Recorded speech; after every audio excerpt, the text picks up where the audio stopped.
Tes, tes.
Assalamualaikum warahmatullahi wabarakatuh dan salam sejahtera.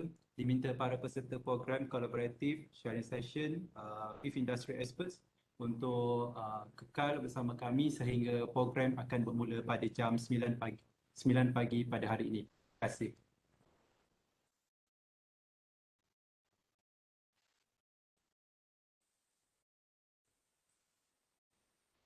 Terima kasih.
Assalamualaikum warahmatullahi wabarakatuh dan Waalaikumsalam warahmatullahi wabarakatuh.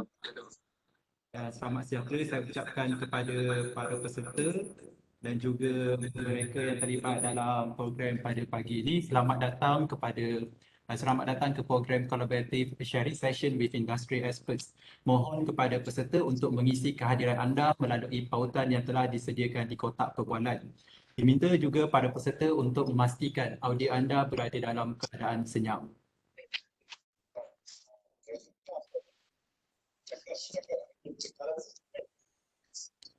Yang dihormati Pengarah Politeknik Metro Betong Sarawak, Tuan Sohaili bin Ali, Yang Berusaha Ketua Jabatan Perdagangan Politeknik Metro Betong Sarawak, Puan Sabtuyah binti Marjiri, Ketua Program Diploma Kewangan dan Perbankan, Puan Muzalina binti Muslimin, penceramah jemputan pada pagi ini Encik Muhammad Fairuz Izwan Basri, Head of Young Segment Marketing of Maybank, para pensyarah dan juga pelajar sekalian. Selamat datang ke program Collaborative Sharing Session with Industry Experts anjuran Jabatan Perdagangan Politeknik Metro Betong Sarawak. Sekalun terima kasih atas penyertaan anda dalam program hari ini yang menampikan panel jemputan dari pelbagai industri yang kompeten dan pakar dalam bidang tersendiri.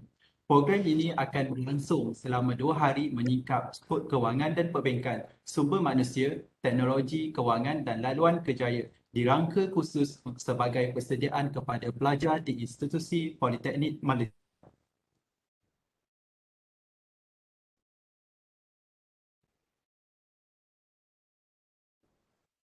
Bagi memberkati majlis, marilah kita menadahkan tangan memohon keberkatan agar segala proses pelancaran program ini dipermudahkan ilahi.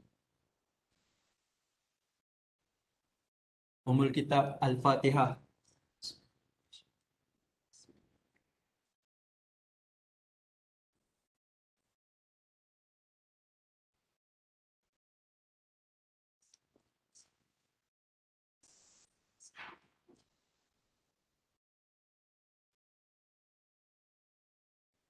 Bismillahirrahmanirrahim. Alhamdulillahi Rabbil Alamin. Wassalatu wassalamu ala ashrafil mu'salin wa ala alihi wa ashabihi ajma'in. Allahumma innaka khalaqul azim. Innaka sami'un alim. Innaka ghafurur rahim. Innaka rabbul arshil azim. Innaka barul jawadul karim. Ya Allah, Engkaulah yang mempunyai segala kepujian. Engkaulah yang berhak menerima segala kepujian. Engkaulah yang berhak menerima segala kesyukuran. Engkaulah yang memiliki segala pemerintahan. Di tangan Engkau segala kebajikan. Kepada Engkaulah kembali segala urusan. Allahumma ya Karim ya Rahim. Cucurilah rahmat dan rahimmu ke atas program Collaborative Sharing Session with Industry Experts pada hari ini.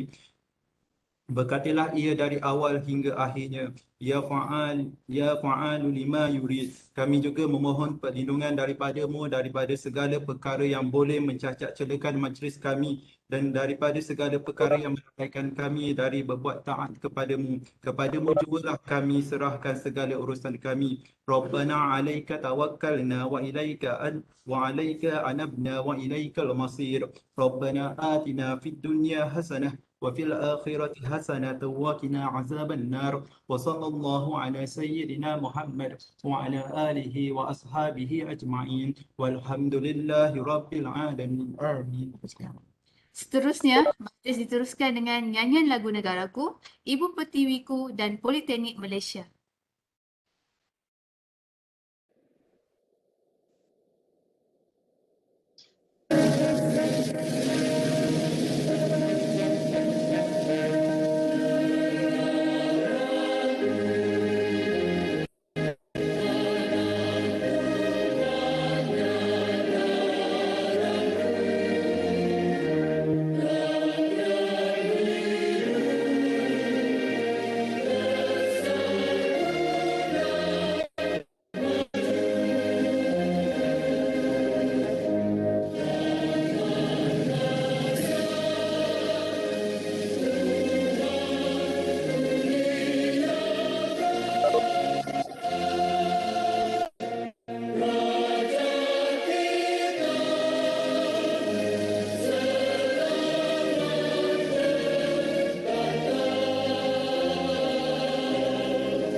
Menyampaikan ucapan.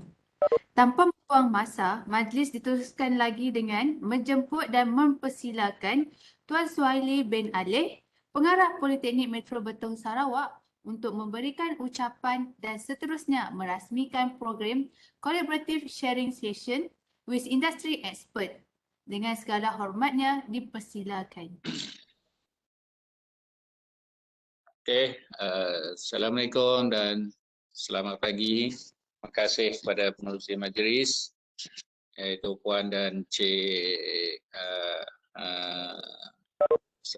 Sukri dan Cik boleh nak saya nama.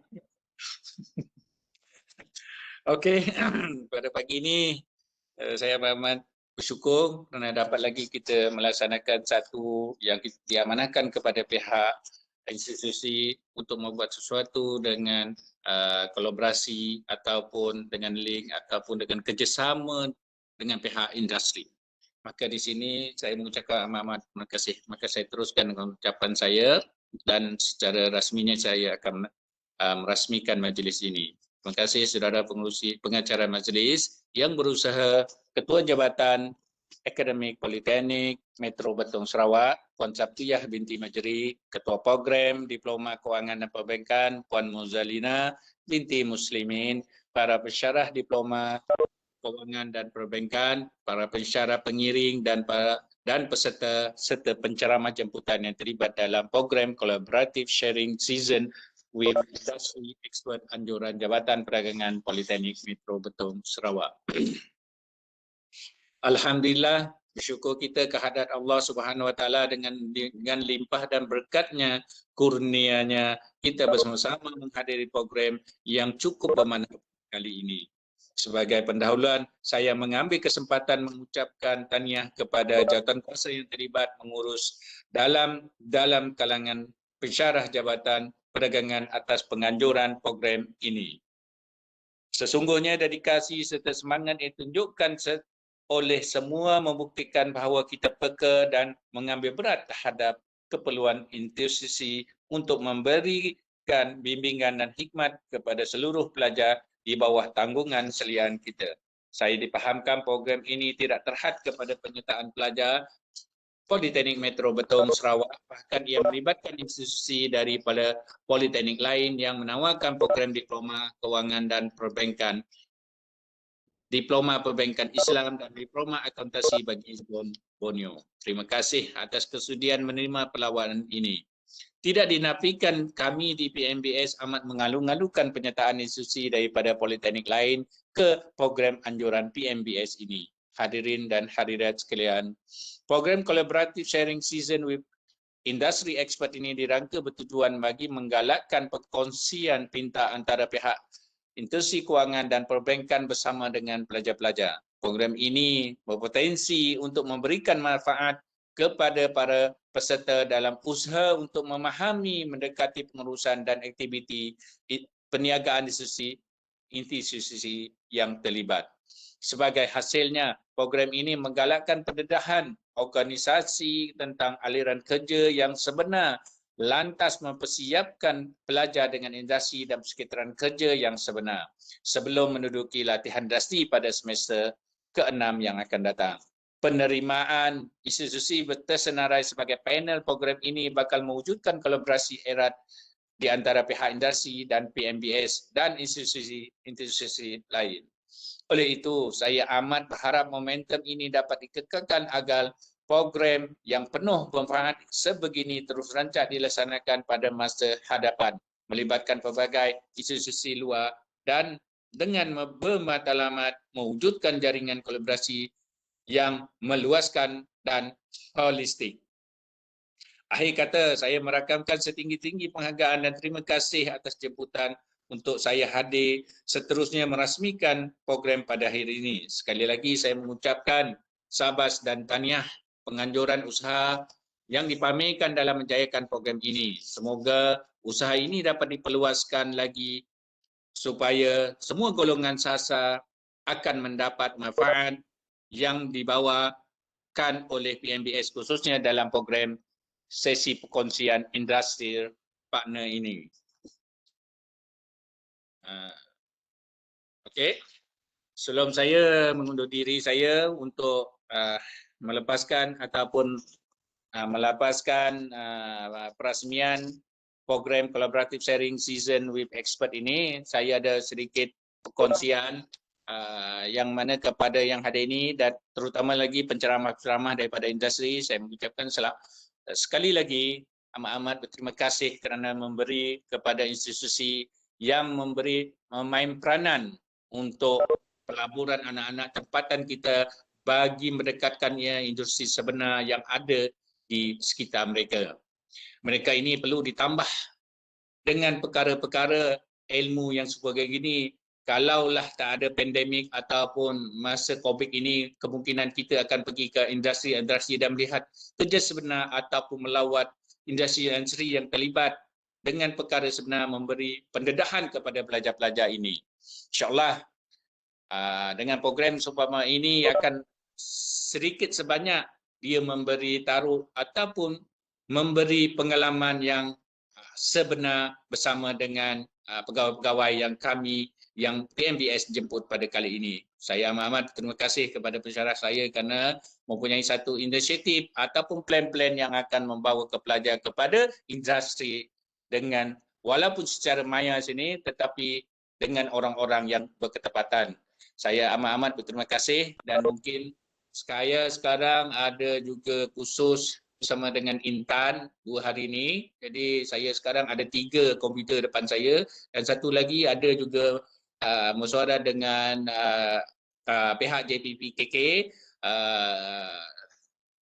Saya pun tak tahu nak pilihnya, semua dengar je lah. Tetapi untuk kesempatan ni saya ambil ini masa ni, ruang ni beberapa minit ini untuk bercakap dengan program semua ini. Dan saya juga ucapkan kepada Politeknik yang terlibat dengan program ini, saya ucapkan banyak-banyak terima kasih kerana dapat menyertai program yang kami di PMBS ni yang anjurkan. Semoga kita sama-sama dapat manfaat program seumpama ini yang akan datang. Mungkin kepada politeknik lain kalau ada sesuatu program yang seumpama begini bagi pensyarah ataupun pelajar, saya harap bolehlah dikongsikan bersama. Kita adik-beradik satu Malaysia sama ada kolej ataupun politeknik. Okey, untuk tidak membuang masa lagi, selepas ini saya pun mohon maaf kepada pengurusi majlis. Saya pun akan mengundur diri dalam beberapa minit selepas saya berucap merasmikan ini. Saya pun ada saya maklumkan tadi. Dan saya mohon maaf juga kepada penceramah-penceramah, teruskan dengan apa yang sepatutnya untuk memberi pengalaman-pengalaman industri kepada pelajar-pelajar kami di sini. Saya harap itu saja yang saya dapat ucapkan yang sebagai seorang ketua jabatan ataupun pengarah Politeknik Metro Betong Sarawak pada kali ini. Dengan lafaz Bismillahirrahmanirrahim, sukacitanya saya melancarkan dan seterusnya merasmikan program Collaborative Sharing Season with Industry Expert pada kali ini. Sekian, terima kasih. Assalamualaikum dan salam sejahtera. Terima kasih. Silakan semua majlis. Rakamkan setinggi-tinggi jutaan terima kasih kepada Tuan Suhaili bin Ali atas ucapan perasmian sebentar tadi. Para peserta sekalian, program ini akan berlangsung selama 2 hari, iaitu pada hari ini kita akan mengikuti slot pada waktu pagi iaitu tentang Bankers Network dan juga Financial Adulting oleh Maybank. Dan seterusnya pada slot petang ini kita akan mengikuti the relevancy of fintech in the emergence of Industry Revolution 4.0. Dan seterusnya pada hari esok kita akan mengikuti slot Financial Planning Talk disampaikan oleh Wealth Vantage Advisory Sedia Berhad dan juga Human Resource Development in Takaful oleh Agensi Manager Adin Takaful Kuching. Pada slot pada hari esok pada waktu petang, kita akan mengikuti laluan pensijilan profesional oleh IFIM dan juga program Jom Masuk You bersama Universiti Utara Malaysia. Hadirin sekalian, tibalah waktu kita mengikuti slot pertama dalam program hari ini iaitu berkenaan dengan Bankers Network dan juga Financial Adulting disampaikan oleh Muhammad Fairuz Izwan Basri, Head of Youth Segment Marketing of Maybank. Terlebih dahulu, kami di Politeknik Metro Betong Sarawak merakamkan setinggi-tinggi ucapan terima kasih kepada Encik Muhammad Fairuz Izwan atas kesudian beliau menerima pelawaan kami sebagai panel jemputan dalam program hari ini. Apa khabar Encik Muhammad Fairuz? Sihat? Khabar baik, sihat. Okey, Alhamdulillah.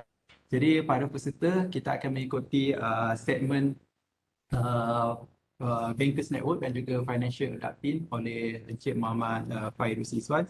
Jadi tanpa melengahkan masa, saya serahkan pentas kepada Encik Muhammad Fairuz untuk memberikan sedikit bual bicara bersama dengan para peserta sekalian. Dipersilakan. Okay. Okey, terima kasih. Apa khabar? Alhamdulillah, Cik Mahmud dari Bank. Saya terpaksa mengundurkan diri dulu kepada pengerusi majlis dan Cik Mahmud Fairuz sendiri. Saya mohon maaf lah. Okey, teruskan dengan agenda-agenda anda saya sekalian. Okey, terima kasih. Assalamualaikum. Sama-sama. Assalamualaikum, selamat pagi semua. Alhamdulillah, terima kasih kepada Politeknik Betong sebab invite saya hari ini for a financial adulting talk. So let me just introduce myself. Nama saya Muhammad Faris Izwan bin Basri. You guys, anda semua boleh saya Fairuz. I think some of you may have seen me daripada TikTok. So dekat TikTok I'm quite I ada banyak juga lah followers dalam 70,000 sekarang, talking a lot about financial literacy untuk anak muda. And then my job sekarang I bekerja dengan Head of Youth Marketing, di mana kerja I atau tugas I adalah untuk membantu anak muda untuk memahami produk-produk bank dengan lebih baik dan at the same untuk menjaga ataupun supervise Maybank campus satu Malaysia. Kami adalah branch bank tetapi lebih cantik, lebih sesuai untuk anak muda lah. Dia macam contoh kami ada satu di Universiti Malaya di mana kami gabungkan branch kami dengan cafe. So nampak macam bank cafe konsep. Looks very nice. At the same time, the mission adalah untuk memastikan anak muda faham tentang produk bank. So it's not a branch, beyond banking approach yang apa yang kami lakukan sekarang. Okay, today my session for today is pretty simple. I'll be talking a lot about financial adulting. Okay, financial adulting. Basically step by step on macam mana anak muda boleh improvekan kewangan mereka. What are the tips and tricks? And then afterwards kita akan ada a bit of a short activity later di mana kalau anda aktif anda boleh menang Starbucks voucher bernilai RM20. Tapi saya tak pasti kat Betong sebab saya pernah pergi Betong last time. Betong tak ada Starbucks kat situ. Tapi tak apa, bila you pergi ke mana-mana main city voucher is RM5 lah if you are interested. Last time I pergi Betong bila Politeknik Betong, I went to Politeknik Betong when I was dekat bila 2019. I was there for internship recruitment. So it's quite some time ago. But I enjoyed my time in Betong sebab I remember when I was there, I naik 2 ferry untuk ke Politeknik Betong. It was such a good experience. Okay, so without further ado, let me just share my slide a bit.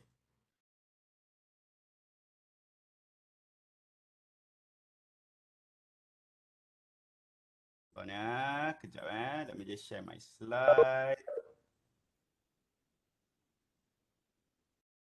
Alright, so I hope everyone can see my slide.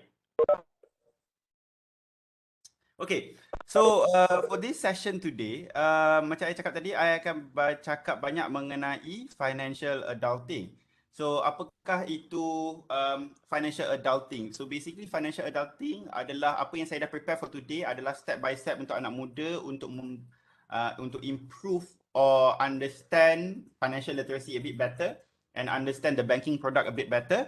And at the same time, I'm here to ensure that anda semua kalau ada soalan after this session yang walaupun tak listed dalam slide saya, boleh bertanya juga. Macam contoh, saya faham anak-anak muda sekarang, honestly, saya dah banyak buat financial literacy event, saya faham anak-anak muda sekarang, the youth are getting smarter and smarter whenever we talk about money. And one of the hot topic nowadays adalah cryptocurrency sebagai contoh. Kalau ada soalan yang tak ada dalam slide yang anda rasa you need to ask, then you can just ask me at the Q&A session later. So firstly, I akan brief you guys a bit about financial adulting and then kita akan masuk di mana boleh voucher RM20. And last but not least is that we're going to have the Q&A session lah. Alright. So before we start for today, kalau boleh, as you can see on the screen, saya dah paparkan a risk tolerance survey. So if possible, saya every daripada scan using your phone and then fill up the risk tolerance survey. Okay, just for your information, apakah itu risk tolerance survey? So this is something yang I nak anda semua buat sekarang, isi di survey, and at the end of the survey, anda akan dapat tahu what kind of risk tolerance yang anda ada. Okay, risk tolerance is something that is very important for our topic for today. Sebab kenapa I cakap very important? Banyak anak muda tak sedar bila dia tak melabur, dia saja pilih whatever pelaburan yang famous kat luar sana. Macam contoh sekarang, the one that's really famous is cryptocurrency. Lepas tu terus pergi invest dekat, terus beli Bitcoin, terus beli Ethereum without understanding apakah risk tolerance anda. So risk tolerance is something very important.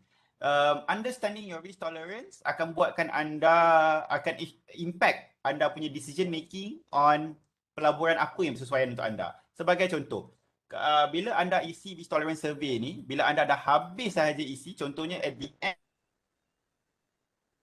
ada tu bagi tahu yang anda punya risk tolerance adalah agresif. So kalau agresif, anda bersesuaian untuk certain type of investment tapi tak bersesuaian untuk certain type of investment. Tapi kalau macam contoh anda adalah pelabur konservatif, then anda bersesuaian untuk certain type of investment but not certain type of investment. So risk tolerance survey akan bagi tahu what kind of profile yang anda ada supaya anda dapat memilih pelaburan dengan lebih bijak. Okay? So let me just assume everyone does scan the QR code on the screen, and you guys are doing your risk tolerance survey right now. Kalau tak ada, one of my staff nanti dia akan masukkan dalam chat for these well lah. Okay, I'll move on to my second page.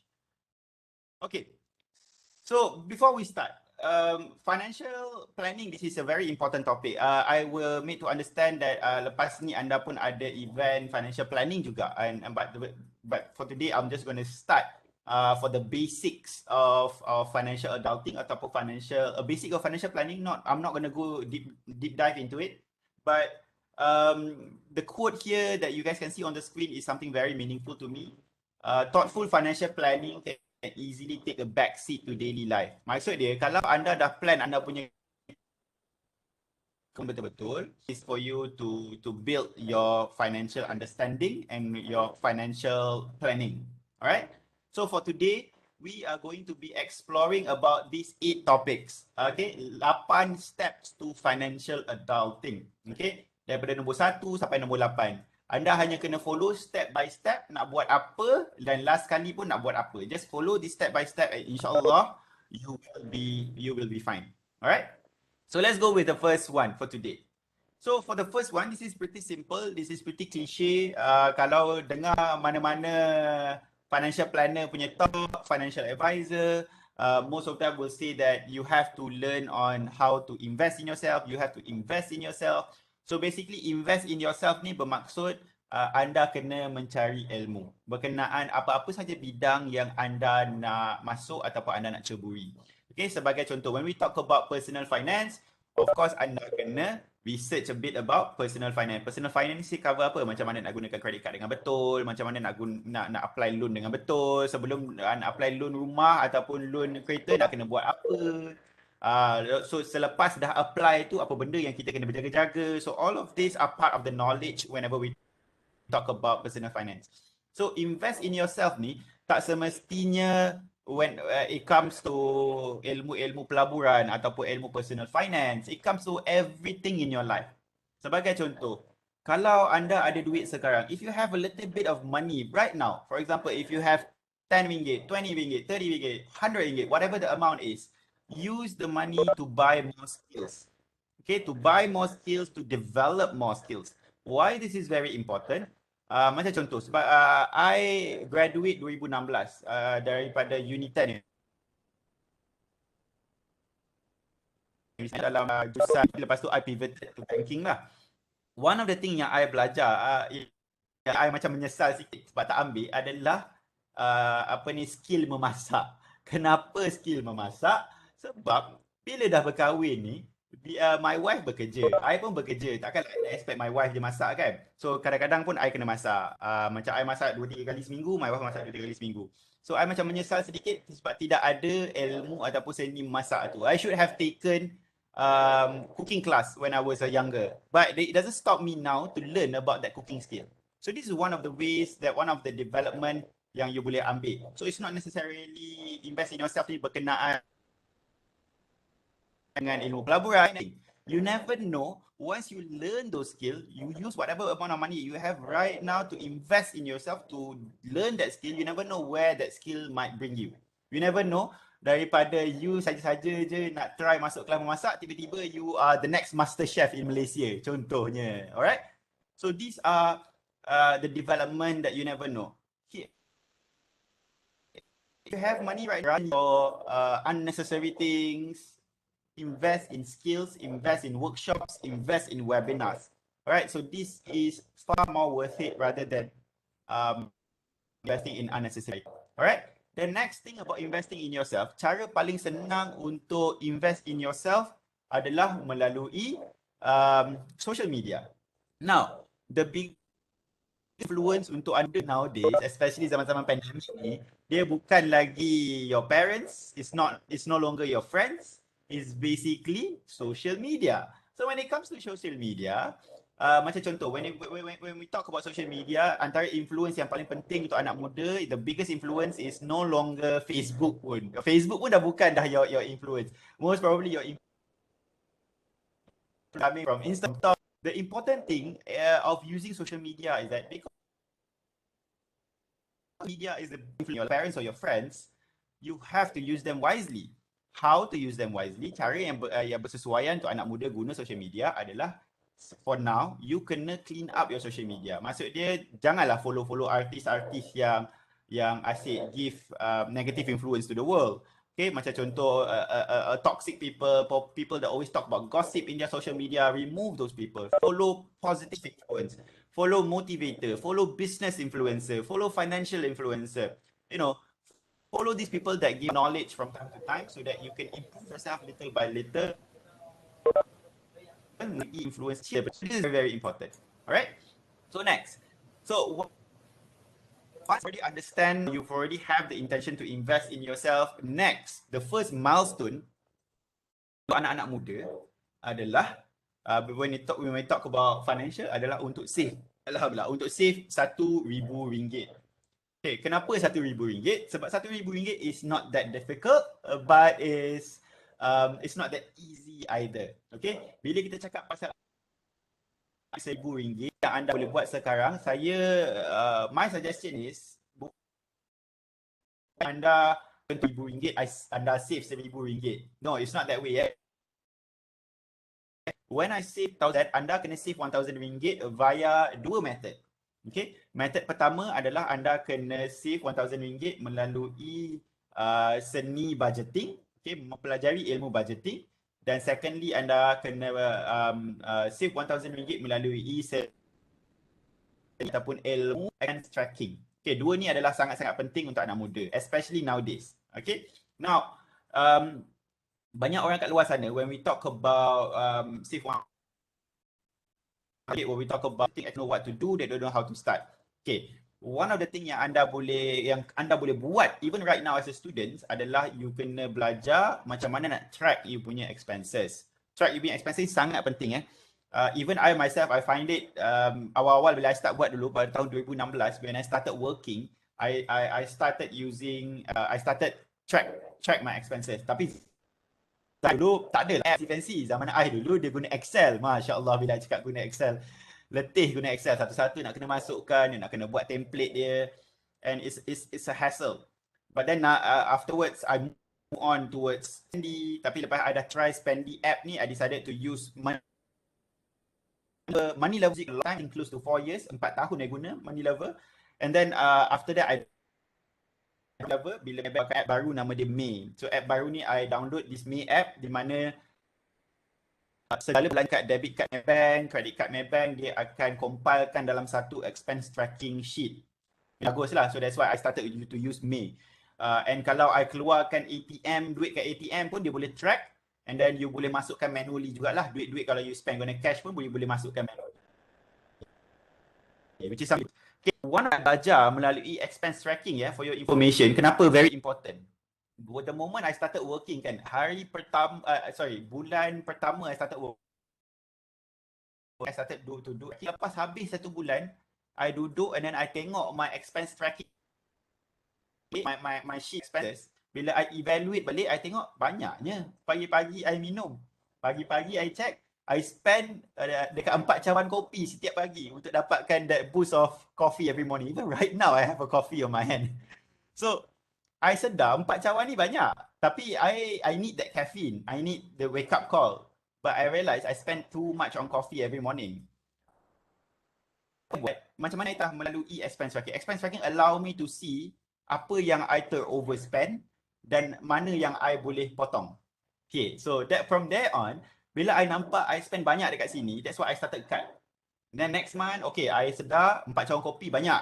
Next month, apa kata 4 cawan kopi ni I beli 3-in-1. So I dah berkurang dah kat situ, dia punya cost. And then bila bulan ketiga, I decided 3-in-1 ni pun banyak agak I consume sebab gula dia banyak kan. So dia manis. So I decided I to cut again 3-in-1, I beli green tea lagi. So it become a lot cheaper with the same amount of caffeine untuk wake me up.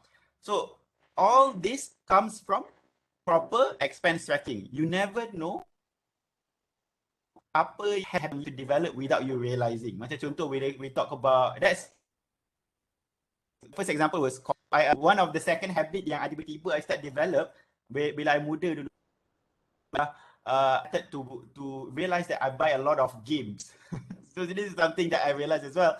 Then I started to cut because it's dangerous for me to overspend. Macam contoh I banyak spend game on mobile phone punya add-on packs, mobile phone punya equipment lah, armor lah. And then I spend banyak lagi. So then bila I tengok my tracking sheet macam terlebih spend, I decided to cut it. Just spend a fixed amount every month contohnya.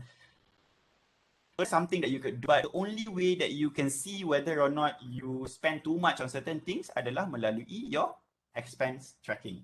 So this is the only method that you can sit down and evaluate how are you spending. Alright? So this is a very, very important method untuk anak muda, for anak muda untuk start right now. This is very important, especially bila you baru nak start first time, even bila you dah internship pun you boleh guna expense tracking.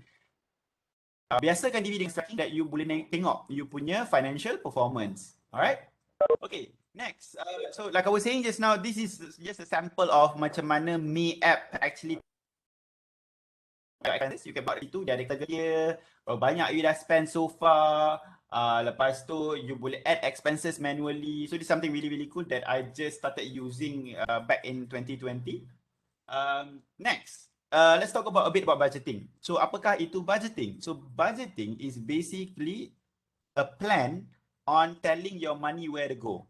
Okay, maksudnya you bagi tahu duit you untuk pergi mana. Okay, this is very important. If you don't tell your money where to go, your money will tell you where to go. So nampak tak dekat situ?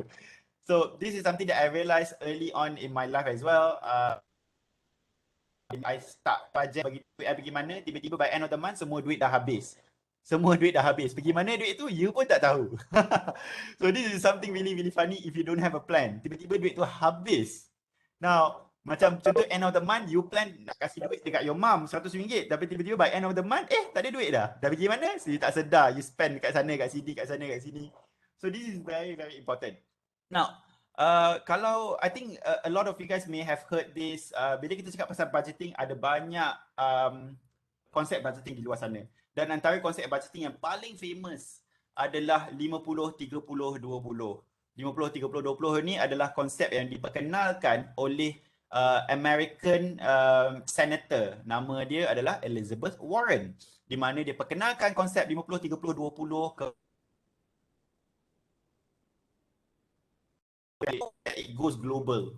Okay, 50-30-20, how does it function is that you guna 50% untuk keperluan hidup you, 30% duit you untuk you punya benda-benda yang you nak, and then the last 20% adalah untuk your savings and financial goals. Okay, so it sounded okay 50-30-20. But isu untuk konsep 50-30-20 untuk anak muda di Malaysia adalah it doesn't make sense untuk anak muda di Malaysia. Anda bayangkan anda pelajar diploma, bila anda keluar sahaja daripada politeknik betul, gaji anda contohlah, kalau anda bernasib baik gaji anda 25, tapi kalau tak gaji anda start dengan 1,800 contohnya. Kalau anda dapat 1,800, 50% untuk keperluan hidup anda, which is RM900, it can be quite difficult for you to survive. Okay, tak termasuk lagi contribution to your parents, tak termasuk lagi berapa banyak you kena save, tak termasuk lagi insurance, berapa banyak you nak melabur. So it can be very difficult 50-30-20 ni. Okay, I'm not saying that it's impossible, but it can be very difficult untuk you implement 50-30-20. For me, I akan suggest untuk anak muda, kalau nak guna konsep 50%, 30%, 20% kepada your salary, I cadangkan gunakan bila you dah ada income yang lebih tinggi. Contohnya lebih daripada 2,500, then you boleh guna 50-30-20. Untuk anak muda yang baru graduate, cadangan I untuk menggunakan konsep zero based budgeting. Zero based budgeting ni sangat simple dan sangat fleksibel. Apa yang anda perlu buat, anda kena listkan amount duit yang anda ada setiap bulan. Contohnya kalau setiap bulan anda dapat 400 daripada PTPTN ataupun 500 ataupun anda dapat 400 from your parents ataupun anda dapat kalau anda dah start bekerja anda dapat 2,000, 3,000, you listkan duit yang anda dapat.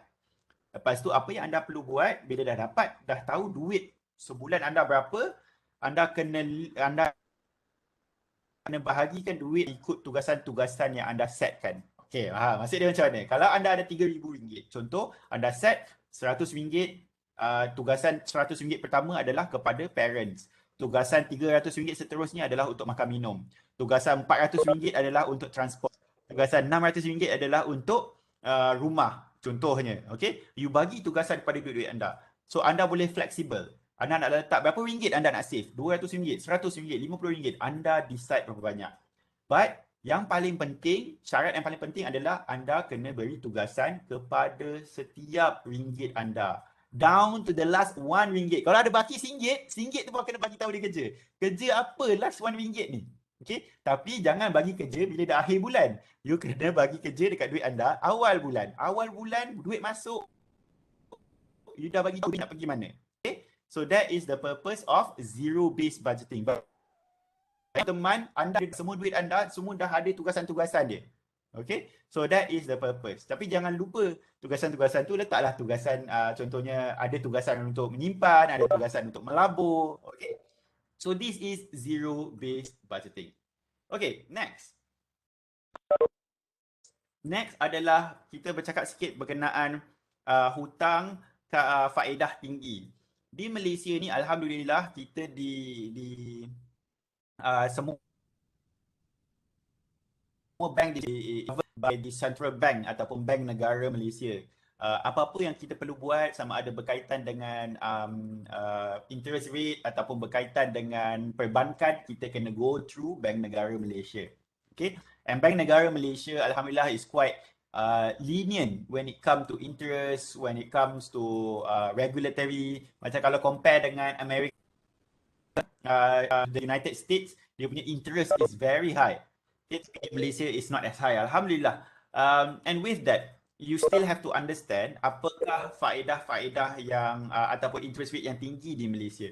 Antara interest rate yang paling tinggi di Malaysia adalah credit card.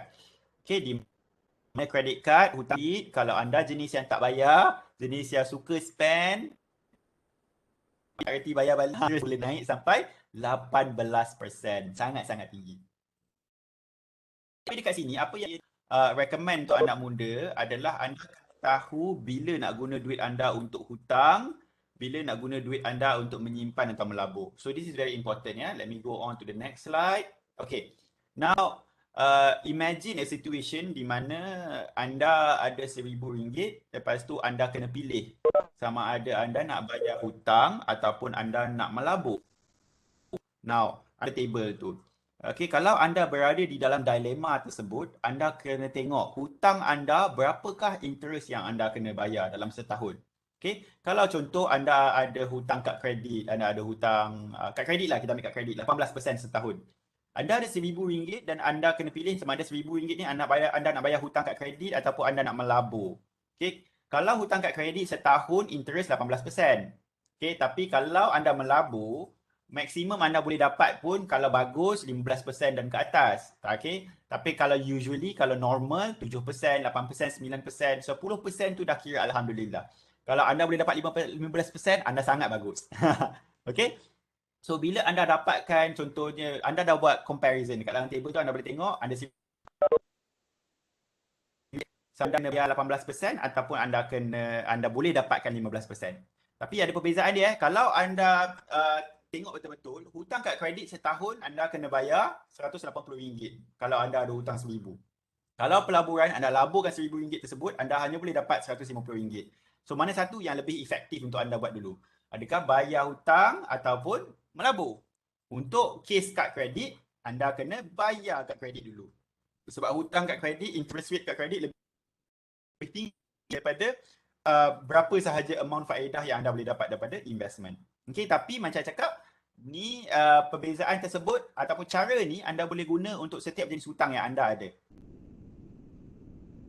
Ada hutang patut tak I bayar hutang you nak habiskan hutang kereta you tinggal the last RM1,000, patut tak you habiskan ataupun patut tak you invest. You tengok compare berapa interest rate dia lagi rendah dan pergilah melabur. Okay, kalau interest rate untuk rumah contohnya lagi rendah daripada investment you, then bayarlah hutang rumah. Okay, so that is some understanding on investment and high interest debt. Okay. An FYI kepada semua orang. So anda semua masih student. Bila anda masih lagi student, anda for now anda takkan guna kad kredit lah. Tapi just a heads up kepada semua anak muda, once you dah graduate nanti daripada diploma ataupun degree lepas ni, antara financial equipment atau financial tools pertama anda most probably adalah kad kredit. Now, kad kredit, saya just nak bagi nasihat, kad kredit bagus. Okay, bagus kalau anda guna secara berdisiplin.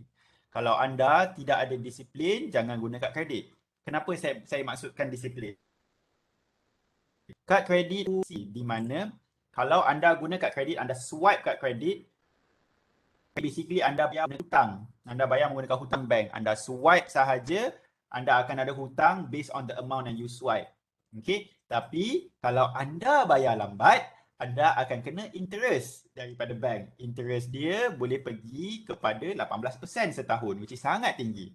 Tetapi, ada tetapi kalau anda guna kad kredit anda dan anda bayar hari, anda tak ada 1 sen pun daripada bank. Tak ada interest langsung. Sebab saya kata, hanya orang yang berdisiplin akan dapat menggunakan secara efektif. Okey, macam contoh saya bagi kes saya adalah pengguna tegar kad kredit. Okey, di mana saya sangat berdisiplin. Saya swipe lah mana-mana pun kan. Saya swipe kat vending machine ke, saya swipe kat IKEA ke, saya swipe kat kedai makan ke. Dalam masa 3 hari saya akan bayar penuh. Saya takkan simpan. Saya layan debit saya macam saya layan debit card.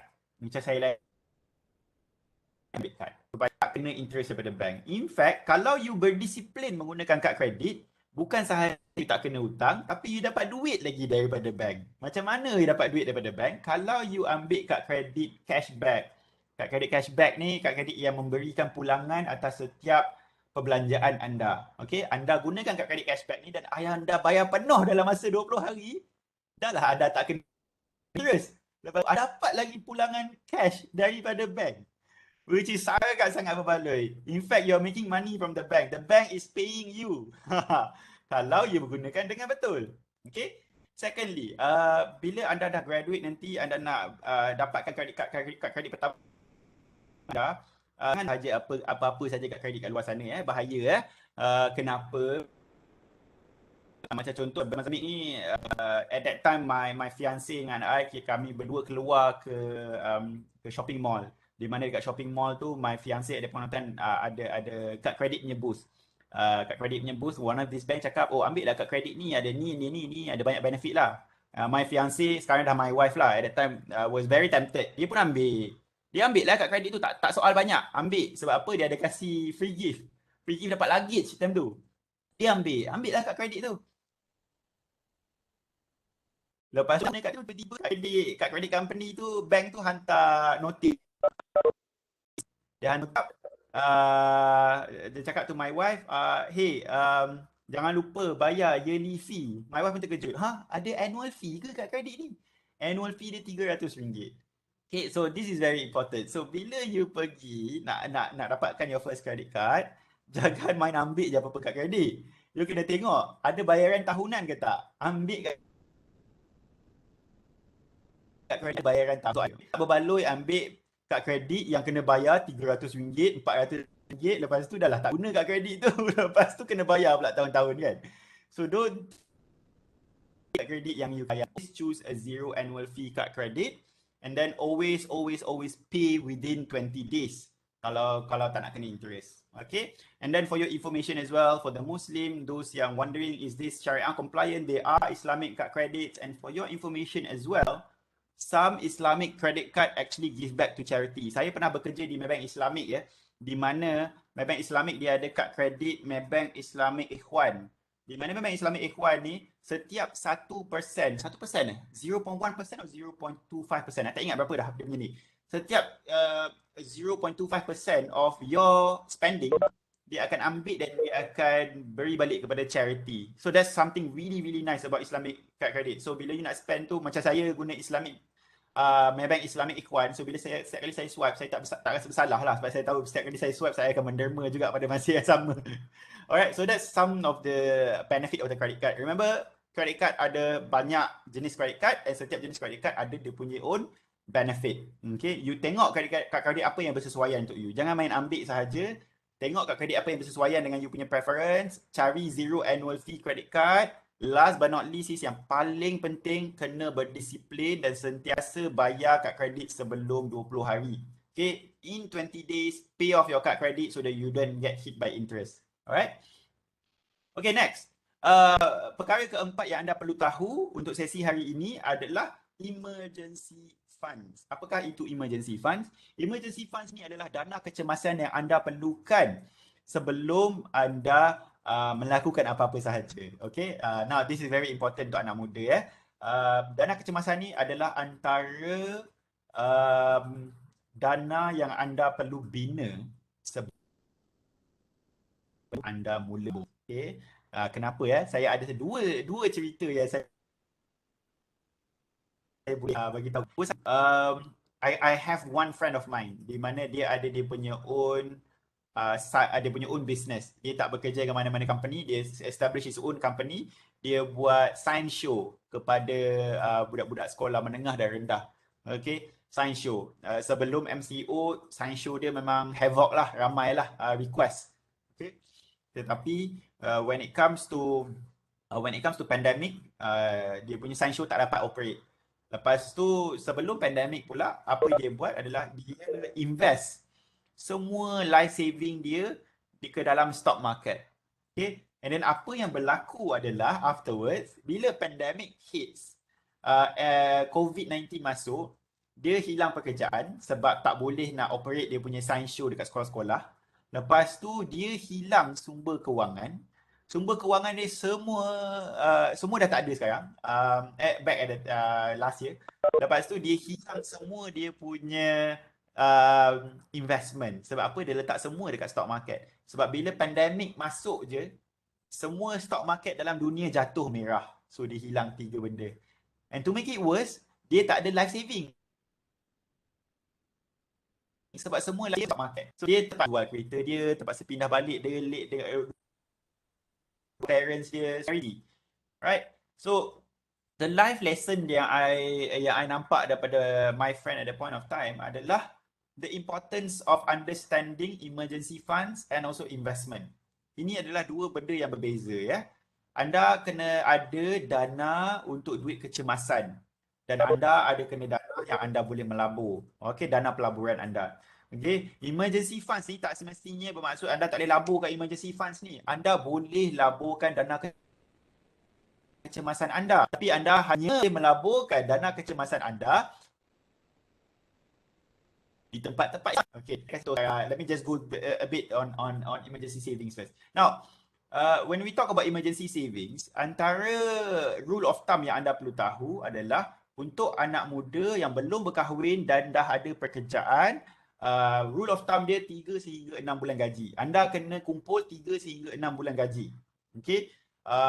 Untuk yang dah berkahwin, 6 sehingga 12 bulan gaji. Untuk yang dah berkahwin. Kenapa lagi banyak? Sebab dah ada anak bini, dah ada suami, so kena ada lagi banyak lah dana kecemasan. Untuk student daripada sekarang, anda kena cuba untuk simpan 1 bulan worth of your expenses sehingga 3 bulan worth of your expenses. Expenses tu maksud dia apa? Kalau anda spend sebulan RM400, try lah RM400 at least sebagai dana kecemasan. Kalau tiba-tiba duit PTPTN tak masuk, tiba-tiba parents tak kasih duit ke, then you can use this money as your emergency funds. Alright? Now, emergency funds ni, just you have to understand jangan salah anggap yang anda kena simpan emergency funds ni 3 bulan dulu baru boleh start melabur, ataupun simpan 3 bulan dulu lepas tu simpan selama-lamanya. So, it don't work that way. Emergency fund is never gonna be completed. I'm saying this again. Emergency funds adalah dana yang anda takkan dapat siap sampai bila-bila.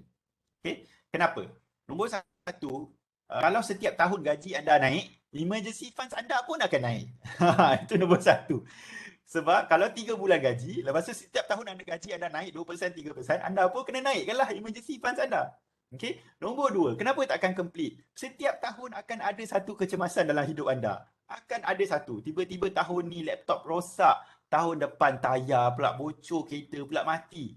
Okay, emergency fund is something that you kena selalu bina. Okay, tapi you kena bina berdasarkan rule of thumb, 3 bulan gaji untuk yang dah bekerja dan masih lagi single, dan kalau bukan single, 6 bulan gaji dan ke atas. Okay, now emergency fund saya boleh letak mana? Banyak tempat boleh letak, tapi kena be reminded, tempat yang selamat dan tempat yang memberikan anda interest yang tinggi. Contohnya, antara tempat paling sesuai untuk letak emergency funds adalah ASB. Sebab ASB adalah antara tempat yang paling selamat untuk letakkan investment anda. Untuk letakkan emergency funds anda. Tempat yang kedua, tabung haji. Sangat selamat. Sebab apa? Capital guaranteed dan low risk. Tempat ketiga, high interest saving account. Ada banyak high interest savings account di dalam Malaysia. Kalau dengan Maybank kita ada M2U Savers. Okay, di mana interest dia lebih daripada 2%. Anda boleh letakkan di situ juga. Okay. Last option, kalau anda tak tahu nak letak mana tempat yang selamat dan tempat yang ada interest, tempat yang tak ada interest, yang paling last option adalah e-wallet. Ini adalah paling last. Saya tak recommend sangat e-wallet, tapi inilah paling last. Okay. Tapi anda juga kena ingat, di mana-mana sahaja tempat yang anda nak letakkan emergency funds anda, okay, tempat ni mestilah liquid. Liquid ni maksud dia apa? Liquid ni maksud dia tempat tu senang untuk you keluarkan duit. Waktu emergency, anda boleh keluarkan duit tu dengan cepat. Okay, this is very important sebab banyak orang selalu letak duit dekat tempat yang dia ikut kebolehan seseorang. Saya ada seorang kawan ni, dia letak emergency funds dia dekat dalam fixed deposit. Fixed deposit ni dia akan lockkan duit you selama amount yang you dah agree dengan bank. Macam contoh, dia lockkan duit. Dia punya kereta mati. Dia nak kena guna duit emergency funds dia untuk baiki enjin kereta dia. Tapi dia tak boleh bawa keluar duit tu. Okay, tu dapat liquid. Liquid ni yang nak withdraw. Okay, kalau macam contoh, you letak dekat robo-advisor. Robo-advisor, Wahid Invest, Stashaway. Ada banyak lah robo-advisor dalam Malaysia ni. Robo-advisor ni tempat yang tapi memerlukan masa 7 sehingga 10 hari bekerja untuk anda keluarkan duit. Kalau 7 sehingga 10 hari bekerja, maksud dia is not as liquid. So I don't suggest for you to put there. Stock market pun tak sesuai sebab dia tak as liquid, and then dia very high risk. Okay, so this is something that you have to bear in mind. Alright, so itu adalah emergency funds. Next, nombor 5. So nombor 5 adalah protection ataupun kata lain dia adalah insurance.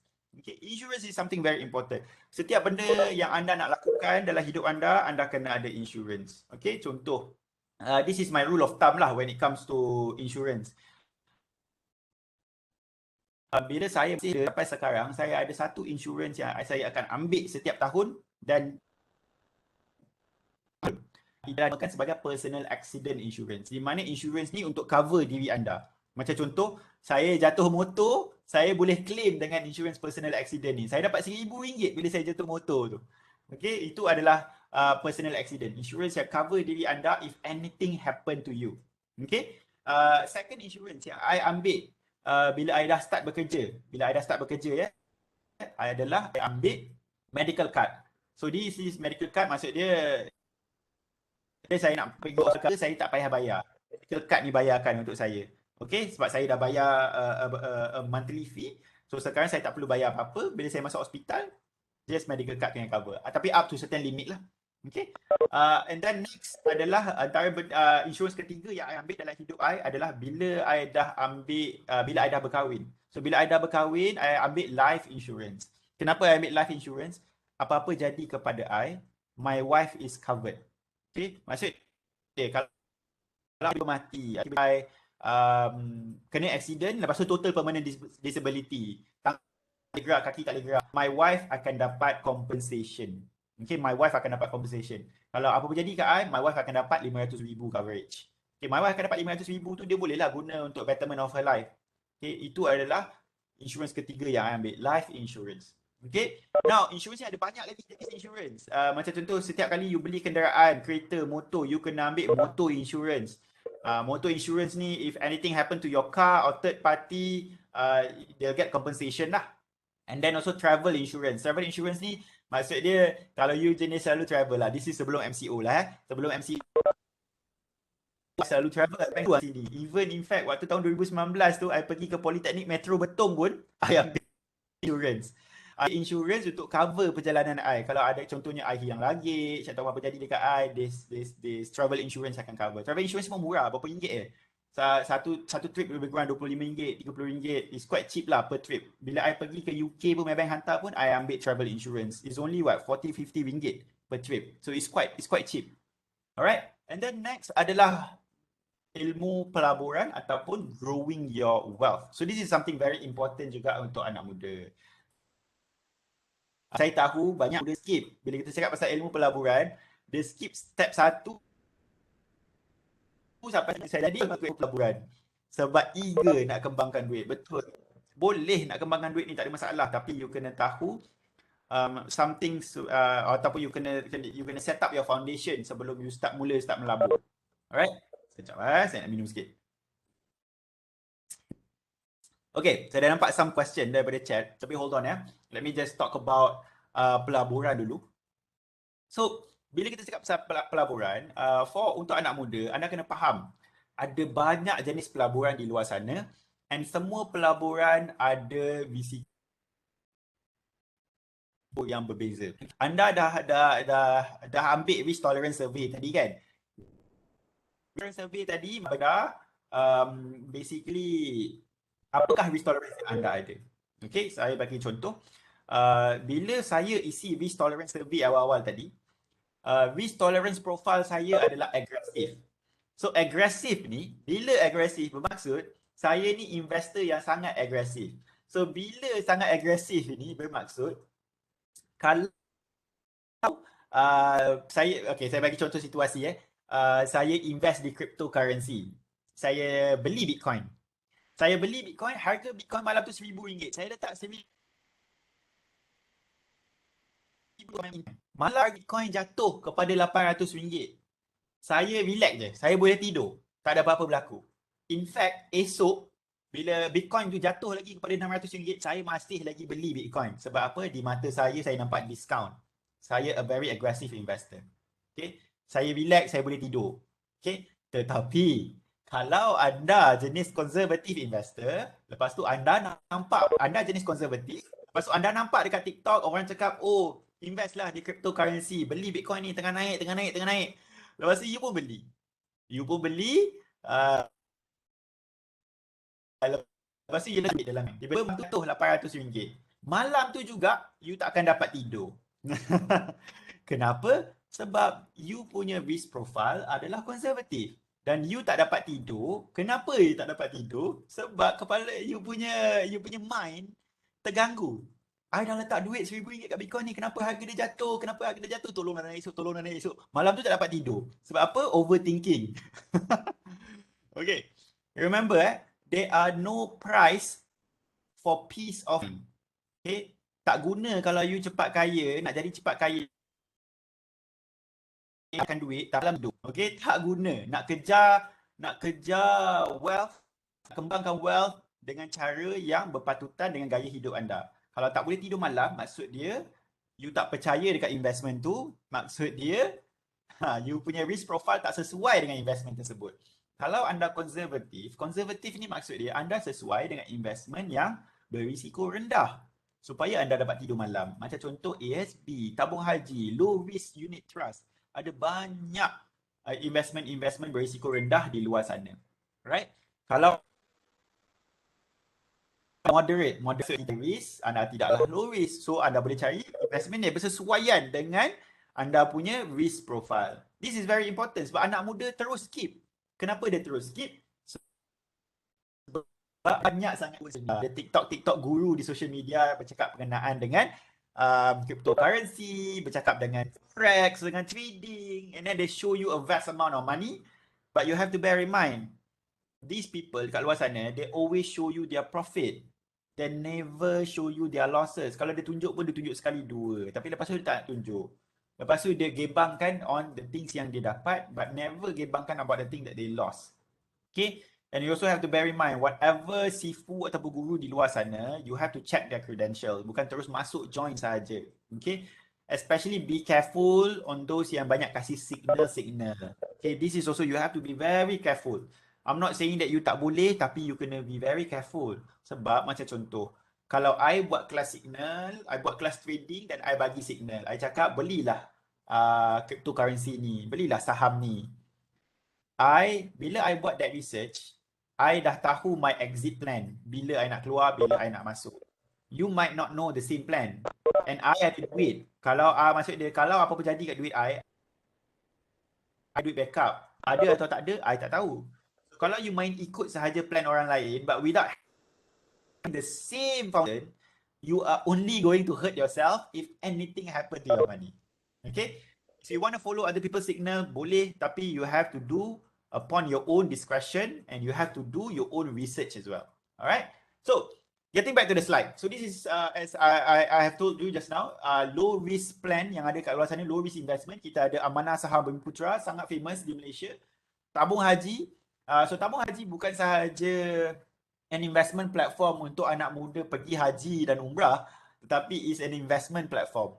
Cadangan saya untuk anak muda, Muslim especially, if you ada duit right now, letak 1,300 kepada dalam tabung haji dulu, lepas tu baru fokus kepada investment lain. Kenapa 1,300 di dalam tabung haji? Kerana tabung haji telah tetapkan syarat untuk kalau you nak queue, nak beratur untuk haji, you kena letak RM1,300 minimum. RM1,300 tu akan melayakkan anda untuk register untuk haji. Daripada situ, bila anda dah letak RM1,300, anda dah register, dia akan bagi anda nombor queue. Nombor queue anda bila anda boleh pergi haji.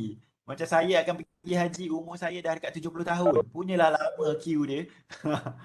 Okay, so that's something, just an FYI lah kepada Muslim kat luar sana. And then next kita ada REITs. REITs adalah Real Estate Investment Trust. Ini bermaksud kalau anda nak invest dalam property market tapi anda tak ada duit lah nak beli satu bangunan besar, anda boleh start dengan REITs. Real Estate Investment Trust adalah basically macam mana saya kasih contoh sebagai contoh lah saya kasih KLCC. Now KLCC dia akan ada satu syarikat yang mentadbir KLCC di mana dia akan collect rental daripada KLCC punya kedai dalam KLCC. Okay, dalam REITs. So syarikat yang mentadbir KLCC ini dinamakan sebagai KLCC REIT. KLCC REIT ni dia akan collect rental daripada kedai-kedai di dalam KLCC dan rental tersebut dia akan kumpulkan dalam masa setahun dan dia akan beri balik kepada investor atau pelabur-pelabur syarikat dia. Okay, macam syarikat KLCC REIT, macam saya invest di As-Salam REIT, di mana As-Salam REIT ni adalah syarikat yang mentadbir franchise Pizza Hut dan KFC. So maksud dia collect duit-duit sewa daripada kedai-kedai Pizza Hut dan KFC.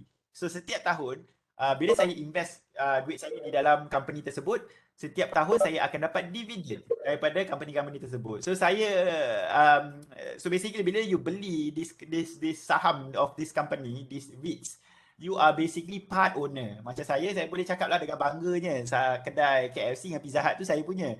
Walaupun saya punya ownership dalam saham tu probably 0.0000001%. Okay, so this is something really really cool sebab you boleh invest sangat rendah lah. You tak perlukan berpuluh-puluh ribu untuk start in property investment. Okay, next lah emas. So emas is not really low, but I would consider the emas punya risiko sehingga minat untuk membeli emas. Saya cadangkan kalau anda ada Maybank account sekarang, kalau anda ada Maybank account, anda pergi ke Maybank to You website, anda pergi ke apply button, anda boleh sekarang juga anda boleh create MEGA I account, Maybank Islamic Gold Account I. Produk ni baru launch 3 bulan lepas, di mana anda boleh jual beli emas melalui account Maybank to You anda. So this is something really really cool yang baru saja Maybank keluarkan. Next adalah fixed deposit. This is another low risk version of investment. Last but not least is robo-advisor. Robo-advisor pun quite famous dekat Malaysia. Kita ada Wahid, Stashaway, Akru, MyTheo, quite a number of robo-advisory dalam Malaysia. Okay, so next. Before you start investing, these are the checklists. This is something very important yang anak-anak muda faham. Ada 5 checklist yang anda perlu lakukan sebelum anda mula melabur. Nombor 1, anda kena conduct self-assessment. Self-assessment ni maksud dia apa? Anda kena tahu hutang anda berapa banyak, anda kena tahu bulan-bulan anda perlukan berapa ringgit untuk survive, anda kena tahu cash flow anda. Kenapa anda perlu tahu semua ni? Sebab investment ni ada satu rule of thumb yang tak ramai tahu, which is you only invest your extra money. Okay? Invest only your extra money. Maksudnya duit yang anda tak perlukan by end of the month.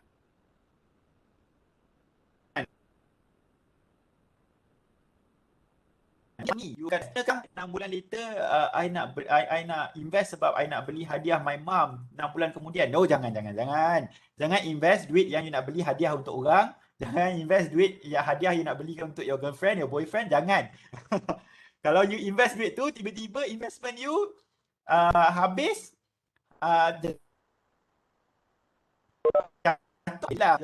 your mom, your dad. Do not do that. Okay? Investment, always invest your extra money and the money that you don't use in the long term, not in the short term, long term. Alright? Next adalah emergency fund. This is very important as well. Macam saya dah cakap tadi, 3 to 6 months worth of your salary for those yang dah bekerja. Student, 1 sehingga 3 bulan worth of your expenses. And next is know your risk tolerance. Okay, this is I think kalau anda dah buat survey awal-awal tadi, anda dah tahu risk tolerance. Next adalah set your investment goal. So this is something very important as well. Banyak anak muda ni bila kita cakap sahaja pasal investment, bila kita tanya kenapa anda melabur, jawapan sama ada dia tak ada jawapan ataupun cakap saya nak kaya. Anda kena tahu sebab sebab spesifik kenapa anda melabur. Jangan main terus labur je sebab nak kaya. Kaya ni pun ada sebab. Kenapa you nak kaya? Sebab saya nak beli rumah. Okey, rumah tu harga berapa? You kena set you punya goal, you kena set you punya purpose. Jangan main terus melabur setakat nak bina income. You kena tahu purpose you kenapa. Kenapa saya cakap kena tahu purpose? Supaya you tahu bila nak guna duit tersebut. Not just about investment or saving. It's about using that money as well. You nak guna untuk charity, you nak guna for your family, you need to know your purpose. Alright? So this is very important as well. Last but not least is you need to develop your strategy. Okay, strategi ni maksud dia 70% dekat ASB contohnya. Macam saya, couple of years ago, saya start investment untuk bina my tabung kahwin. I guna ASB untuk bina my tabung kahwin. It was back in 2016 and saya keluarkan last year. Setiap bulan saya akan masukkan few hundred ringgit, saya akan bayar ASB, di mana tahun lepas saya bawa keluar duit saya, duit kahwin duit kahwin. Saya keluarkan 82,000 duit kahwin saya. Barely 5 years of my investment. Tak sampai 5 tahun. Dan saya bulan sikit je. Akan guna ASB financing, saya dapat 82,000, which is a lot of untuk duit kahwin. Dari saya ni saya nak guna untuk kahwin, my wife macam terkejut, banyaknya duit mamat ni, get ready, betul-betul ready nak kahwin. Saya kahwin lambat sebab saya prioritize my financial first before saya nak berkahwin. Tapi at the end of the day, duit tu saya tak guna pun untuk berkahwin. Saya guna sikit sangat duit tu untuk berkahwin. Tak sampai RM10,000 saya guna untuk berkahwin. And the rest, saya decide to repurpose that money. Saya repurpose duit tu untuk rumah. Okay, so that's something that I did lah last year. Even sekarang pun saya dekat dalam rumah baru. Alhamdulillah, baru siap rumah ni. Okay, next adalah life first big purchase ataupun anda akan ada 3 situasi di mana anda akan buat a very big financial decision, iaitu buying your first car, buying your first home, and then buying pula your first marriage, your marriage, not your first marriage. Nanti ramai salah anggap Abang Fairuz suruh kahwin 2-3 kali. No. Your marriage. Okay, I tak nak salah message. Okay, your marriage. Okay, 3 keputusan yang sangat penting dalam hidup anda. Okay, let's go through one by one. Let's go through dengan kereta. Tapi situasi kereta ni situasi di Semenanjung lah. Situasi kereta di Sabah Sarawak lain. Hilux is the go-to. is the go-to car dekat sana. Tapi the rule of thumb is the same ya. The rule of thumb is still the same. The rule of thumb is very simple. Kalau pertama anda, the rule of thumb is hanya gunakan 10% of your salary untuk beli that car ataupun that Hilux of your choice. Okay, kenapa 10%? Sebab you kena ingat dalam hidup you ada banyak lagi benda yang you perlukan, yang you nak. Okay, you nak pergi travel, you nak berkahwin, you nak beli rumah. So don't spend unnecessarily on cars. Okay, sebagai contoh, 10% tu maksud dia macam mana? Kalau gaji you RM3,000, dia hanya gunakan RM300. 10%. Maximum you can go is 15%. That's it. Okay. Kalau 15% berapa ringgit? Probably 400 harga that car. Kalau gaji anda RM3,000. Kalau tak, I don't advise you to go more than 15%. Kalau you still nak pergi nak beli that expensive car or expensive item, boleh, tak ada masalah. But you have to plan your financials properly. You tak nak bayar, macam contoh what you can see on the screen right now, perbezaan kereta Myvi dan kereta Honda dekat screen right now. Kalau gaji RM3,000, tengok ni. Anda menggunakan 40% of your salary untuk kereta Myvi. 67% daripada anda punya gaji untuk bayar kereta Honda. So it's a huge amount. Anda kena consider lagi, you wanted to give back to your parents, you wanted to start saving, you wanted to invest, you wanted to get married. There's a lot more things rather than just your first car.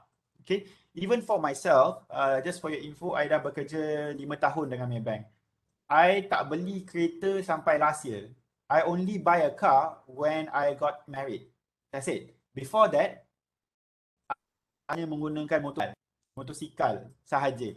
Okay, and then bila I berkahwin, sebab I nak bawa my wife ke mata-rata naik motor, kesian my wife. So I decided to buy a car last year.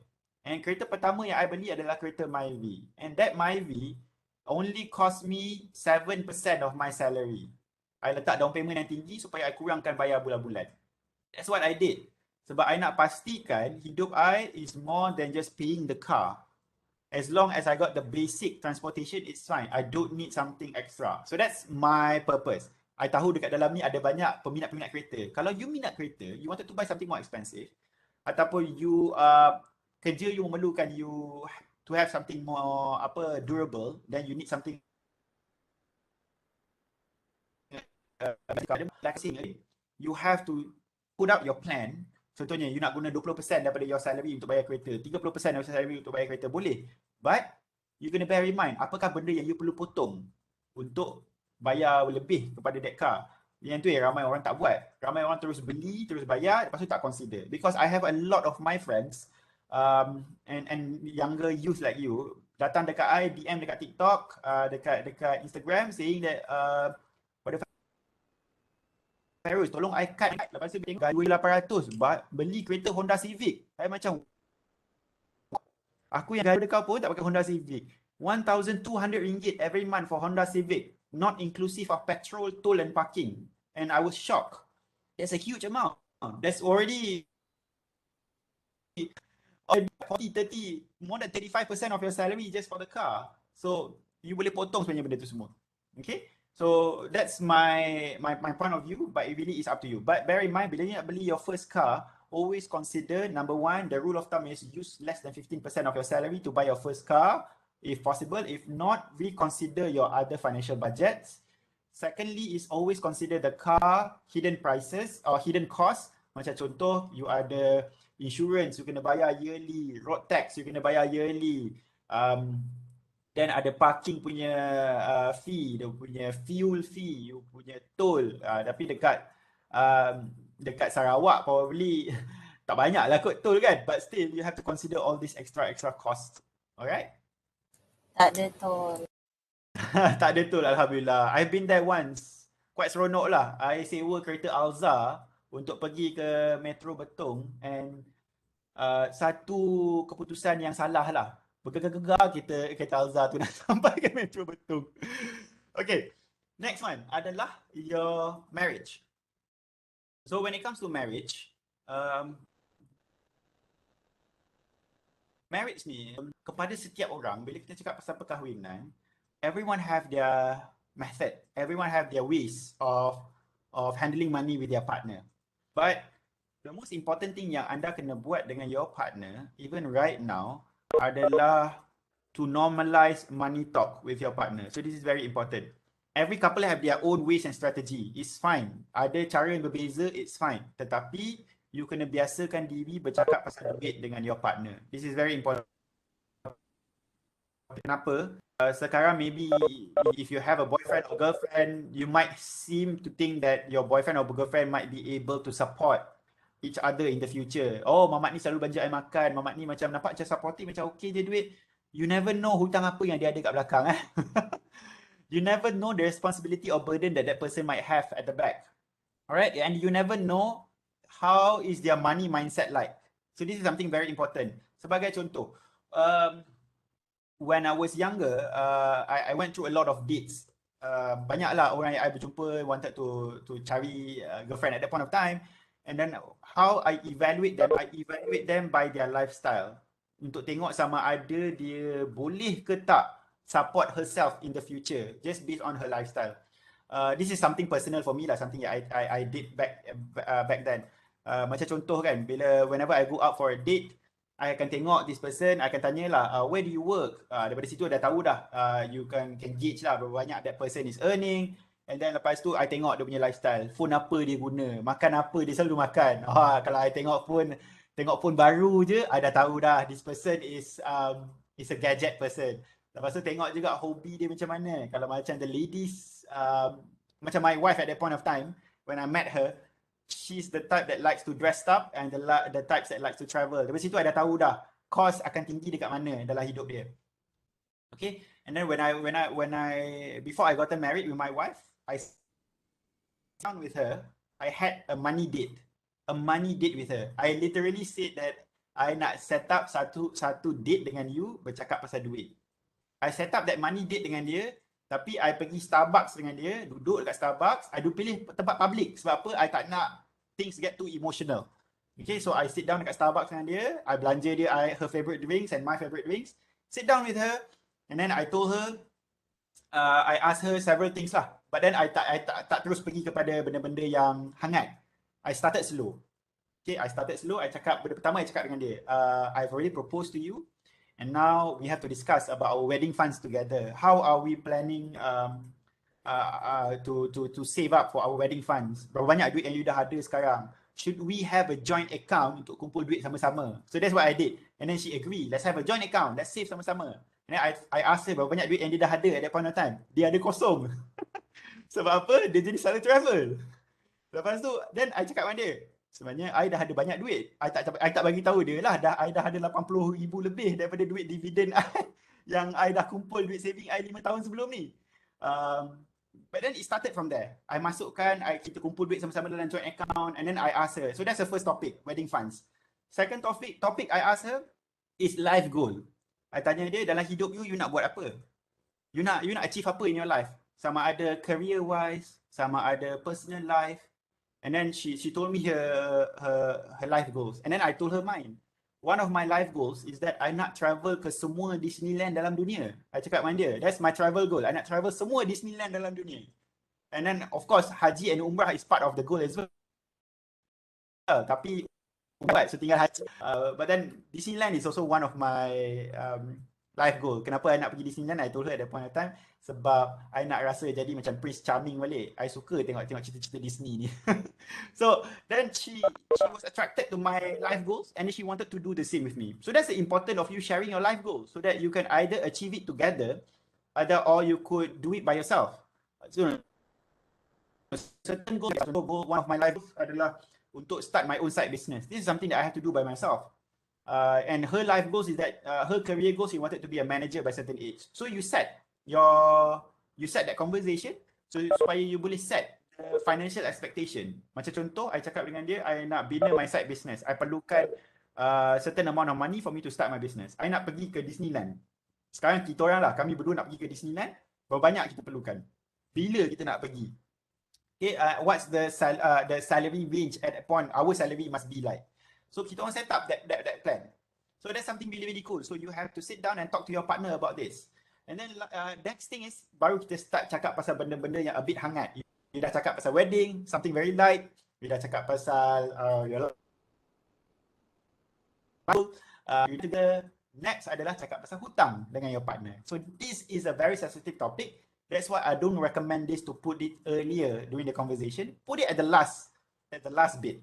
Kenapa? This is something very sensitive, something very emotional, and it depends on the person as well. Sometimes they might not like to talk about it. Okay. Now, when I talk to this to my partner, I was shocked. When I had that money date dengan my fiancé at that point of time. I terkejut. Kenapa I terkejut? Dia ada hutang kat kredit yang sangat besar. Hutang kat kredit, my fiancé at that point of time was more than 10,000 ringgit. Hutang kat kredit, which is a huge amount. And then at that point of time, I decided, you know what, since we are getting married, I told her, we are not going to get married sampai you habis bayar hutang kat kredit you. That's the requirement I letak dekat dia. And at that time, she was quite angry with me lah. Ui, letak requirement untuk settlekan hutang sebelum kahwin. She was very angry at me at that point of time. Tapi I told her, nasib baiklah kita dekat Starbucks, tempat public, so we don't get too emotional. But then I told her, this is very important because we are starting a life together. We need because after this we have to think about kids. We have to think about buying a house together. So there are a lot of things that we have to consider together. That's why I told her to just the credit card first. And then what I did was that bila dia bagi tahu hutang dia, I bagi tahu hutang I, and then I help her to pay off her credit card debt. Bila I cakap I tolong, this is when the customer thing you tolong bayar. What I did was that I told her, I'm not going to help you pay your credit card debt, but I will remind you when you need to pay your credit card debt, and I will be your moral support in case you rasa macam you tak nak bayar ke apa ke, I'll be there for you. So that's what I did as a fiancé at that point of time. I support dia, bayar hutang ni. Bila dia dapat bonus duit dia, daripada dia punya daripada dia punya cakap dengan dia, taburkan bonus ni semua dekat hutang kat kredit. And she did. She followed my advice, and alhamdulillah, we solved that credit card issue before we got married. So that's something that you can do as a partner together. You just have to normalize that money talk. Even until today, we talk about money constantly. Okay, macam contoh dia cakap my wife currently cakap dia nak ada anak. Then I told her nak ada anak is fine. How about we kumpul duit together first untuk duit anak tersebut. Macam contoh dia cakap dengan I, dia nak bersalin dekat one of the expensive hospital. Then I was like, okay, it's fine, we want to go there, but we have to build that money together. Okay, so that's the importance of normal. Other than so you beli rumah together, because nowadays I understand house prices is very expensive untuk one person to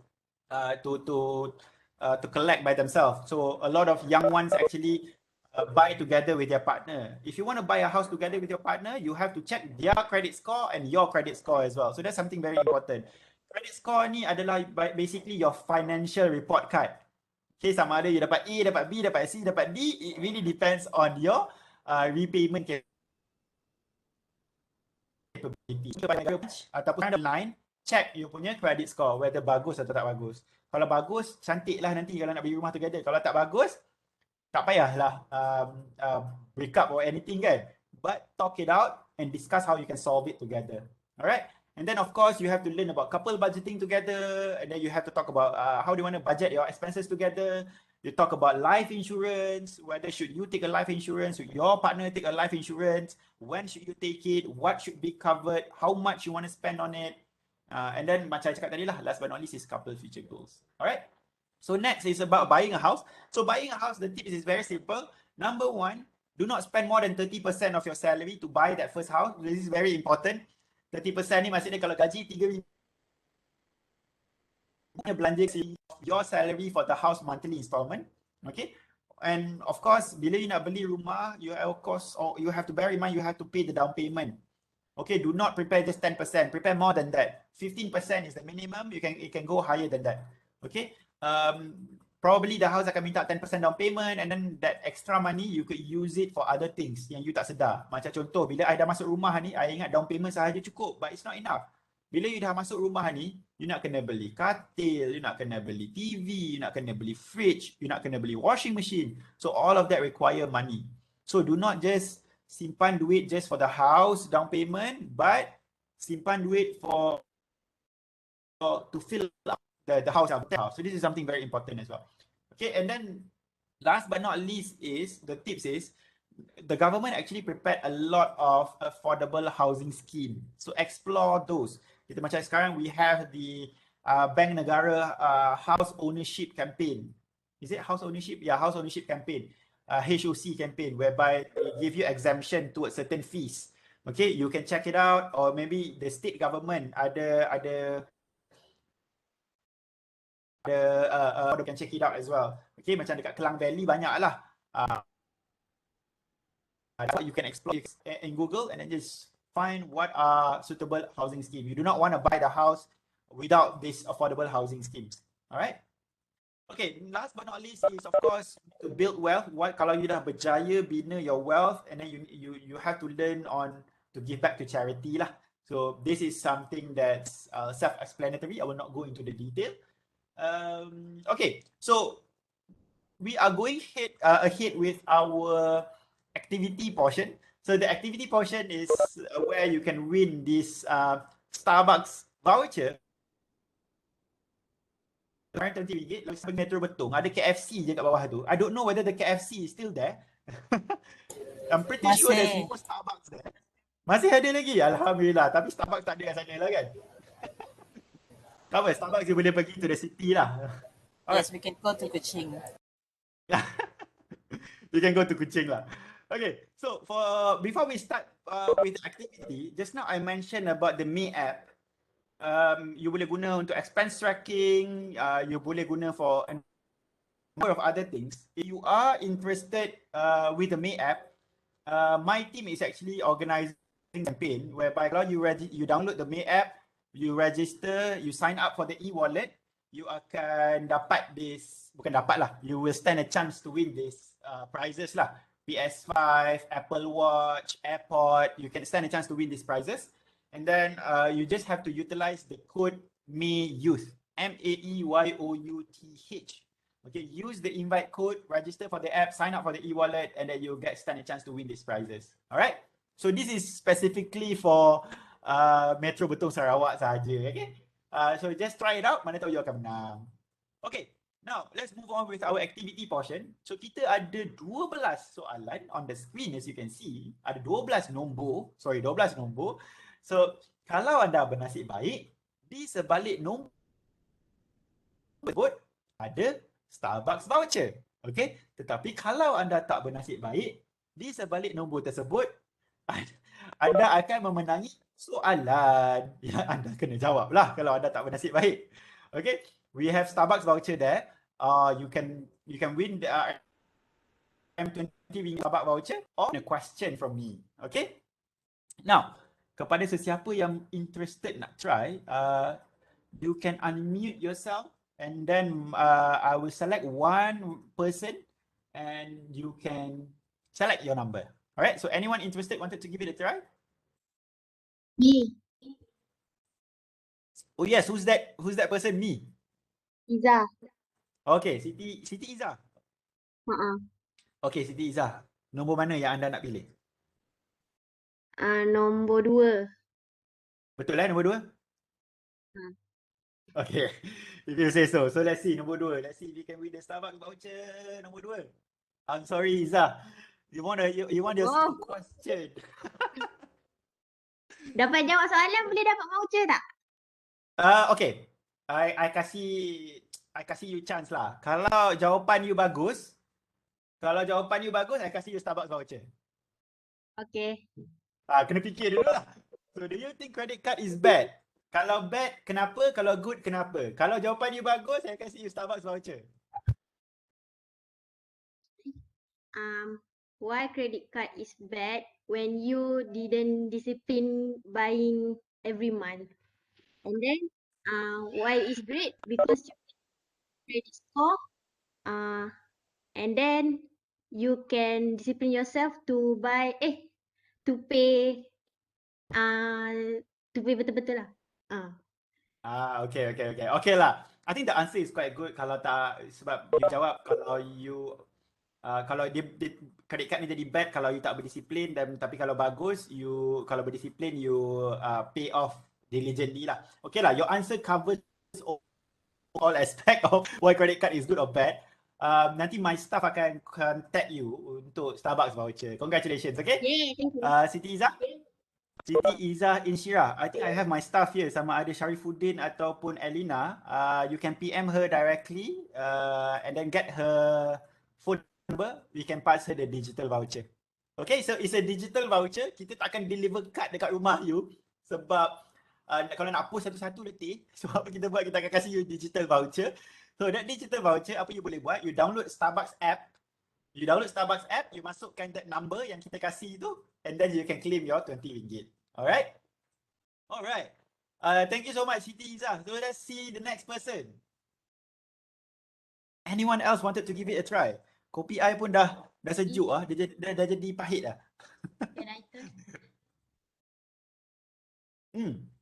Yes, who is that? Zahira. I tak dengar lah. Zahira, dengar tak? Okay, Zahira, Nurul Zahira, betul? Ya saya. Okay, Nurul Zahira. Which number do you choose? I want to choose 4 but I choose 9 lah. 9. Number 9 You sure number 9? Yelah. Okay, let's see if we can win the Starbucks voucher. Let's see. I'm sorry, Nurul Zahira. So Zahira, ada satu soalan yang menarik untuk anda. What are your thoughts on spending on dates? Is it necessary? Oi, soalan ni dahsyat untuk kaum wanita. Patut ke anda spend ke temu janji? Macam mana? Saya single. Saya rasa dia nak cakap necessary tu taklah necessary sangat, tapi saya rasa kalau sekali-sekala tu bolehlah, kita tak payahlah keluar hari-hari kan, menghabiskan duit. Lebih baik kalau kita dah date, maksudnya kita dah janji nak hidup sama-sama, so kita try lah simpan duit sama-sama. Kalau nak keluar tu ada masa dia lah. Macam bila gaji ke keluar, Dahsyat. okay lah. Okay. Since jawapan you dahsyat, I ada satu extra question for you. Kalau I nak tengok jawapan you apa lah. Disebabkan I kasih you extra question, I kasih you Starbucks voucher lah kalau you jawab soalan extra ni kan. So, lelaki ke perempuan kena bayar on spending your on first date? Siapa kena bayar? Lelaki ke perempuan? Dua-dua. Dua-dua. Oi, Sepatutnya lelaki lah. Sebab lelaki. sepatutnya lelaki lah. Dia macam gentle lah. Dia bayar dulu. Lepas tu second date perempuan pula bayar. Sama-sama bayar pun boleh. Okay. Saja je I tanya soalan tu.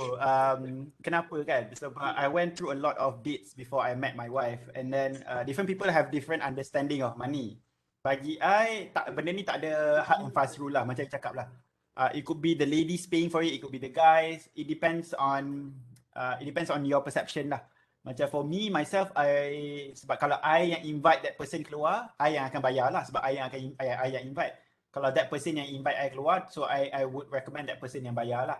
Tapi for perangai I ni pelik sikit. So bila I pergi on a date last time dengan my wife, I suka tug of war.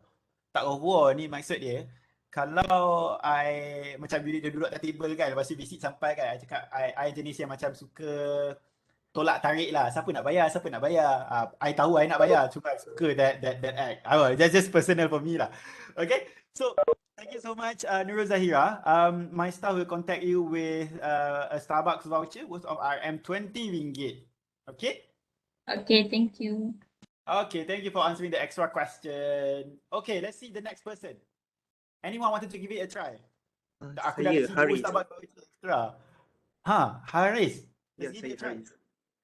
Okay, I nak try 10, 9. 10 10. Okay, 10 You sure Okay, let's see. Nombor 10. Hey! Congratulations, Haris. Masih. Our first winner for Starbucks voucher of the day without going through any question. Congratulations. Okay, Haris, macam biasa nanti my staff will contact you about the Starbucks voucher. Jangan terkejut kalau tiba-tiba ada orang PM me pasal your personal phone number. We will deliver that via your phone number ataupun via email, which one you are comfortable with lah. Alright, thank you so much, Haris. Thank you. Okay, we got 3 numbers out of the way. Anybody wanted to give it a try? Kita ada 9 soalan lagi. Hold on, how do I enlarge this screen? Okay, anyone else wanted to give it a try? Want to try? Yeah, sure. Siapa tu? Hishamuddin. Alright, okay, Hishamuddin, which number will you choose? I think number 7. Number 7, the lucky number 7. Okay, let's see if you can win the Starbucks voucher. I'm sorry, Hishamuddin. You want a question though? So soalan dia, first car, plan. Apa plan you? I think first car, maybe Myvi. Because I think, Kenapa Myvi dekat Sarawak kot? sebenarnya saya dekat Semenanjung. Oh ya ke? Where are you in Semenanjung? Ampang, Selangor.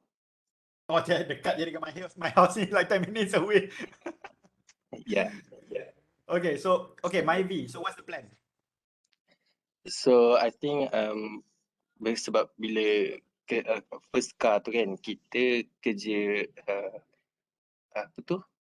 baru first time kerja, and then gaji kita pun tak berapa nak banyak, so kita beli kereta tu ikut kemampuan tu lah, maksudnya ikut kita punya gaji tu. Okay. So gaji expectation ni berapa ni? Gaji pertama ni? I think around, kalau fresh grade for diploma, 1.5 to 2.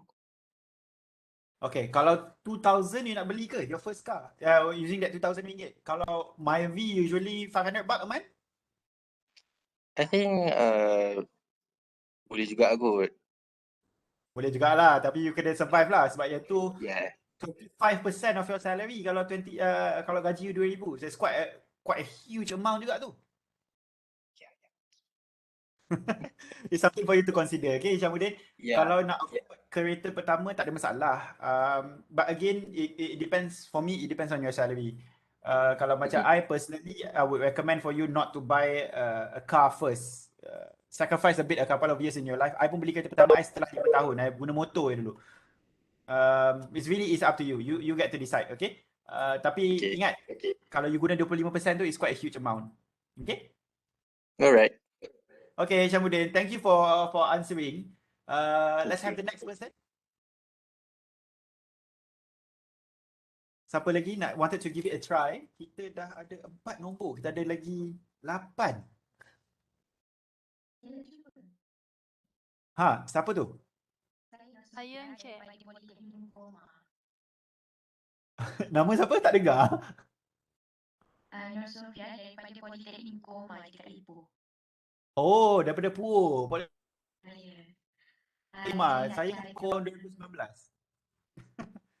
Yes, Sofia, nombor berapa tadi? Saya nak nombor 12. Nombor 12.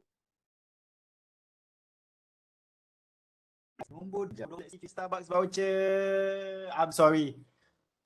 So, Sofia, soalan you sangat menarik A man is not a financial plan. Your thoughts? Soalan ni dahsyat ni untuk kaum wanita. Sofia? Hello? Adakah lelaki itu financial plan?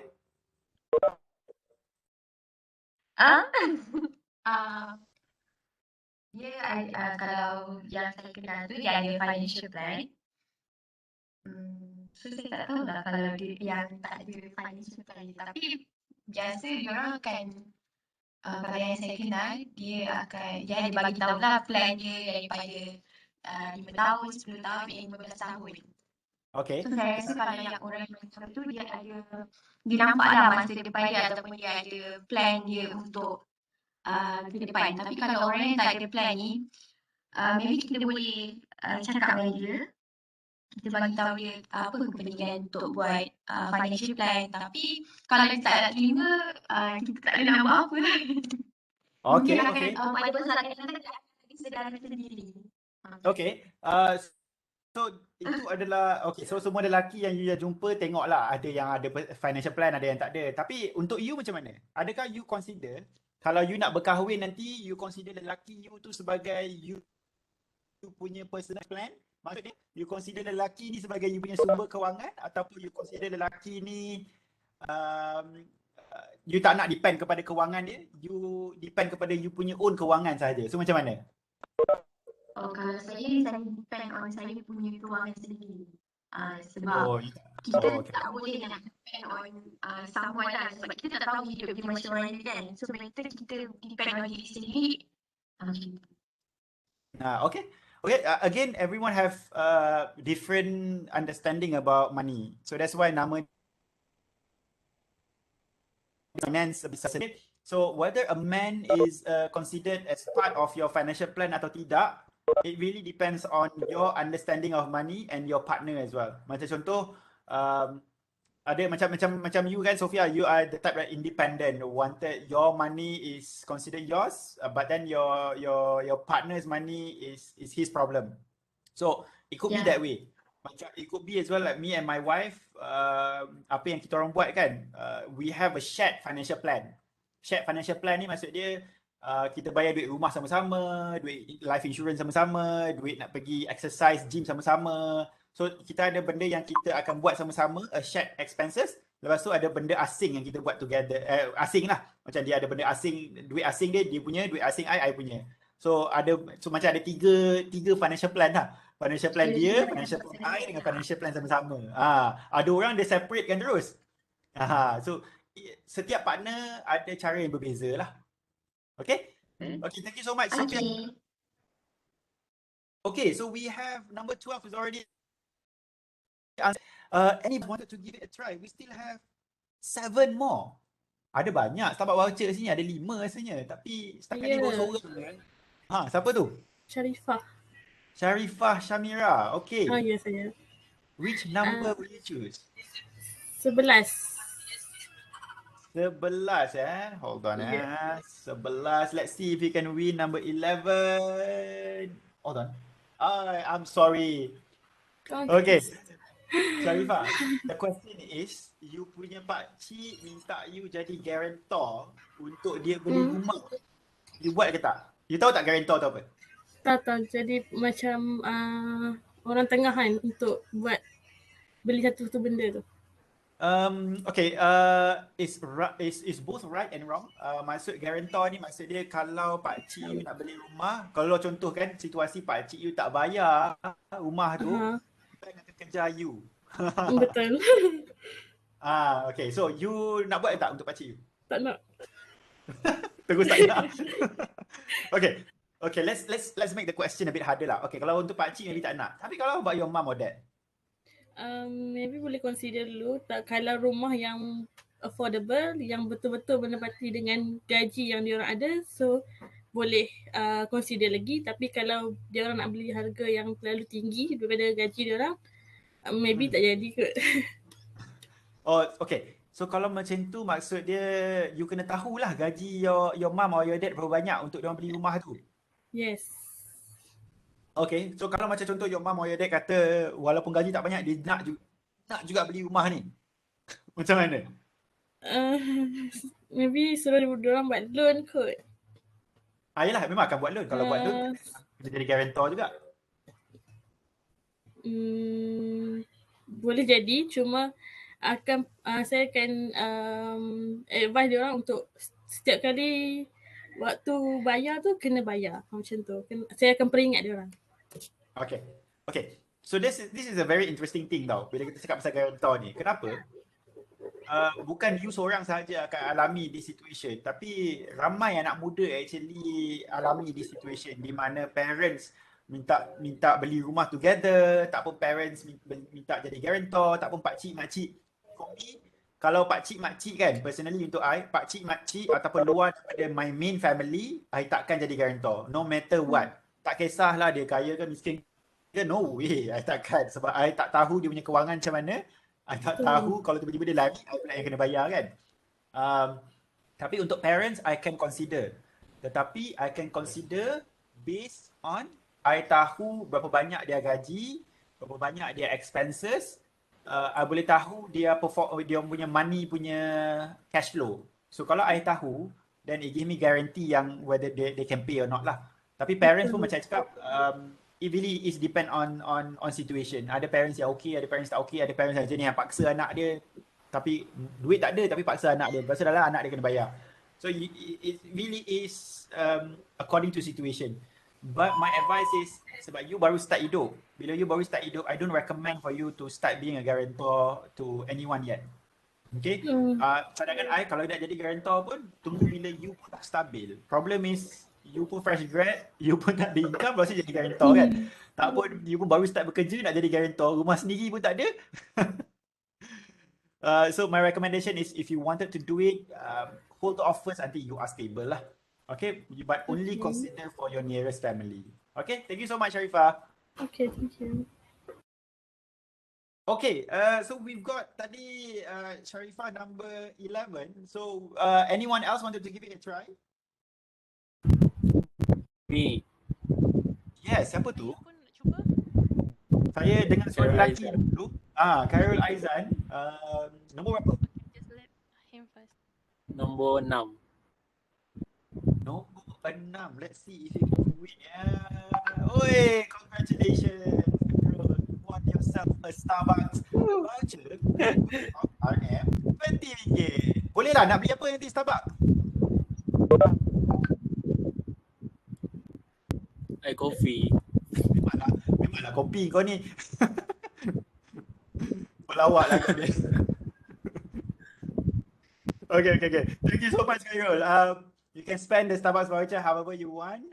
Nanti my staff akan, I think my staff dah DM dekat chat. Okay, thank you so much Khairul. Okay, thank you. Alright, so let's have the next person. Siapa lagi wanted to give it a try? Saya Encik. Siapa yang saya tu? Saya Norazimah PMBS. Nur Azimah ya? Norazimah daripada Politeknik Betong. Okay. Sorry Nur. Oh, okay. Ya ke? Saya cuba lagi. Okay, Nur Azimah, which number will you choose? Saya boleh, saya pilih mana-mana. Tadi kalau tengok ada Starbucks free nombor 6, tapi saya takkanlah saya nak pilih nombor 6 kan. Tak boleh. Nombor yang dah dipilih tak boleh lah. Mana boleh macam tu. Semua orang pilih nombor 6 lagi. Mana yang available lagi Encik? Kita ada 1, 3, 4, 5, 8. 1, 3, 4, 5, 8. Okay, saya pilih nombor 4. Nombor 4 ya. Kejap saya tulis dulu nombor ni kan. I pun terlepas yang. Okay, nombor 4. Let's see nombor 4. I'm sorry Azimah. So the question is, what is your plan to afford a home? Apakah plan you? Okay. Actually, I have two plans to afford to buy my home. The first one is for sure from the last one is I investing in ASB for my down payment. All right. And the second one, I need to do second income instead of my first income, which means I need to run one small business to give my Oh, extra right. money to pay for my home. Right now, are you have you started working?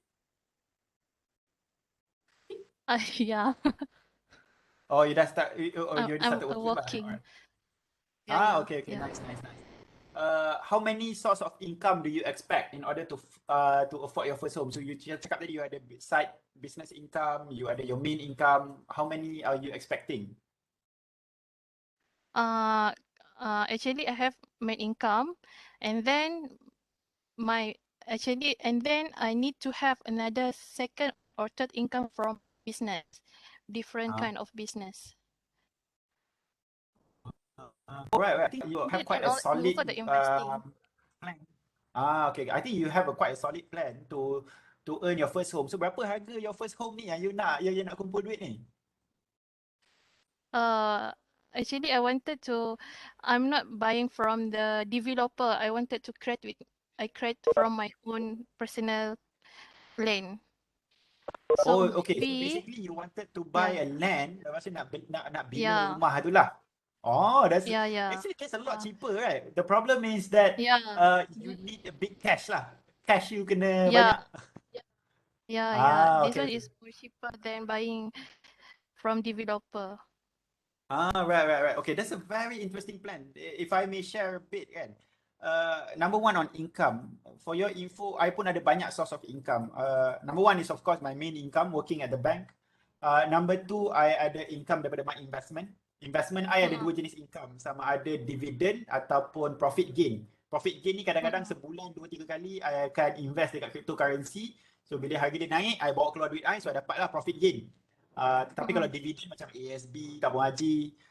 Lepas tu thirdly, I ada side income on affiliate marketing. So sebab I aktif dekat TikTok, di mana budak-budak muda tengok TikTok I, lepas tu dia tengok TikTok I, lepas tu dia pergi ke website I, download apa je investment yang I recommend, I akan dapat sedikit commission daripada situ. So that's my third income. Fourth income I adalah daripada rental. I ada my first home yang I dah beli yang sangat-sangat murah. I rentkan keluar. And then last but not least is something that I baru nak bina this year. I wanted to start my own business as well. Dekat belakang tu nampak ada kotak yang banyak tu. So I baru je dapat produk I baru nak start my own side business. So that's my fifth income. I hope I can build more lah. Sebab lagi banyak income ni lagi bagus sebenarnya. Sebab apa? Kalau you your life board adalah satu papan, bawah tu ada empat pillar. Setiap satu pillar ni mewakili satu income. Kalau your life ni yang mewakili satu board ni, you ada satu saja pillar which is your main income, I tolak habis satu pillar ni, your life akan crumble. You akan hilang your source of income.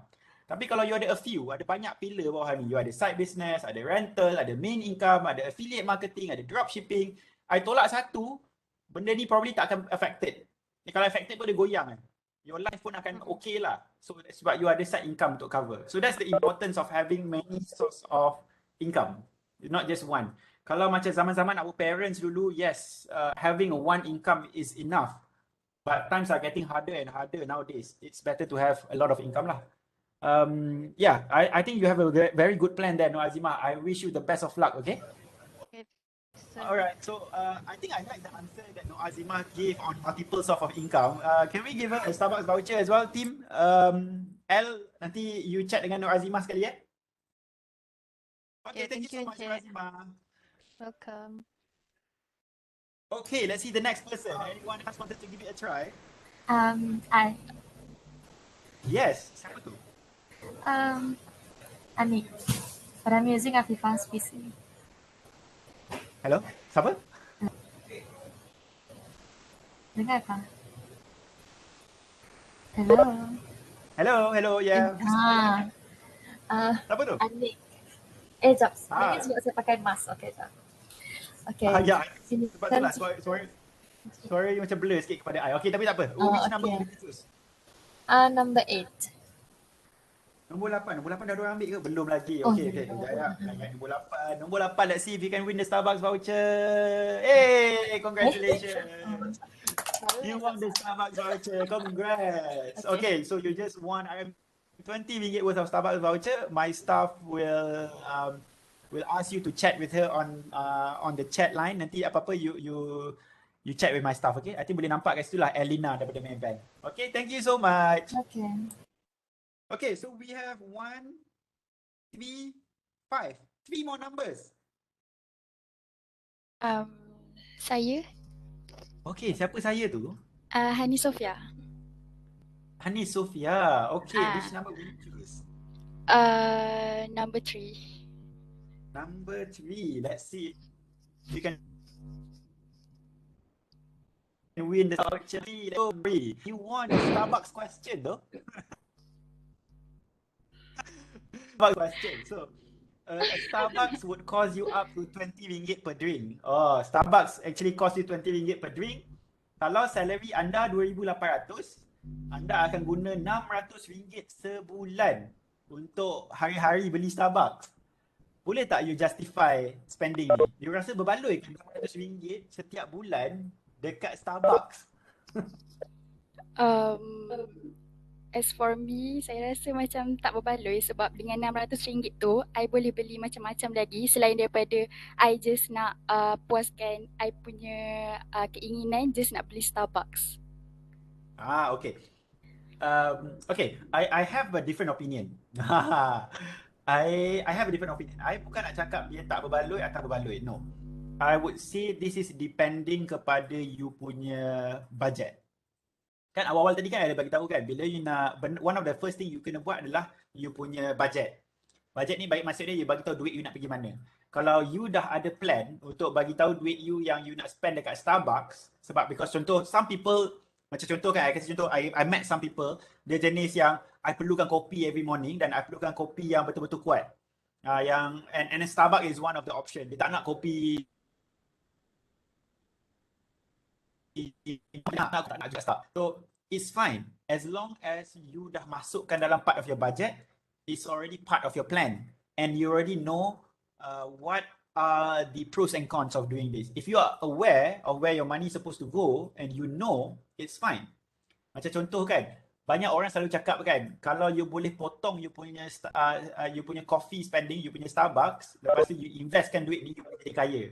Problem is, women are creature of emotions. So when we see that creature of emotions, bila kita potong on one part, dia akan increase ke other part. So increase dekat mana? Yang tu yang the hard part for most human being. Is either is increase, contohnya you potong Starbucks, lepas tu tiba-tiba increase dekat Shopee punya spending. Tak guna juga. Kalau you kurang Starbucks, lepas tu increase kat saving, okey juga. Tapi kebanyakannya orang yang I tengok, dia potong Starbucks, lepas tu dia increase pula dekat Shopee. So what you're saying is right. Is for me is it can be considered as well. Tapi kalau you nak spend banyak on that much on Starbucks, you kena ada proper plan. My message is that whatever that you wanted to spend in life, of course there are rule of thumb. Macam contoh untuk kereta bawah daripada 15%, untuk rumah bawah daripada 30%. Tapi it doesn't mean that you cannot go overboard. Boleh kalau contohnya nak spend 40% dekat rumah ataupun 20% daripada kereta, boleh. Tapi you kena tahu dekat mana and you are aware of that decision. What I'm trying to tell you guys or trying to educate our audience is that number one, you have to be aware of your spending. You believe the question. Macam saya cakap betul kan, macam dekat Menara Maybank sekarang. Go to the office now. Dekat Menara Maybank ada Starbucks. Okay, and kebanyakan pengguna Starbucks dekat Maybank bawah tu, more than 40% adalah anak muda. And why? Because they wanted to impress others. They want to socialize with. However, is it worth it based on the banker's salary? I don't think so. Alright, but if you have a plan for it, then go for it. Tapi kalau tak ada plan, kalau for the sake of impressing, for the sake of and for no purpose, then tak ada, bagi I, don't go for it lah. Okay, Anis, thank you so much for your answer. Okay, let's have we only have 2 numbers left, number 1 and number 5, Me. and I'm gonna select Me. one person. Okay, Syafiqah lajunya. Okay, Syafiqah, sama ada nombor 1 atau nombor 5? Which one? 1. Number 1 you sure Okay, this is the last person I'm not gonna call anybody anyone after this. Sebab tinggal one final number je lepas ni. So number 1 Syafiqah? Yeah. Okay, let's see number 1. I'm sorry Syafiqah. But you want a very interesting question. Marriage, car atau home? Mana satu datang dulu dan apa plan? Home. Ini soalan yang dahsyat. Home. Home lepas tu?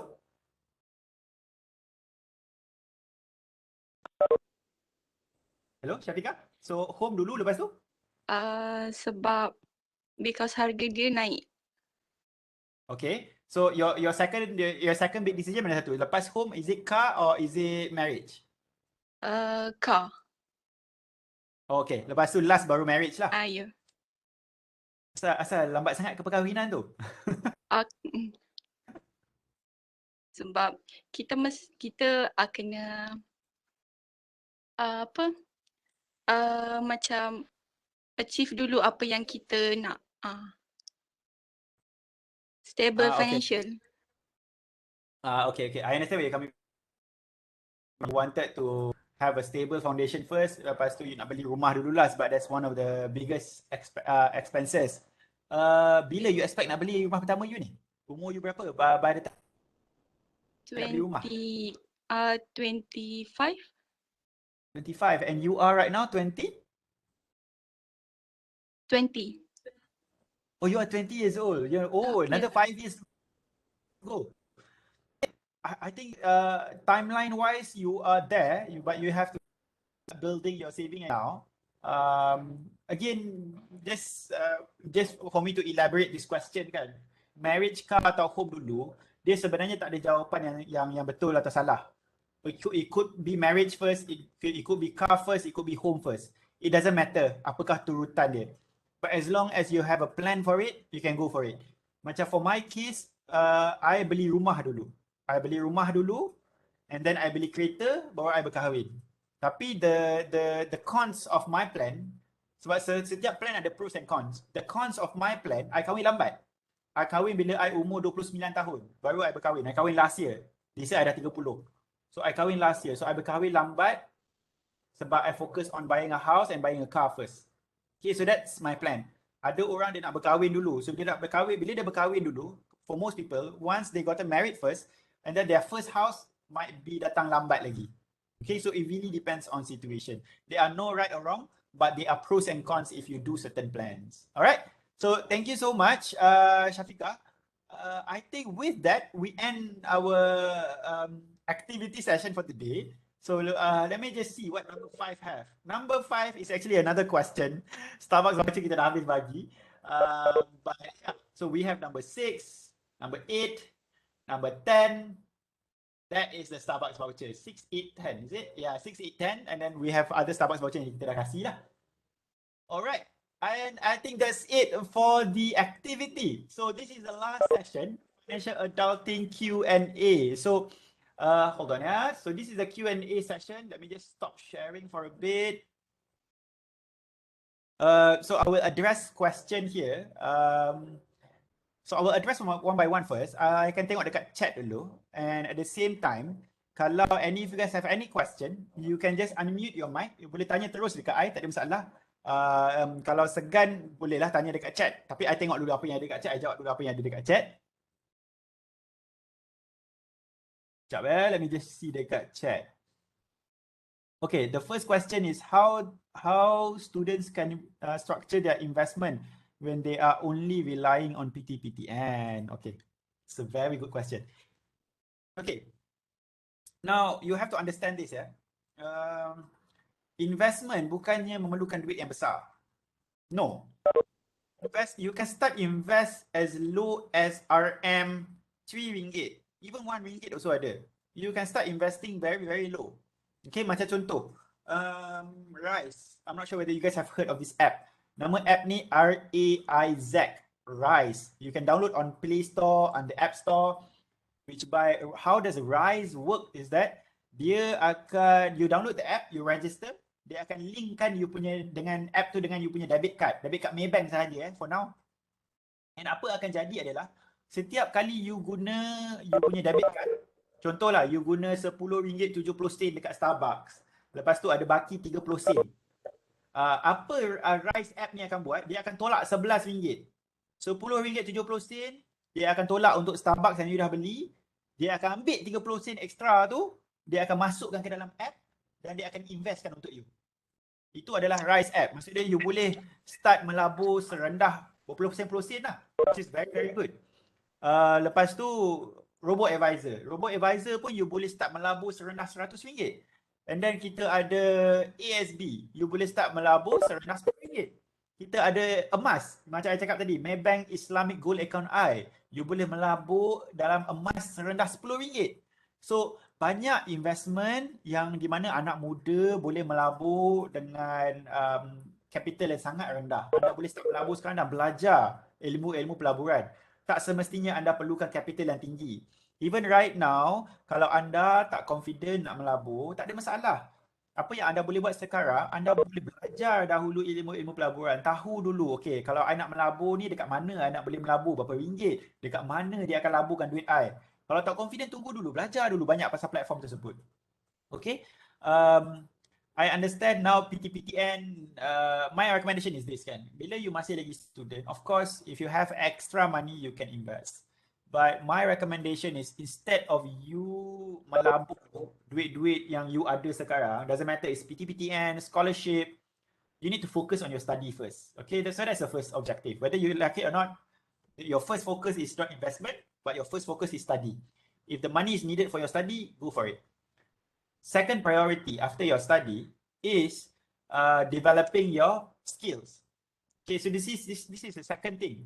Bila I cakap this is second things, it means that if you have extra money, you use that money to develop your skill, to add on your skill.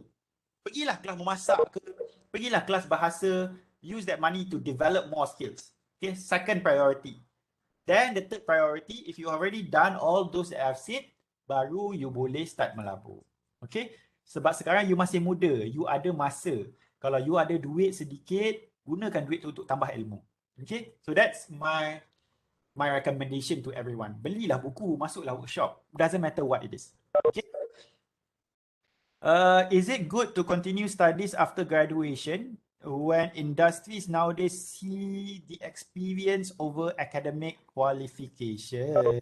Okay, very interesting question. Okay, it's like this, yeah. Number one, when it comes to employment, banyak anak muda dia takut tau bila dia nak apply kerja. Macam contoh kan, anak muda sekarang when they saw dekat Job Street ataupun Indeed.com ataupun Monster.com ataupun LinkedIn, lepas tu dia nak apply kerja, dia nampak perkataan memerlukan 2 years experience. Sebenarnya kan, in the industry, this is just sharing with you in the industry, in the corporate world, 2 years working experience means that job is for fresh grad. Okay, macam contoh kat Maybank, bila kita letak je iklan Maybank Global Maybank Apprentice, itu adalah fresh grad punya position. Tapi dekat situ dia letak less than 2 years working experience. Kenapa dia letak less than 2 years? Because we are open to those yang dah ada a bit of experience and we are open to fresh grad as well. Okay, so kalau you nampak mana-mana advertisement menyatakan less than 2 years working experience, ambil. Boleh je apply. It's a fresh grad punya position. Okay. Then secondly, is it good to continue your studies? Nowadays when industry see experience over academic qualification, it is always good for you to pursue your studies. It is always good.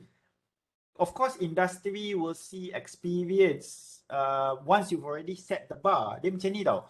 Kalau you dah ada degree is your ticket. After having that ticket, what's important is your experience afterwards. So that's what matters. And even for myself right now, bila I dah masuk ke alam pekerjaan, I still have to study, whether I like it or not. Even right now, while I'm working, I am actually taking Islamic financial planning license.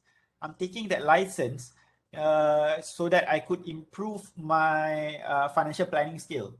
All right. So this is something very, very important as well. I still have to study. In fact, I baru lepas last week exam I study dekat lebih daripada 10 hari I ambil cuti, study, lepas tu ambil exam. Nasib baik lepas. Alhamdulillah. So it is always good to continue your studies. All right. Ilmu is very important. Just this, macam dalam Islam lah. Islam always prioritize the pursuit of knowledge. Okay, kalau boleh study sampai ke negara China. Alright, so it's fine. But nowadays, you have to understand knowledge is from every. You can learn the internet. Okay, you can get certification even from the internet. Alright, so it is always good to pursue knowledge. Alright, so next, what banking and institution need to realize the rural folks the importance on budget and what do we really like my job right now is basically a lot of engagement rural community on financial literacy. Sebenarnya maybe orang banyak bank, even bank negara, all the banks in Malaysia, we actually do a lot of CSR even with the rural community on importance of budget or importance of personal finance. We actually did that a lot. Problem is there are so many things yang bank dan bank negara boleh buat. Contohnya macam kita datang ke macam Zelda, kita ada buat event dengan college community. Problem is it's not the things yang the bank boleh buat. Banyak benda tau. Only that when it comes to practice, when it comes to implementation, when it comes to execution, that's where a lot of us are lacking. People can join the event, but it doesn't mean that they have the discipline to use the financial tools correctly. Because people might have the knowledge. When it comes to emotion, it's not macam contoh I cakap pasal credit card. Orang tahu kalau bayar awal, credit card takkan kena interest. Tetapi people still swipe. Kenapa late actions is emotional spending is discipline. So that's the problem. So it's same thing with the bank. The bank negara, a lot of the third party financial management company have this. We are educating the Malaysians on how to become financially better. But when it comes to practice, Malaysia is still lacking in terms of the emotional department. Okay, so that's my personal opinion on it. But we will, right now from the bank, we're doing our best in making them understand the importance of budgeting and management. That's when kalau macam I was saying just now, I download the Me app. So this is very important as well. It's not to promote the banks. No, it's extremely beneficial untuk anak-anak muda, especially understanding your own finance.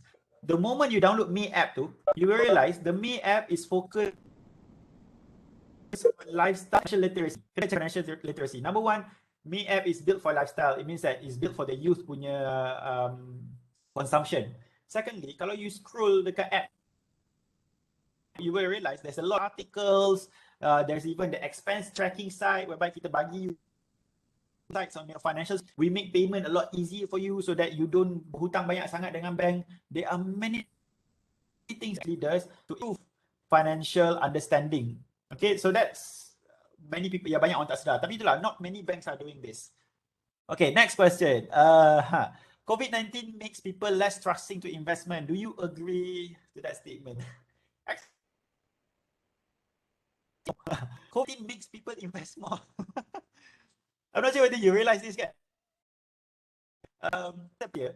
People, but orang tak ada kerja buat kat rumah tau. Because a lot of people, macam last year, when we started to work from home, in the beginning, dia ada banyak free time. So when people started to work from home, especially last year, when people have a lot of free time, a lot of people actually going into investment. When cryptocurrency was boom, it went really crazy during the pandemic. It's because people are working from home, they have extra time, they wanted to invest in something.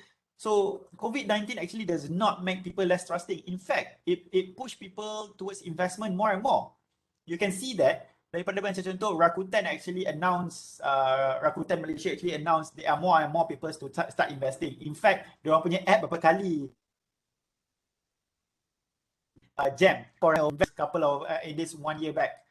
And it's the same thing dengan harga emas. Harga emas pun melambung naik ever since pandemic because people are starting to invest. Cryptocurrency melambung naik. Okay, even the stock market, more and more people actually invest in the stock market. The problem is the stock market is not performing well. Although banyak orang invest. So actually COVID-19 is a very, very good situation for investment. Okay. Okay, next question. With this current condition and ASB performance, is it okay to keep investing in ASB? Your comment. Because the dividend is getting low every year and we know that the worst is we cannot enjoy the dividend because ASB considered as a low risk investment instrument. I just wanted to know whether it's worth it. Okay, for me it's worth it. Kenapa I cakap worth it? You have to understand. Number one, ASB is a low risk investment platform. Banyak orang akan compare ASB to other platform outside there, which is an unfair comparison. That's my point of view. Macam contoh, other people are comparing ASB dengan Wahid Invest. Wahid Invest is a robo-advisor and it's not a low instrument. Okay, robo-advisor is an instrument based on your own risk tolerance. ASB is all low risk. So it's not a fair comparison. Other people also compare, oh, I can get more money in crypto. Cryptocurrency is a high risk investment. You cannot compare to ASB. All right, ASB is a low risk instrument, a very low risk. In fact, bila I cakap low risk, risiko ASB terlampau rendah sebab dia ada satu feature yang dipanggil sebagai capital guarantee. Capital guarantee means that if you put your money RM1 in ASB, bawa keluar setahun kemudian pun, duit you takkan jatuh. It's still gonna be RM1. It's not for like kita boleh jatuh 70 sen. No. If you put RM1, it's still RM1. That's what we call capital guarantee. The only difference is whether or not you're gonna get profit or not. So that is the difference. Okay. So is it still worth it? Among the low risk instrument, it's so worth it. Berapa banyak low risk instrument kat luar sana that can give good dividend as ASB? Yeah, if you can answer this, low risk instrument that can give like ASB punya rate, if you have one, tell me because I don't know. I sincerely don't know. There are no low risk platform yang boleh bagi ASB. So you have to understand that. Okay. Okay. The next question: how to start in cryptocurrency investment? First step. Okay. Number one, you have to understand in Malaysia, there are only 3 licensed cryptocurrency platform in Malaysia. License License ni maksud dia dah diberi mandat melakukan operasi di Malaysia. Without this license, you are illegal in Malaysia. Cryptocurrency investment platform that's legal license in Malaysia. Number one is Luno. Luno is quite famous. Secondly is Tokenized and Synergy, cryptocurrency investment platform. How to start? Very simple. Download their app. Download their app and you can start register and you can start with your cryptocurrency journey. Okay. So that's the easiest thing about cryptocurrency. You tak payah nak pergi bank, you tak payah nak pergi mana-mana branch, just download their app. Okay. And then in Malaysia, there are only 6 coin that is certified in Malaysia. This is and cryptocurrency in Malaysia is not certified as investment. Yeah, cryptocurrency in Malaysia is certified as digital asset. Is not an investment. It's digital asset. Whether asset tu harga dia turun atau naik, that depend on the market price. But it's not an investment in Malaysia. It's a digital asset. Basically, what you are buying, the coin that you are buying is basically an asset. It is not an investment. Now, let's talk about the digital asset yang certified dalam Malaysia. Number 1, we have Bitcoin. Number 2, we have Bitcoin Cash. Number 3, we have Litecoin. Number 4, we have Ethereum, Ripple, and then apa yang last one? Altcoin, ALT coin, altcoin. So only 6 coin yang dah certified untuk diniagakan di Malaysia, and this 6 coin also is already deemed permissible by the Syariah Council. Okay, ini maksud digital asset yang harus. However, again, not all coins are harus. Only these 6. Macam contoh coin-coin macam yang pelik-pelik ni kan, sana kan, yang Dogecoin, Shiba Inu, all of that coin is meme coin. Meme coin ni maksud dia ditubuhkan untuk sebagai lawak-lawak je. Tapi somehow harga dia naik bila ditubuhkan untuk lawak-lawak ni. Macam contoh Dogecoin, harga dia naik disebabkan Elon Musk. That's it. So there's no foundation behind it. Okay? And if you invest in this coin yang ditubuhkan untuk lawak-lawak ni je, untuk there's no point in it. It's basically gambling for the Muslim. So be very careful. If you want to know what are the digital asset ataupun coins yang elok, do your own research a bit. Not every coin is built on Sharia compliantness. This is something that you have to check by yourself. Okay. Next is, can you explain a bit more about unit trust? So unit trust is basically a pool of funds. A pool of funds whereby duit ni dikumpul daripada banyak-banyak jenis investor, beratus-ratus investor, dikumpulkan dalam satu dana. Lepas tu dana ni akan ada seorang fund manager, di mana fund manager ni akan tolong investkan duit ni. So bila diinvestkan duit-duit, semua orang punya, semua investor punya duit ni, dia akan investkan, contohnya lah 100 investor datang sama-sama, dia kumpulkan dalam satu dana. Lepas tu fund manager ni cakap, dana yang terkumpul ni kita akan invest dekat technology company. So maksud dia unit trust ni ataupun this pool of fund is technology theme unit trust. Maksud dia akan invest dekat company teknologi dekat Malaysia, company microchip ke, company apa-apa ke, sebab tema dia teknologi kan. So that's unit trust. So ada banyak jenis unit trust yang ada kat luar sana. Ada unit trust yang bertemakan teknologi, ada bertemakan ESG, ada bertemakan banking, ada bertemakan based on geography. Macam contoh unit trust yang fokus kepada company di China, fokus kepada company di India, ada juga. Okay. Now unit trust ni bila macam cakap dia ada fund manager yang akan handle this unit trust.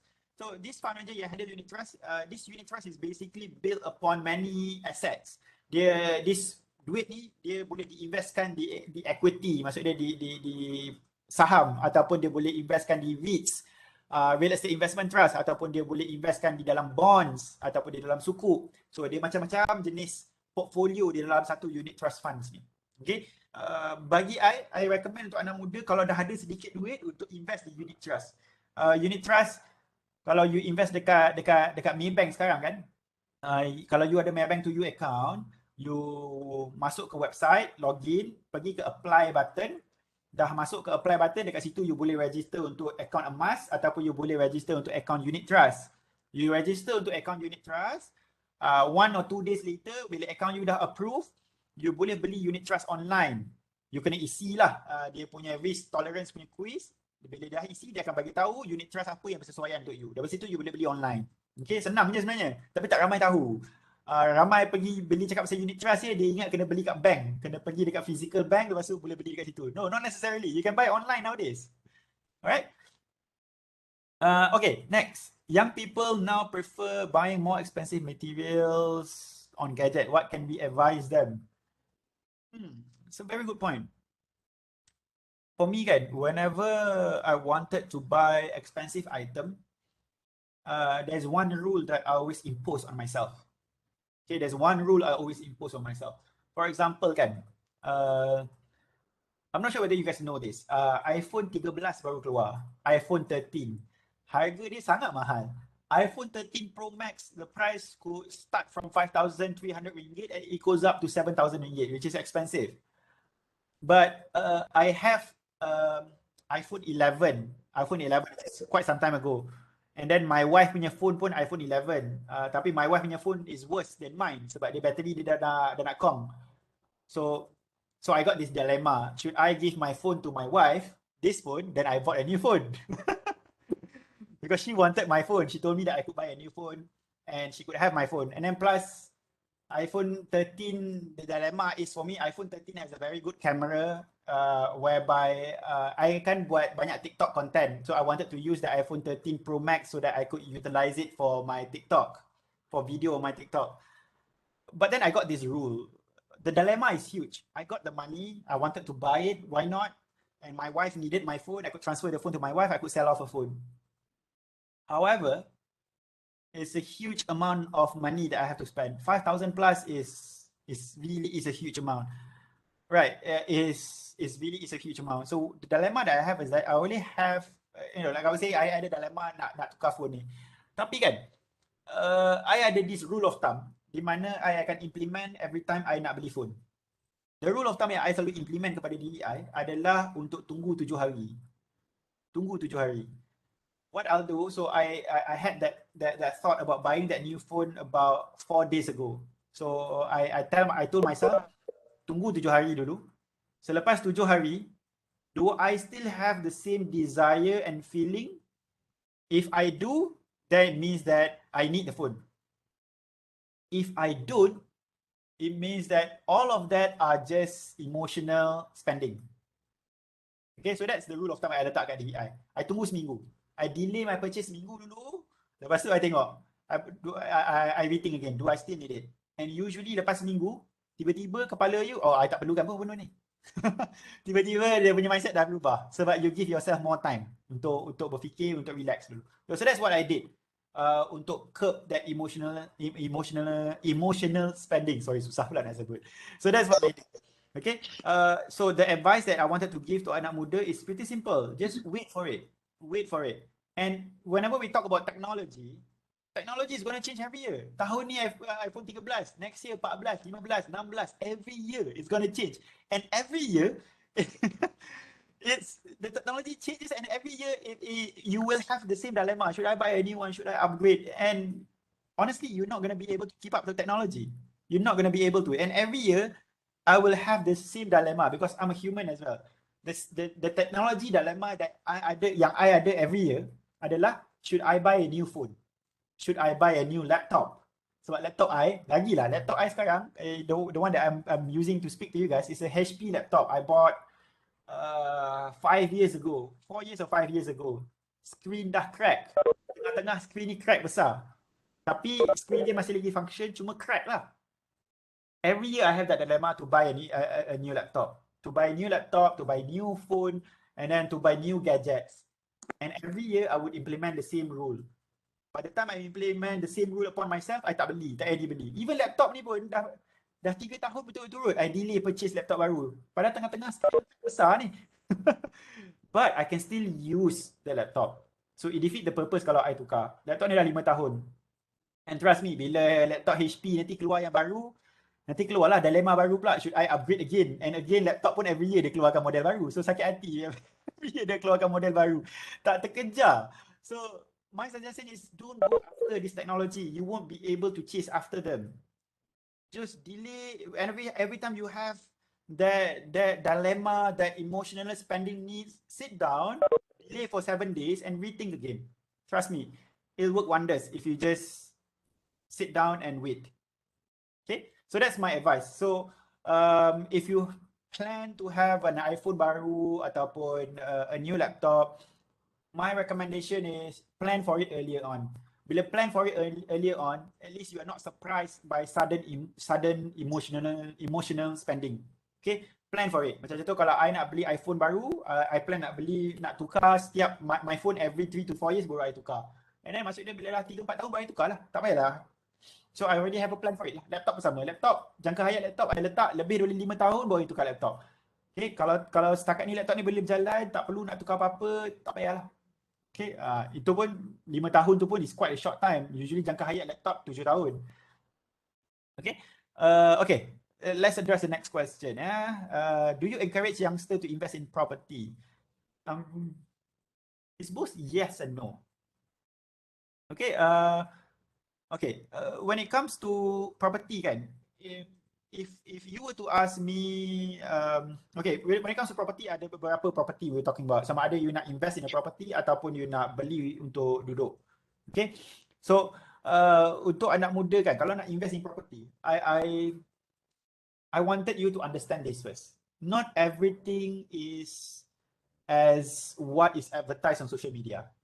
Okay, let me give you an example. I baru pindah masuk rumah dekat Sentul ni. I baru beli rumah dekat Sentul ni. I baru masuk 3 bulan rumah baru I ni. Alhamdulillah, which is quite nice. I dah habis cat, I dah letak macam-macam. Harga rumah ni, rumah ni, I bayar bulan-bulan RM2,042. I bayar lebih setiap bulan. I bayar RM2,042 sebab I nak habiskan cepat.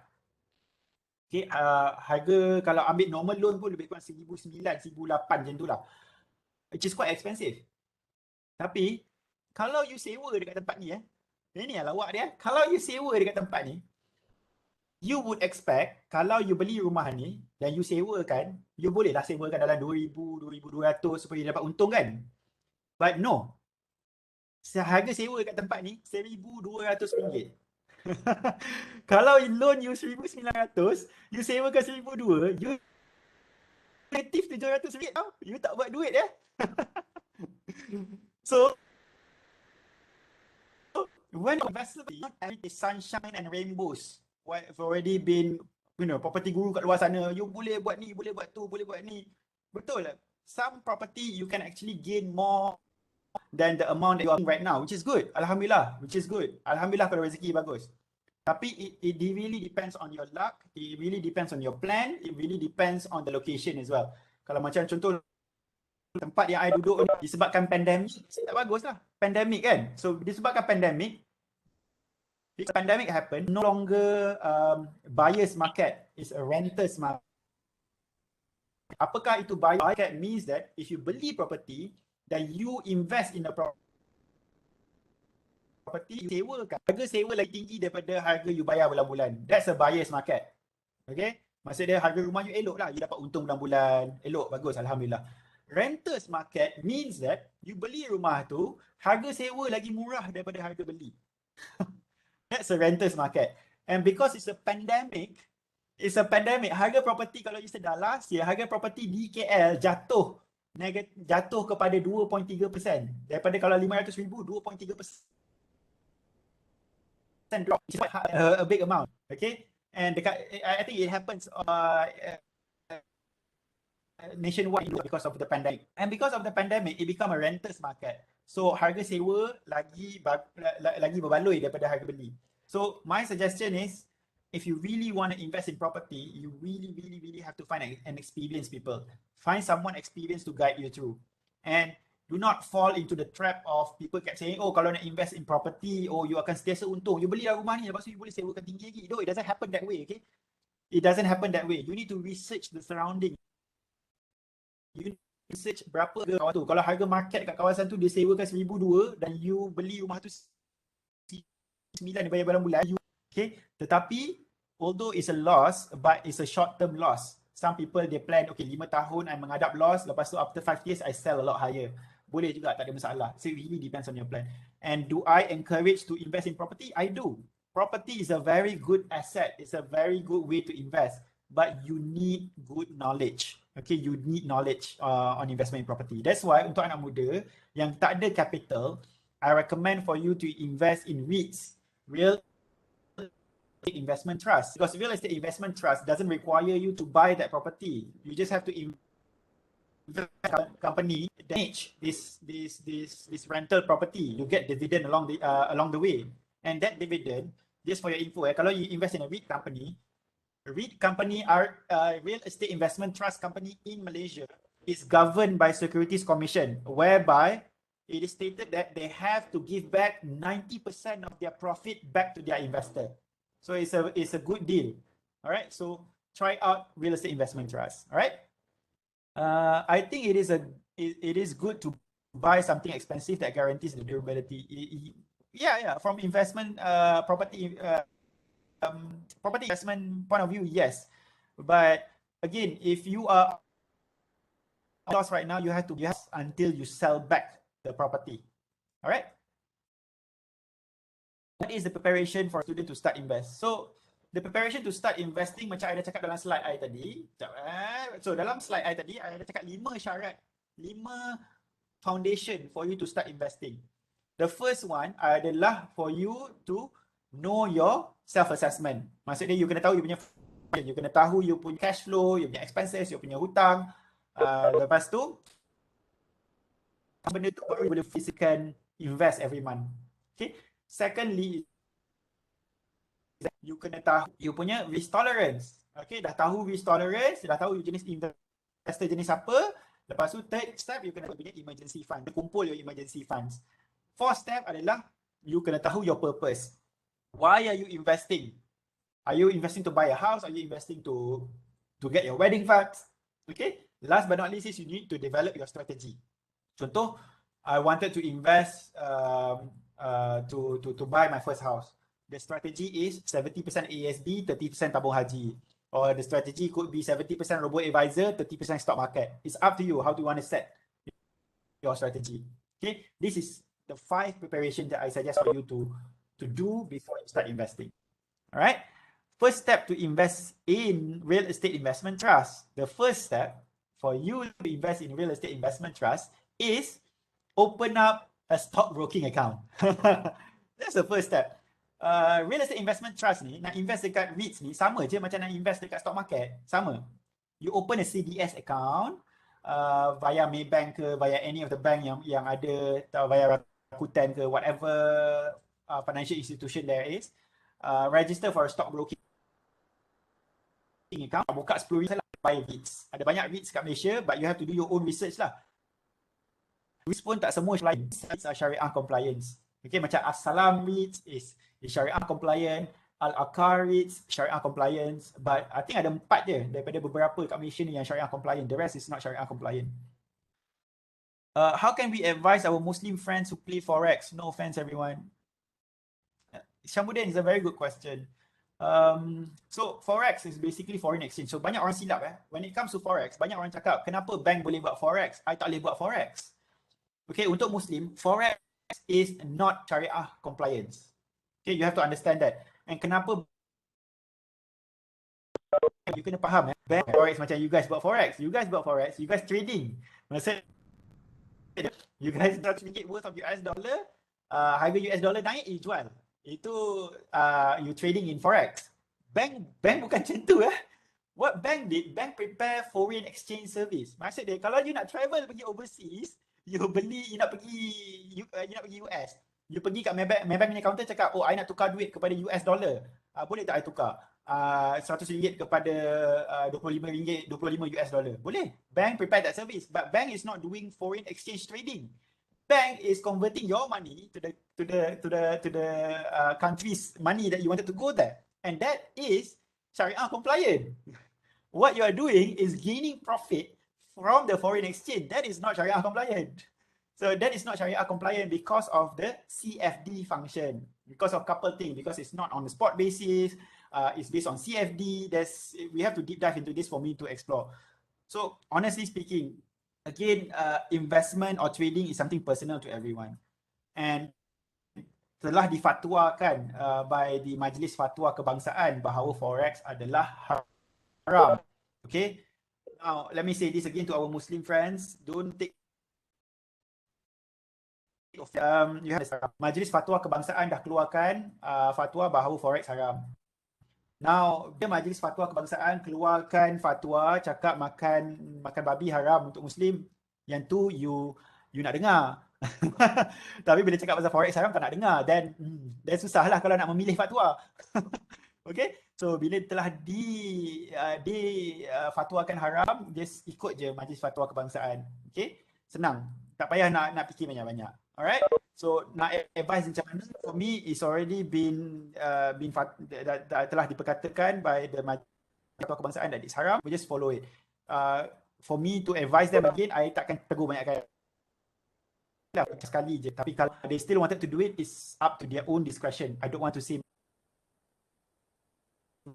because I've already advised, and banyaklah orang yang melawan. Banyak je iklan-iklan dekat TikTok tu promote Forex kepada, tak kisahlah, banyak yang I tengok Muslim je yang buat. So I don't want to say much. To those non-Muslim, if you wanted to do Forex, can go ahead, but you need to learn technical analysis for you to do so. Okay, you need to have the proper foundation. Don't just simply go into Forex and start investing. You need the technical analysis before you start your forex trading. I see there's no more question dekat chat. I'm just going to give another 1 minute. If anyone have any question, you can just ask me directly here, or you can just blast me through through the chat as well.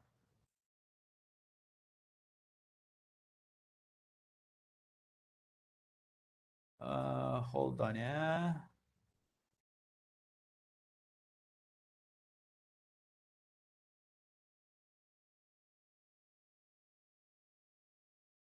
All right. So anyone have any more question? All right. So I think kalau tak ada, I can pass back the session to our moderator. Okay. Terima kasih kepada Encik Muhammad Fairuz Izzuan atas perbincangan isi penerangan yang cukup mantap dan berkesan dalam tema Bankers Network dan juga Financial Adulting. Okay, banyak input yang telah kita terima daripada penerangan Encik Muhammad Fairuz Izzuan sebentar tadi.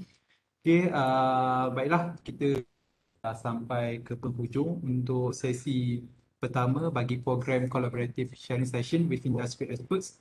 Okay. Sebelum mengundurkan diri, kami di PMBS sekali lagi merakamkan setinggi-tinggi ucapan terima kasih kepada Encik Muhammad Fairuz Izzuan atas kesudian untuk menerima pelawan kami sebagai panel jemputan. Okay, yang pertama yang memberikan kupasan tentang Bankers Network dan juga Financial Adulting. Sekalung penghargaan kepada member atas respon yang baik yang telah kami terima dari Maybank kepada Politeknik Metro Betong Sarawak. Mungkin pada masa hadapan kita boleh sekali lagi jemput Encik Muhammad Fairuz Izzuan untuk berkongsi tentang topik-topik yang berkenaan dengan kewangan dan juga perbankan. Kita mungkin boleh libatkan Politeknik Malaysia dengan lebih menyeluruh, melibatkan Politeknik yang menawarkan diploma kewangan, perbankan Islam, pengurusan perniagaan dan sebagainya. Okey, boleh Encik Muhammad Fairuz Izzuan? Boleh lah. Saya second time datang buat event dengan Politeknik Metro Betong. The first time saya pergi ke Sadibat. Okey. InsyaAllah mungkin boleh diteruskan kolaborasi ini supaya lagi efektif, lagi pragmatik dan juga menyeluruh. Okey, terima kasih. Okey, bagi peserta program Collaborative Sharing Session, program ni akan ditangguhkan seketika dan akan bersambung semula pada jam 2 petang nanti.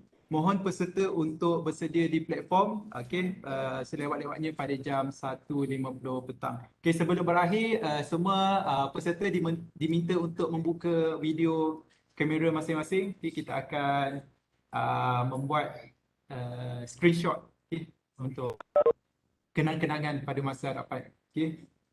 Tanpa segan silu, bukalah kamera anda. Ayo buka kamera, jangan malu-malu. Kita nak tengok wajah anda semua.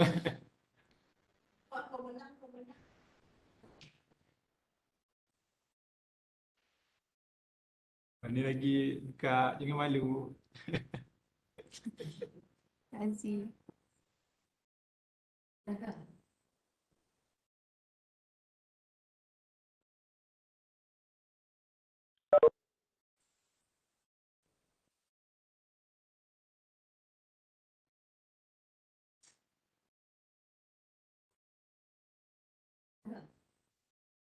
Sudah?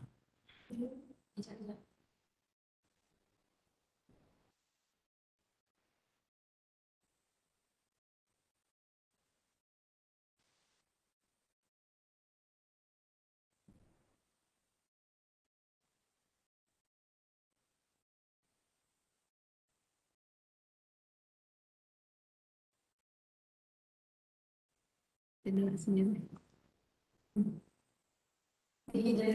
Lagi.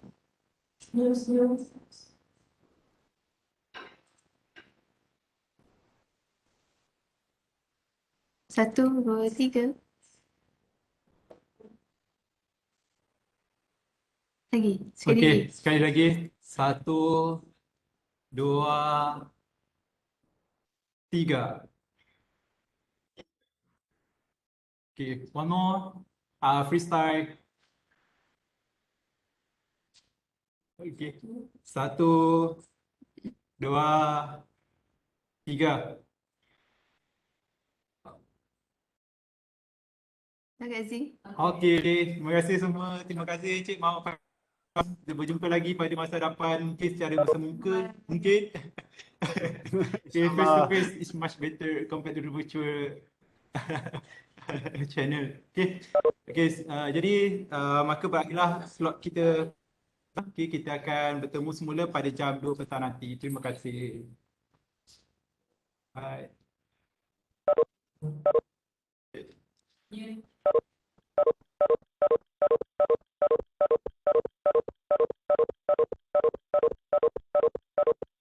Mana tanya bunyi?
Tak bisa.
Hoot, hoot.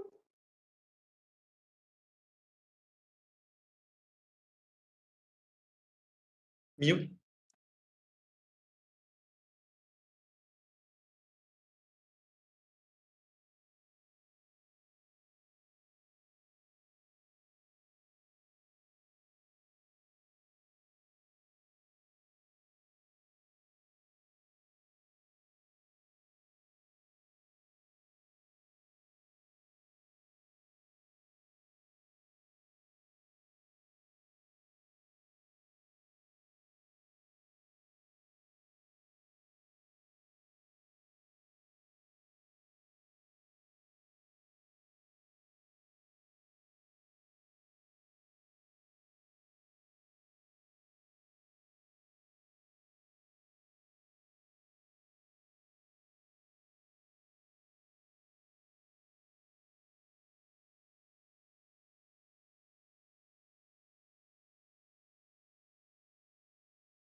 전국 팔도에서 모인 8명의 타짜입니다. 이들이 모여 제1회 타짜협회 모임을 그리고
Hi guys. Can I share screen? I want to test my slides.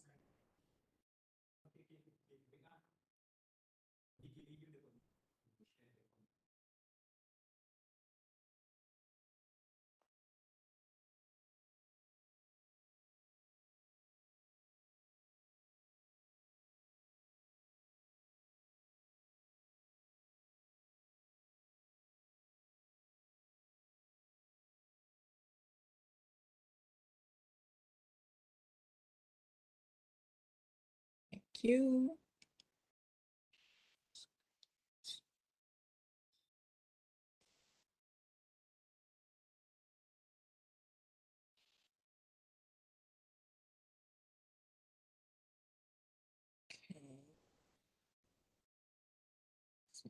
So present. Okay. You can see my screen?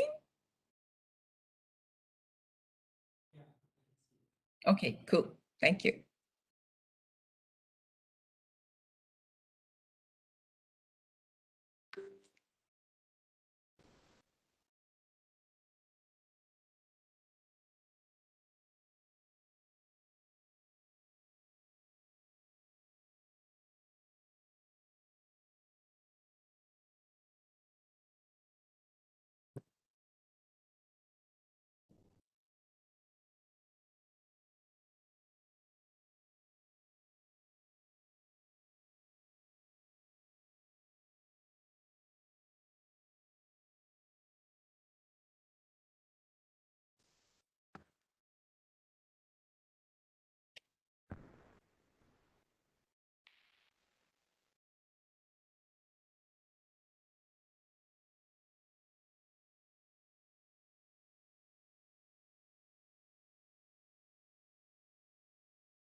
Assalamualaikum dan salam sejahtera.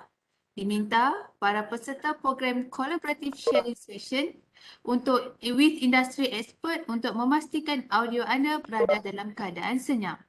Kita akan mulakan program dalam beberapa minit lagi.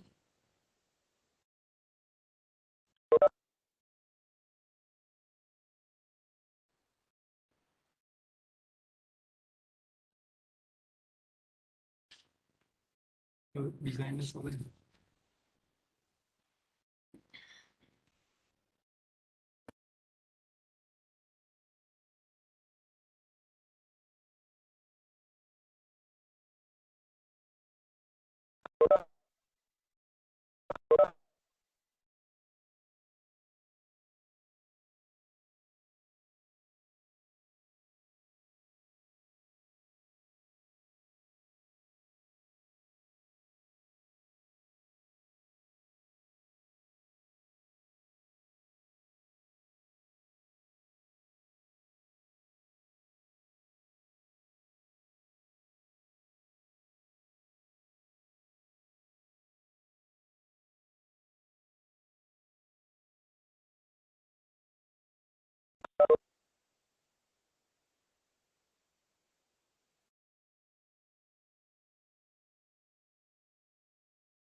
Selamat petang, Miss Karen, anda di talian dan juga Dr. Razli.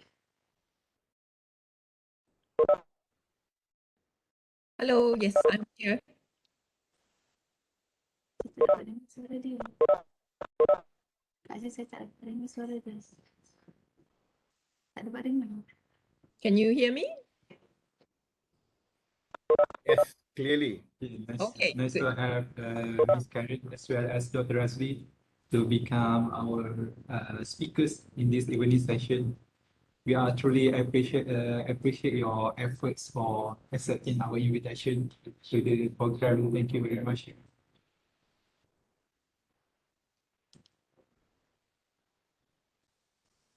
Thank you for having me here. Dia tengah baca apa ke? Saya tak dengar apa. Tak dengar.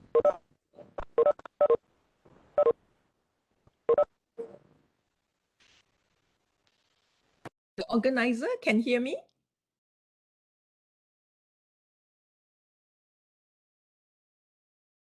I can hear you well, Karen. I think the host can't hear us.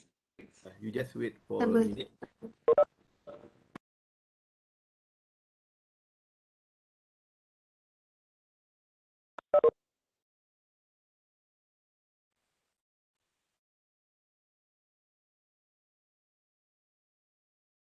After this financial literacy webinar.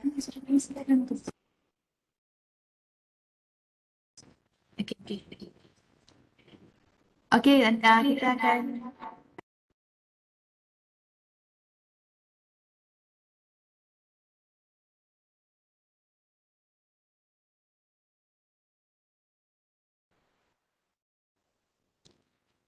Okey, Miss Karen dengan Dr. Razli, kita akan mula sebentar lagi. Kita tengah admit, kita tengah tunggu peserta untuk masuk dalam program pada petang ini.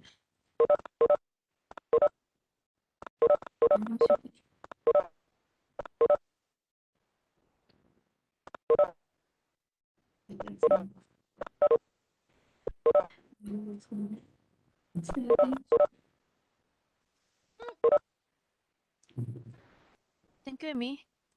Okay, kita akan mulakan program kita 5 minit lagi. So saya harap para peserta anda boleh bersedia dan anda boleh juga untuk jemput kawan yang lain untuk join program pada petang ini kerana program pada petang ini kita bawakan khas pakar dalam industri fintech untuk kita semua menambahkan lagi pengetahuan tentang bidang fintech itu sendiri. Saya dengarkan mic kan, pun mic rusak kan? Tapi dah. Oh, mic.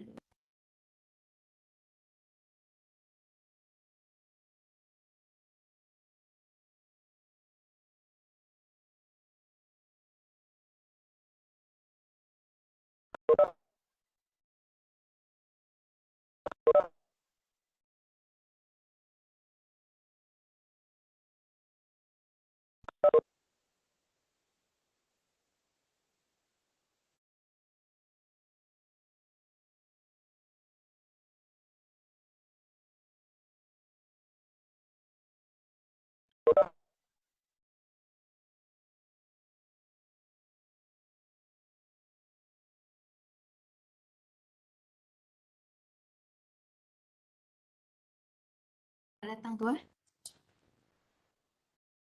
Selamat datang ke slot kedua kita dalam program Collaborative Sharing Session Industry Expert bertemakan The Relevancy of Fintech in the Emergence of Industry Revolution 4.0.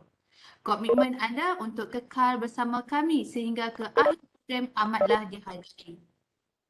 Slot kali ini menampilkan Dr. Razli Ramli, pensyarah kanan Azman Hashim International Business School, Universiti Teknologi Malaysia, selaku moderator jemputan. Dan panel jemputan kita iaitu Miss Karen S. Puah, Presiden Fintech Malaysia.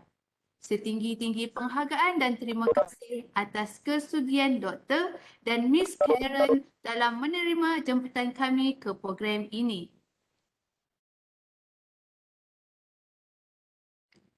hadirin sekalian, izinkan saya memperkenalkan kedua-dua jemputan kita pada hari ini.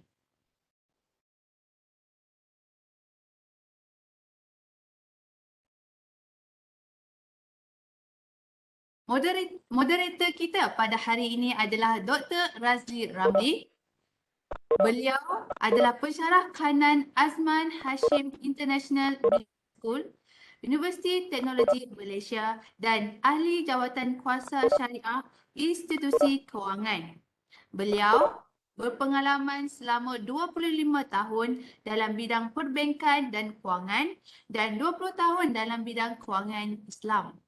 Beliau mempunyai pendidikan Bachelor of Economics from Flinders University of South Australia dan juga PhD daripada Universiti Utara Malaysia. Manakala panel kita pada hari ini iaitu Miss Karen S. Wah, beliau adalah Presiden at Fintech Associations of Malaysia. Beliau mempunyai pengalaman luas dalam bidang fintech di mana beliau adalah Head of Malaysia for She Love Tech. Beliau mempunyai pendidikan Master of Business Administration.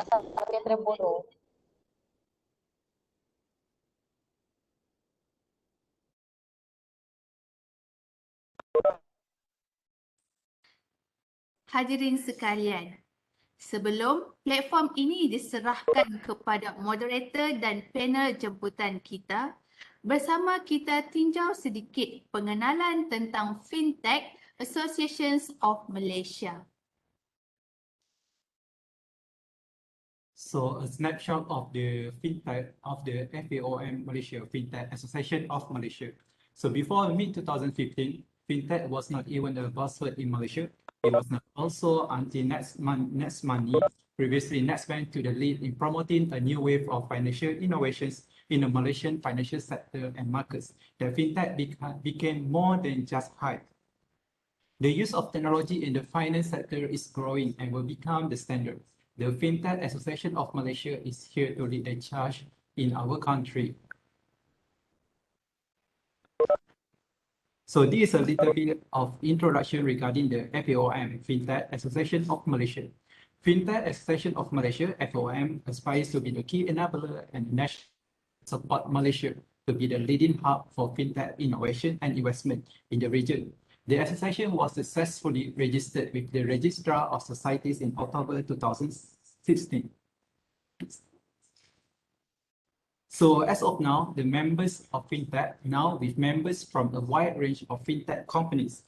Fintech Association Malaysia, FAOM, has connected various stakeholders in the industry, engaging them in conversation and fostering collaborations. If FAOM wants the industry to grow further, FAOM, it says, must grow it together.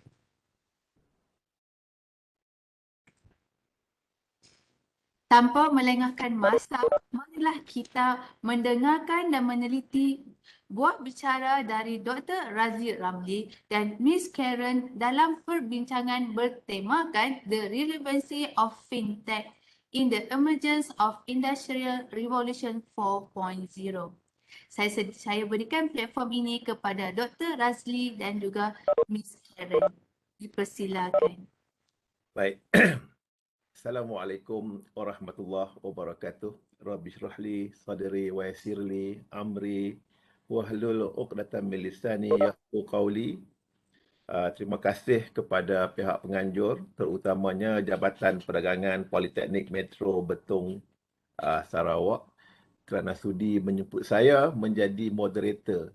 Dan saya juga berterima kasih sangat-sangat kepada Cik Karen kita yang sudi juga menerima jemputan untuk berbicara pada petang yang segar ini ya. Baik. Sebelum saya teruskan acara saya pada hari ini, saya ingin mengucapkan selamat ulang tahun kepada FAOM, kepada Fintech FAOM, Fintech Association of Malaysia, kerana menyambut ulang tahun yang kelima dengan pendaftaran pada tahun ini, Oktober, because FAOM didaftarkan dengan Registrar of Society pada tahun 2016 Oktober. Jadi bulan ini adalah bulan tahun kelima mereka berada di dalam dalam industri. Dan seperti mana yang telah disebut tadi, FAUM ni juga dia mempunyai beberapa agenda penting dalam industri seperti mana yang telah tercatat yang disebut tadi oleh pihak penganjur tadi itu. FAUM ingin menjadi key enabler national platform to support Malaysia untuk menjadi leading hub for fintech innovation dan investment in the region. Jadi itu perkara yang penting. Kenapa tertubuhnya FAUM? Jadi kita para pelajar dan juga pada pensyarah-pensyarah yang mengikuti siaran kita pada hari ini adalah pada hari ini kita amat bertuah kerana kita dikenalkan dengan FAUM ni, maka dekat-dekatkanlah diri kita dengan FAUM. Dan selalu-selalulah kita berhubung dengan FAUM untuk mendapat data-data, untuk mendapat maklumat-maklumat yang terkini berkaitan dengan fintech di Malaysia. Kerana information, data-data yang kita dapat daripada mereka adalah data-data yang reliable, yang boleh kita guna pakai. Jadi gunakanlah mereka.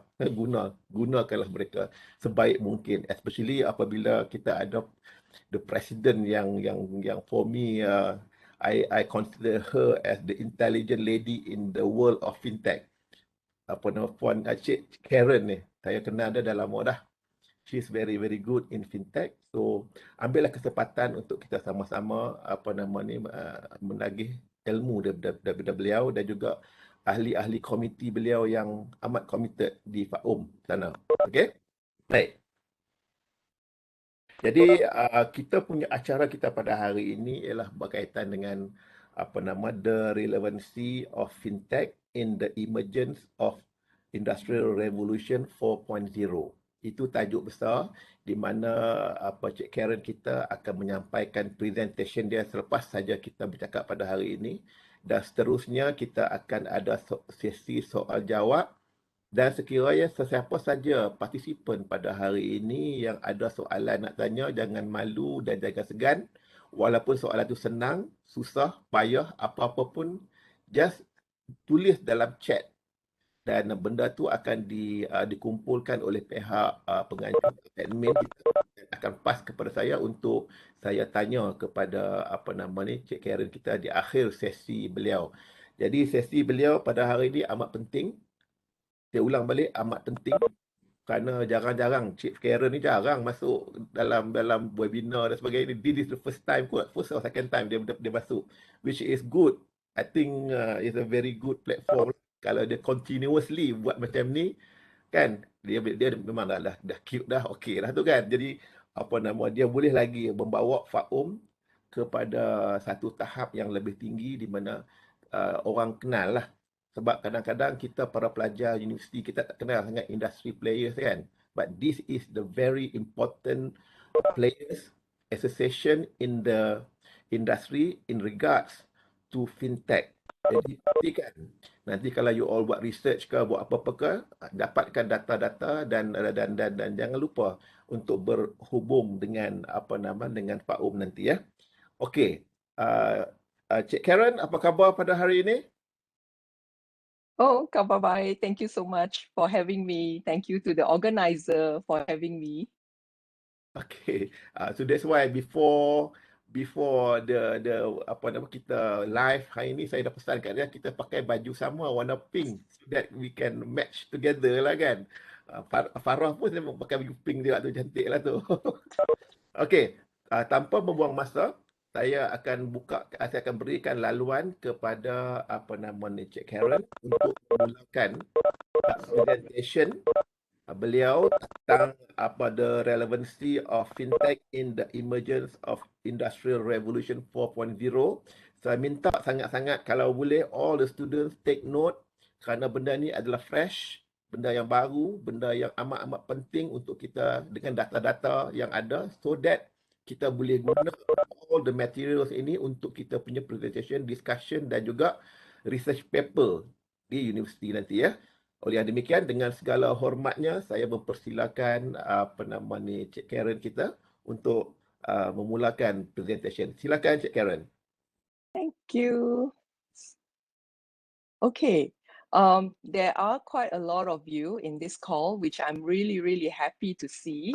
If you can and your broadband allows it, you can switch on your video so that I can see reaction. Then it will not be so boring for me just talking to empty boxes, kan? I'm going to present this mostly in English, but I want you to send in a lot of questions. And if you send in the question with your email, I will personally reply your email and share with you a Statista report that will help you in your research. Okay, so that is a promise. It's a free gift from me. Okay, if I can share screen.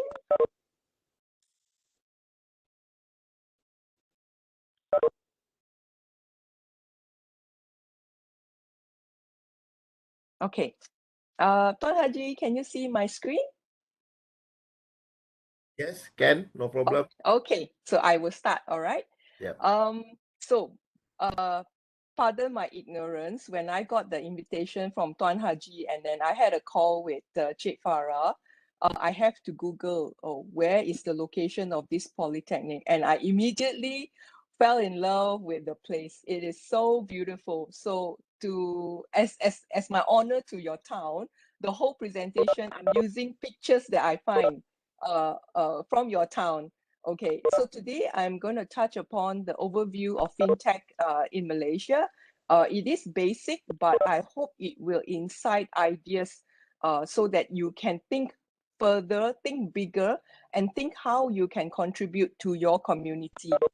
Okay, so the objectives of this presentation, I hope at the end of it, you will understand the correlation between fintech and financial institutions. So what does fintech even means? It merely means financial and technology. And there are so many other fintech or agri-tech, wealth tech, what else? Meditech. So all these industries that comes with a technology component as the driving factor has started to take over the world, right? And then at the end, you will also learn what are the regulators doing in Malaysia and the role that they play, who are the fintech ecosystem, who are the players, and then the innovation in fintech. Sounds good? All right, let's start with this guy, right? Who doesn't know Bill Gates, right? But the funny thing is, in 1994, he said this: we need banking, but we don't need banks anymore. So from the questions that was sent to me via the Polytechnic, I can see a lot of you are from the banking and finance course. So if Bill Gates can say this in 1994, and most of you were not even born yet, I think Tuan Haji also not yet lah. He's so young, kan? So let's think about this for a second, right? What is the core function of a bank? What does it need to do in order to be called a bank? So if you look at the core function of a bank, it's basically just three functions. You must have the ability to take in deposit, you must have the ability to do lending, and also must have the ability to make payments. So we think about this, right? Who else can provide these services? Maybe not all at once, especially deposit taking, but lending or payment, is there something that it can be broken down into three and then offered to us in a better manner? So you will see the journey of the evolution of fintech started in the 50s when Diners Club introduced the first credit card, and it's called American Express, right? The Amex card. It is a prestigious thing to have, because when you have an Amex card means that you don't have any credit card debt, because for Amex you must settle your bill in full every month, right? And then in the 60s, you see the first ATM machine being installed by Barclays Banks in UK. And then in the 70s, you see electric stock trading at the establishment of NASDAQ. And that is the beginning of how financial markets operate. It's no longer via the ticket. And then in the 80s, you will see computer, online banking, and then proper data infrastructure. You will see us using less of the bank book and then more of electronic statement, right? And then in the 90s, you see the internet and the e-commerce, and that is the surge of digital infrastructure. You will see where payments are done online. And then, of course, today, almost everyone walks around with a bank in your hand, right? You have your Maybank to you, and that is practically a bank. So what does the regulators do in this case? How do they actually help? You will see the timeline, like from May 2016, Bank Negara realized that there is a need to look at this financial technology space more seriously. And the then governor, we call him MI, so Muhammad Ibrahim, he set up the FTech division, right? So FTech stands for Financial Technology Enabler Group. And then from that group, they started the Sandbox framework. It was launched. We were number 2 in the world to launch the Sandbox framework right after London. And then after we launched it, it was Singapore MAS, or the Money Authority of Singapore, launched the Singaporean Sandbox. Now, when you go to a playground, you will see that a confined area that has got good sand for the children to play, right? So it is the same concept. It is a safe space for fintech innovators to try out new product, but in a safe environment.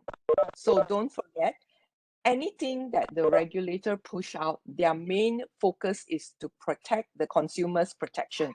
They have to protect the consumer's interest and make sure that they don't get scammed, they don't get fleeced, they don't get cheated, right? So that's why the Sandbox framework is there.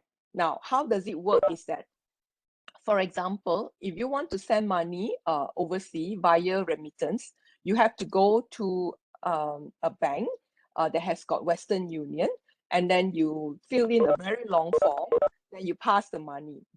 Western Union and whatever bank that you're using charge you a lot of money in terms of fees. If you send 1,000 ringgit, spending 18 ringgit on fees is considered a lot, right? Because 18 ringgit can feed you a whole day, right? It's like 3 meals already. And that's where is the birth of the digital remittance, where you can send remittance via your phone, and you don't have to go to Western Union anymore. So when players like Money Match or World Remit came to the Malaysian shore, they went through the Sandbox. It took them for Money Match about more than a year.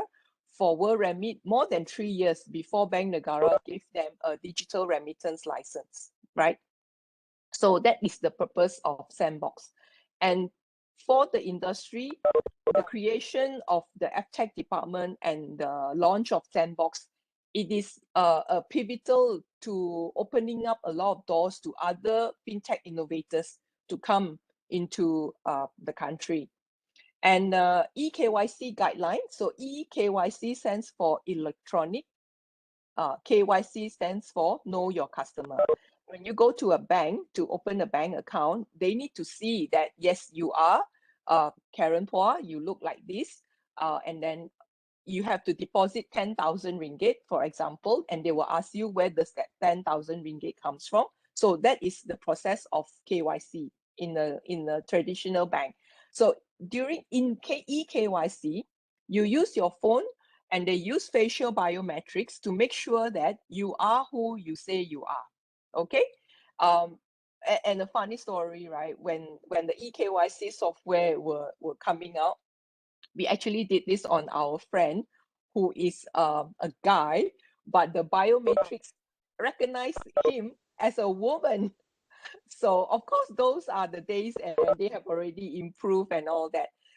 Okay, and then in July 2018, ICTF becomes effective, and ICTF stands for Interoperable interoperable credit transfer framework.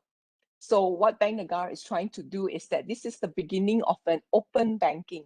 So open banking means that you have your main bank with Maybank, for example, but you also have a lot of banks, a lot of other bank accounts with Hong Leong and with CIMB. And then you want to buy something, but you don't want to touch your Maybank account. A merchant would be able to tell you like, hey, Cik Farah, you actually have money in CIMB that we can use to pay for this purchase. So it is allowing the merchant to have access to your data without you having to go through all the three banks. So that is what it means by open banking.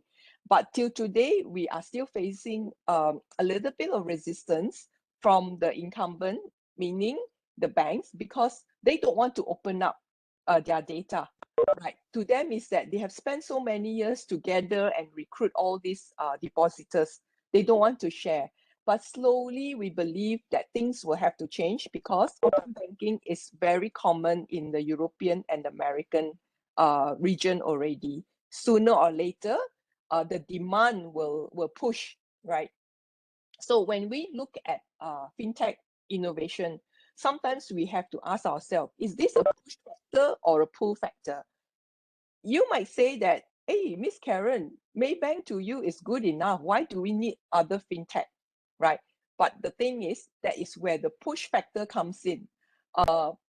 Demand from overseas, right? If you go to Venmo, for example, if you go to America, people are paying peer-to-peer via the handphone. You don't even need to know the bank account, right?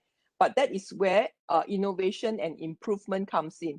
And then now in Malaysia, you have the Do It Now, right? So if you have a bank account, you register. So you have to personally register for the Do It Now activation. And then so that when you ask payment from your friend, you don't have to give them your bank account number. You just give them your handphone number and they can pay you already, right? Especially if you're doing small business, you don't want to share your bank account number, you can just advertise with your handphone number. So it is very useful, okay? And then in August, FTech changed to become Innovation and Financial Development Department. It is headed by Encik Suhaimi at Bank Negara, and he is a man of visionary. His team is actively engaged with the industry players and the grassroots, and they are continuously looking for suggestions. They're very open.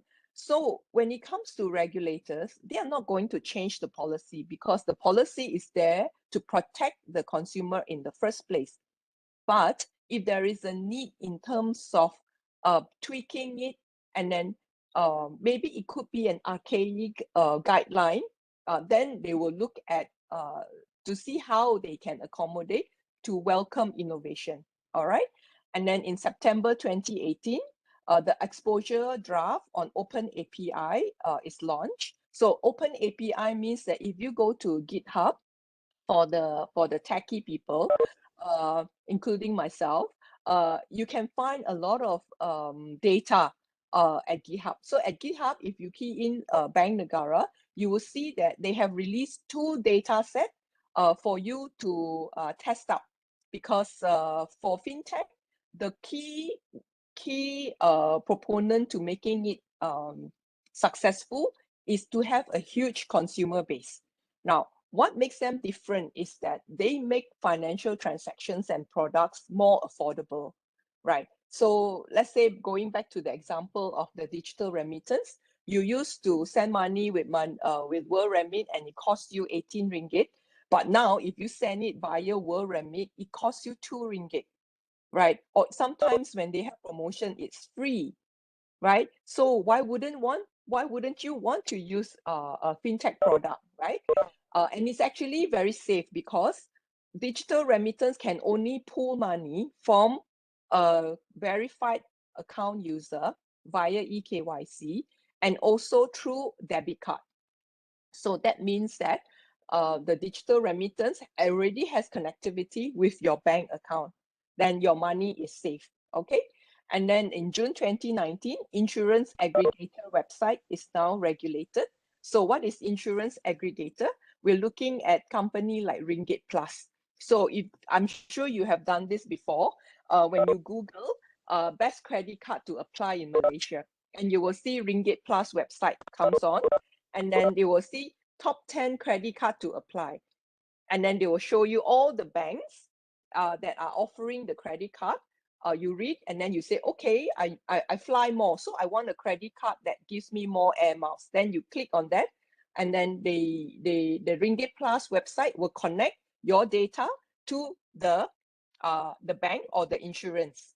Okay, and how do they make money? It is via recommendation. So if your application is successful, Ringgit Plus will get a small fee, and that is what we call aggregator.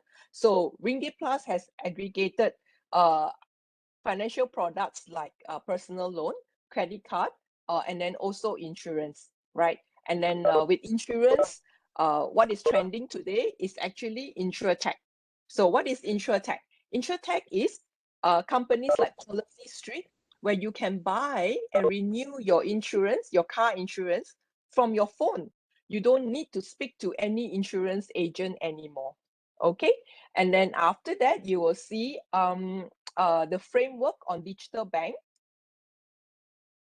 that closes June of this year, and then I'm thinking, okay, don't quote me. They might release the winner, so to speak. They are going to award 5 digital bank licenses beginning of next year.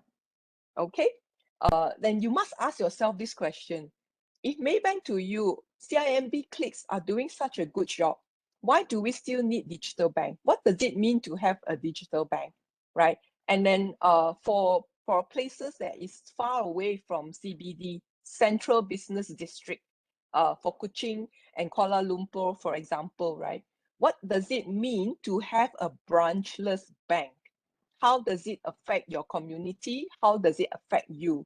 And if you are thinking of doing starting a business, or you have a family business, think about the implication. Okay, and then of course last month BIS, which is the Bank International Settlement Innovation Hub, signed up with Malaysia's Bank Negara, Singapore with the MAS, and then the regulator in South Africa and Australia to try out the international settlement for CBDC, which means it's cryptocurrency that is issued by central bank. Okay, so this is an interesting space to watch. I know I can't see you, but if you have some cryptocurrency, right, or you have account with Luno or Binance and you are already in DeFi and CeFi, just give a tap on your shoulder because you are already so advanced. Okay, so this is Bank Negara Malaysia. And in Malaysia, we have 2 regulators. Bank Negara takes care of the money market, and the next one is Security Commissions, who focuses on the capital market. Okay, actually we have the 3rd regulator, but it is not that well talked about. It is actually KPKT. KPKT tu apa ya, Haji? Tuan Haji? Kementerian... Can't hear you. Kementerian Perumahan dan Tempatan. KPK. Oh, yes. Something like that. Something like that, yes. So KPKT, under their program called Credit Community, gives out money lending license. Okay, so you're talking about the Along, right? Now, these Along are digital Along. So they can onboard people digitally. Okay, so last year they issued 8 digital money lending license. Okay, so now we talk about Securities Commission. So Securities Commission also look at fintech in ECF. So ECF means Equity Crowdfunding. So Fintech Association of Malaysia and all of the committee members like myself inside there, we are all volunteers. We are doing this for the country. And my favorite tagline when I represent FAOM is #Demi Negara. Okay, so what do I do for Demi Pocket Karen? I run a equity crowdfunding platform called Funnel. So what it means is that you have a business and you want to share your business, your equity with the crowd. So you're raising money from the public, right? And then you tell the public that, hey, this is my business. I'm doing really well. If you give me 5,000 ringgit, I will give you some of my shares. You cannot solicit fund in public. It is illegal. But for ECF, Securities Commission has made it possible for the crowd to pitch in. Pitch in is another ECF platform that is really big in Malaysia, to pitch in into your startup. Okay, and then usually you start your business with some seed fund. So how do you get seed fund is what we call the 3Fs, right? You get money from your family, from your friends, and some fools. You tell them about your business and they give you money. So that is the seed fund. And then from there, once you can prove some traction, usually the transition is you go to equity crowdfunding platform to raise another round of money. And then after that, you move on to Series A, Series B, Series C. This is something, the new way of doing business. And if you are in the banking and finance industry, this is something that you will hear again and again, how companies raise funds and which series they are at, right? So Series A is probably, the definition is pretty loose. So we're looking at maybe Series A below 5 million, and then Series B is between 5 to 10 million, and then Series C is above 50 million. And of course, eventually you want your company to go public listed. Okay, so ECF platforms were approved.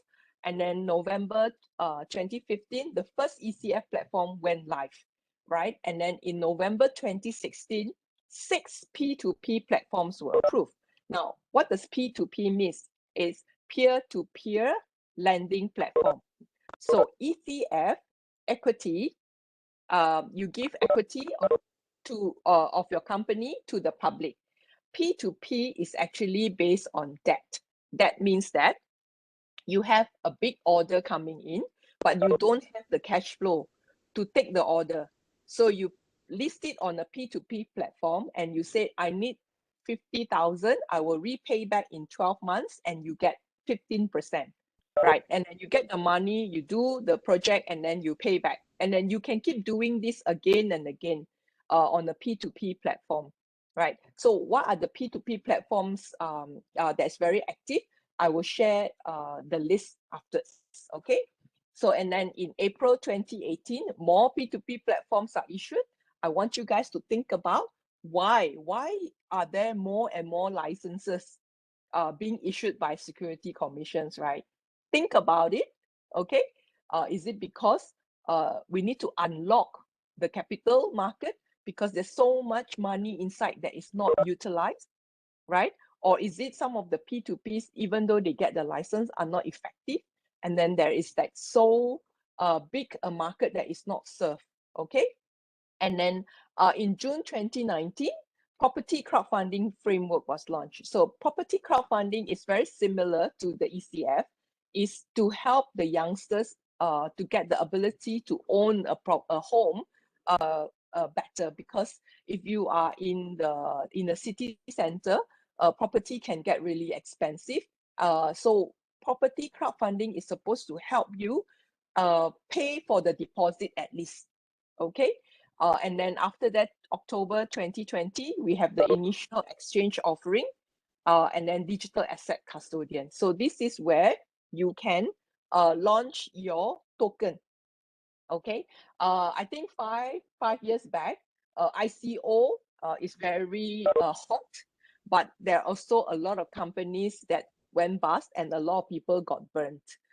So the IEO would have been a different model, and then you don't get to raise funds on the IEO platform, but the IEO will have to do the white paper and assessment to make sure that the company that is doing the listing to get to sell the tokens and raise funds are legitimate, right? And then what we're coming to see end of this month is actually the SC by SC event. It's an annual event organized by SC. And if you can, please tune in, because then you will be hearing from people who are in the industry and in the know. Okay? All right. Any questions so far? So far, so good. I think you can So far, continue. so good. Later, I will ask you a lot of questions. Alamak, okay. All right, let's go. Okay, so you must be wondering, right? Okay, I'm interested in fintech, but I'm young. I'm from a small town. Where do I start? I will tell you stage by stage how you can do this for your community. Okay, so we start with defining the market gap. Okay, and then so you talk to consumers, you talk to businesses, or even your own experience. So I see that a lot of fintech startup, they start because of their own pain point. Okay, let's say we look at this company called Venmo, VENMO. Okay, it's an American company. It started with 3 friends. After dinner, they were trying to split the bill. And then one say that, there is no ATM nearby, I can't get cash. And the other one is like, oh, I can't pay you via credit card.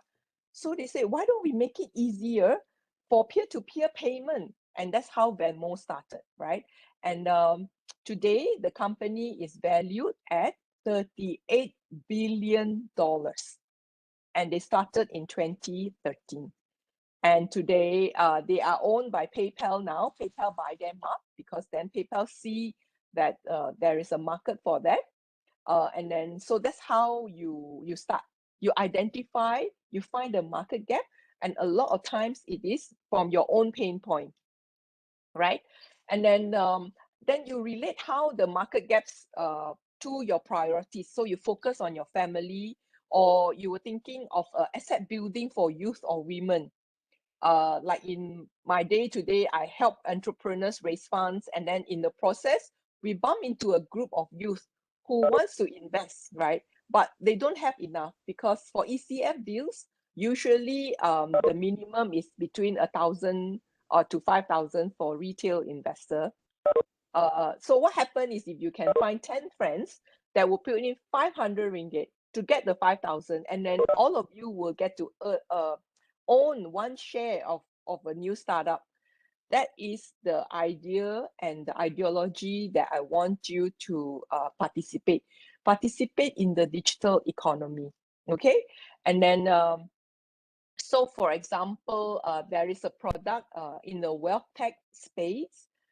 You have Stashaway or Raiz, R-A-I-Z. So Raiz belongs to PNB, and you can every week or every month push in 5 ringgit, 10 ringgit, right? So that's why they say, like, our old ancestors already into fintech before anyone, right? With their saying of sikit-sikit, lama-lama jadi bukit. That is fintech, right? And let me tell you what is the other thing that is in fintech. Tuan Haji, BNPL. Ingat tak when our parents go to the grocery with the buku 35, right? Yes. Every day they take something, they put it down in the buku 35. And then after that, when they get the salary, they pay it off. That is buy now, pay later. And all these are things that our parents, our grandparents are already doing. We are just making it easier with the digitalization format, right? So think about how that relates to your daily life, right? And then last but not least, you have to look from the point of view of your customer. Are your customers ready or not? Are they what is the financial literacy level in your community? Do they understand what they're getting themselves into? And then also, is there trust? Okay.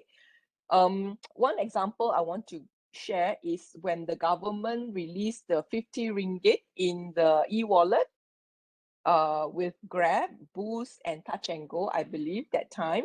a lot of the smaller community are not able to use the money because there is no merchant that will accept it. So if in Betong, and you see that there are 500 merchants, you can get into the fintech space by being the merchant acquirer for your whole town, and you are already in fintech. Okay, so the key words I want you to bring home is market gap. You see what is missing, what is needed, and then the affected group, is it small businesses in your area or women, there's no financial inclusivity, or the youth, because there is a study that they did. The youth and millennial nowadays would rather go to see a dentist than see a banker. So that is fintech for you. And then also infrastructure, right? For you to have fintech. There's one question on the chat box related to the rural area that you are talking just now. I said rural area are lack of exposure on fintech as they may prefer conventional transactions and medium. So how that banking and finance industry encounter that kind of issue? Yes, I totally agree. But what I see that when COVID happened, the usage of e-wallet and cashless payment suddenly surged. Okay, small companies that would take 5 years for their digitalization program take 6 months, right? So it will come to a point when the political environment, the natural environment, like in our case, the pandemic, forces you to do things that you think that you can put on hold, right? So for the rural area, like I said, there are two things. First is that are the market ready or not? If they are not ready, you need to push the agenda. You need to talk to your MP. There is no coverage, there's no internet. You have to talk to the representative to make it happen, right? And then of course the last mile infrastructure. So yes, there is I believe in Sarawak, Huawei and Maxis won the award to do the 5G. There's a lot of usage for 5G, right? Apart from it being the agriculture and fishery, because with the 5G and all that, you can actually see which are the location that is being overfished. You can see fire and all that within the jungle. But what is the last mile infrastructure? Is that being taken care of, right? Because for anything fintech to happen, you need at least a smartphone. If you don't have a smartphone, it doesn't work. So that is another thing that we always talk about, the last mile infrastructure, right? I hope I answered that question. Okay, all right. Thank you, Karen, and thank you, Niha Salihwan, for the questions. Okay, you may Yes, continue. good question. Thank you. Okay, so then we look at the second thing that you can do. You need to scope out. Okay, so the first one is you define the market gap. You know roughly, okay, I think I can do that. I think there is a demand for that. Then you scope out the market actors, the market dynamics, and the role for the private sector. So you identify stakeholders and key relations with the role that you have defined. And then who do you need to speak to and influence to make this happen? So we spoke about the last mile infrastructure. If there's something that you need to do, then you have to sort that one out, right? And then who are the authorities that you need to speak to? So for fintech products, it is either Bank Negara or Securities Commission. And then do you need to speak to KPKT, for example, the credit community that I told you about earlier? And then you need to look at the mobile connectivity. Okay. And then after that, you need to look at the financial services provider, because sometimes you can bypass the getting the license if you get a sponsor bank, for example. So you can, like, if in your area, RHB Bank is the strongest, speak to the branch manager of RHB and then say that I want to do this. Can you support me or not? Right. And then that's a few things that I know of companies doing. And then, of course, again, funding. Do you need funding to create your MVP or minimum viable product or proof of concept? And then from there, you can get investors. Okay. So the other thing that we talk about, which is the equity crowdfunding, right? If you have a product or a business that is already out there, you can use ECF as a test to gauge market interest, right?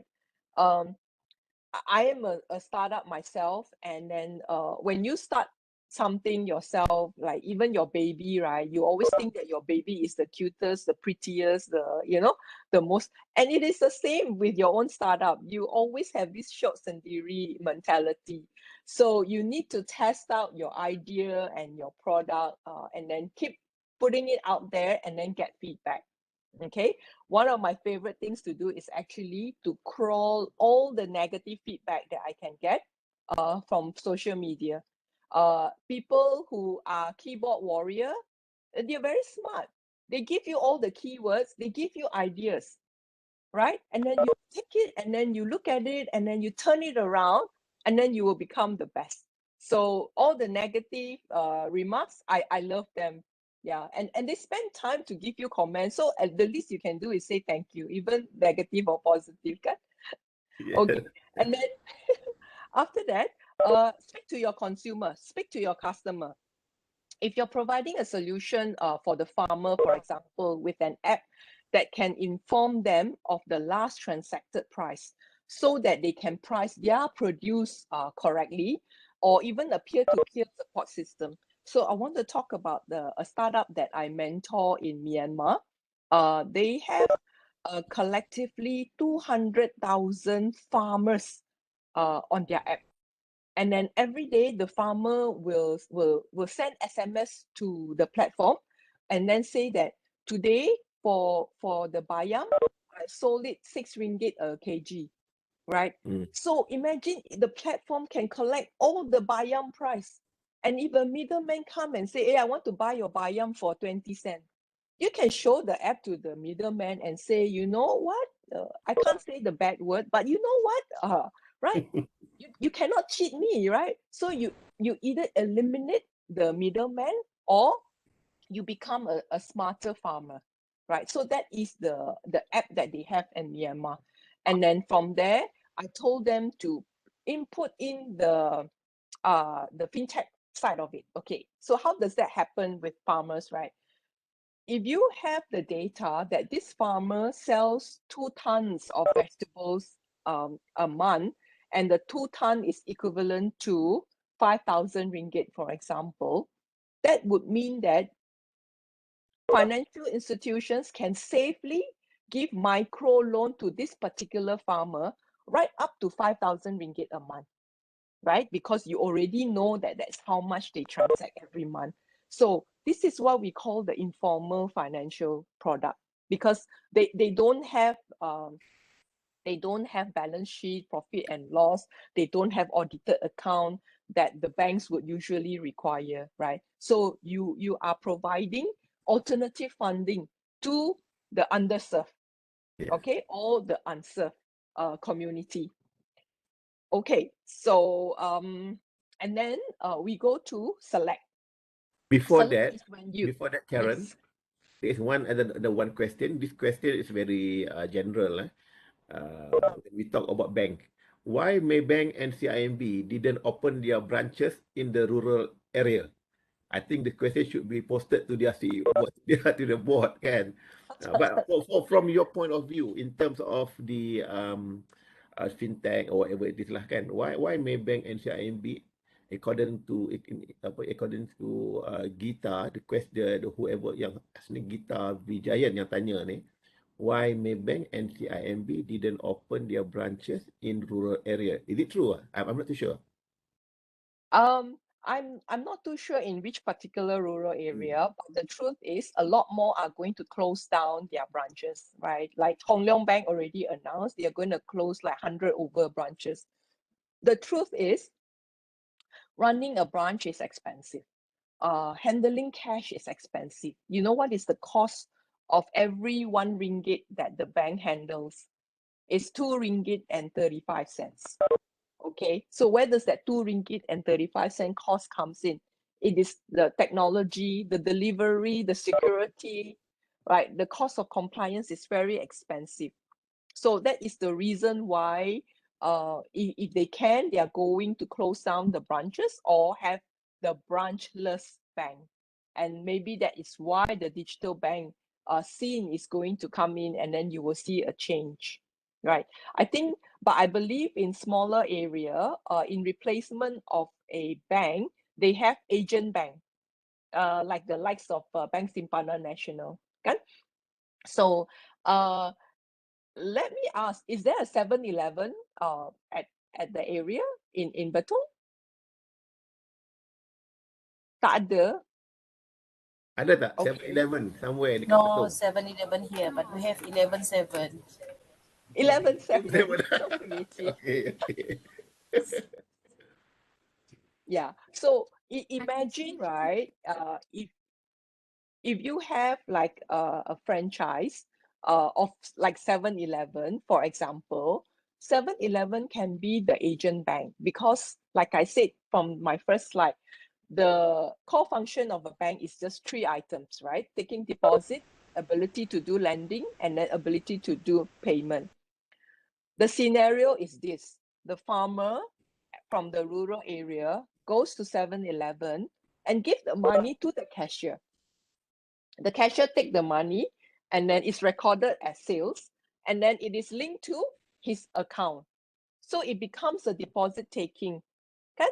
And then after that, he can go to 7-Eleven again and push him all the bills, the electricity bill, the water bill, and say, I want to pay. And it's deducted from the system, right? So that is the function of an agent bank or the future of bank that is coming to serve the underserved. Okay? Okay, so now we look at Select. Select is like, so you've identified the market gap, find the right solution, and then you got the funding. Then what is next, right? So you bring all of them together and you select the type of company you want to start and you want to grow. It can be a partnership with corporate companies and to protect your interest. If it is something that you created, you innovate, and it is from your tech team, please protect your IP, the intellectual property. Okay, and then after that, you can also approach the government for government grant. Even though there are feedback that say, oh, we don't want to rely on government, we want to do this ourselves. But look, the money is there, the support is there, we take it. Okay, so the keywords that I want you to take away from this one is the establishment that you want to start, do the partnership, and then get the funding. Karen. Okay. Yes. One question, because you talk about to protect the IP, the intellectual properties and so on. So it relates to one question asked by Atira. Atira asked, does using fintech will increase the risk in terms of fraud, risk, scams, and loss of privacy? I don't think so. Because of number one, the eKYC, right? And the data that is collected from the eKYC is masked. So what we don't want is bad actor, meaning that someone finds my card, for example, and then went to start an account with Boost or Sarawak Pay, right? And then I'm sure Sarawak Pay, you need to do eKYC, right? And then the picture on your my card, and you have to do the live video to record where they ask you to move your head up, down, and around to do the biometrics. If it doesn't match, you cannot open the account. Now, what is actually in encouraging scams and all this is the user themselves, right? When people call you, this is real life example, okay? I got a call from BigPay. So BigPay is a e-wallet by AirAsia. And the caller said that, Miss Karen, congratulations, you have been selected to win 3,000 ringgit. But for us to send you the money, we need a TAC from you. And you know what? A lot of customers will just jump in joy and say, yeah, I want 3,000. What do you need? But you know what? I told the guy, I said, oh, thank you so much. Today is your lucky day. I hadiahkan the 3,000 to you. You keep it lah. And the caller was like, but you want. It's like, no, thank you. So this is human nature. First of all, you are so greedy, you think that you want. And number two is you don't think.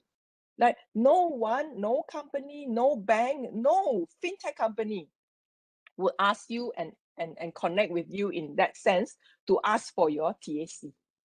Okay, so as a consumer, you need to be pandai-pandai, but it also boils down to financial literacy.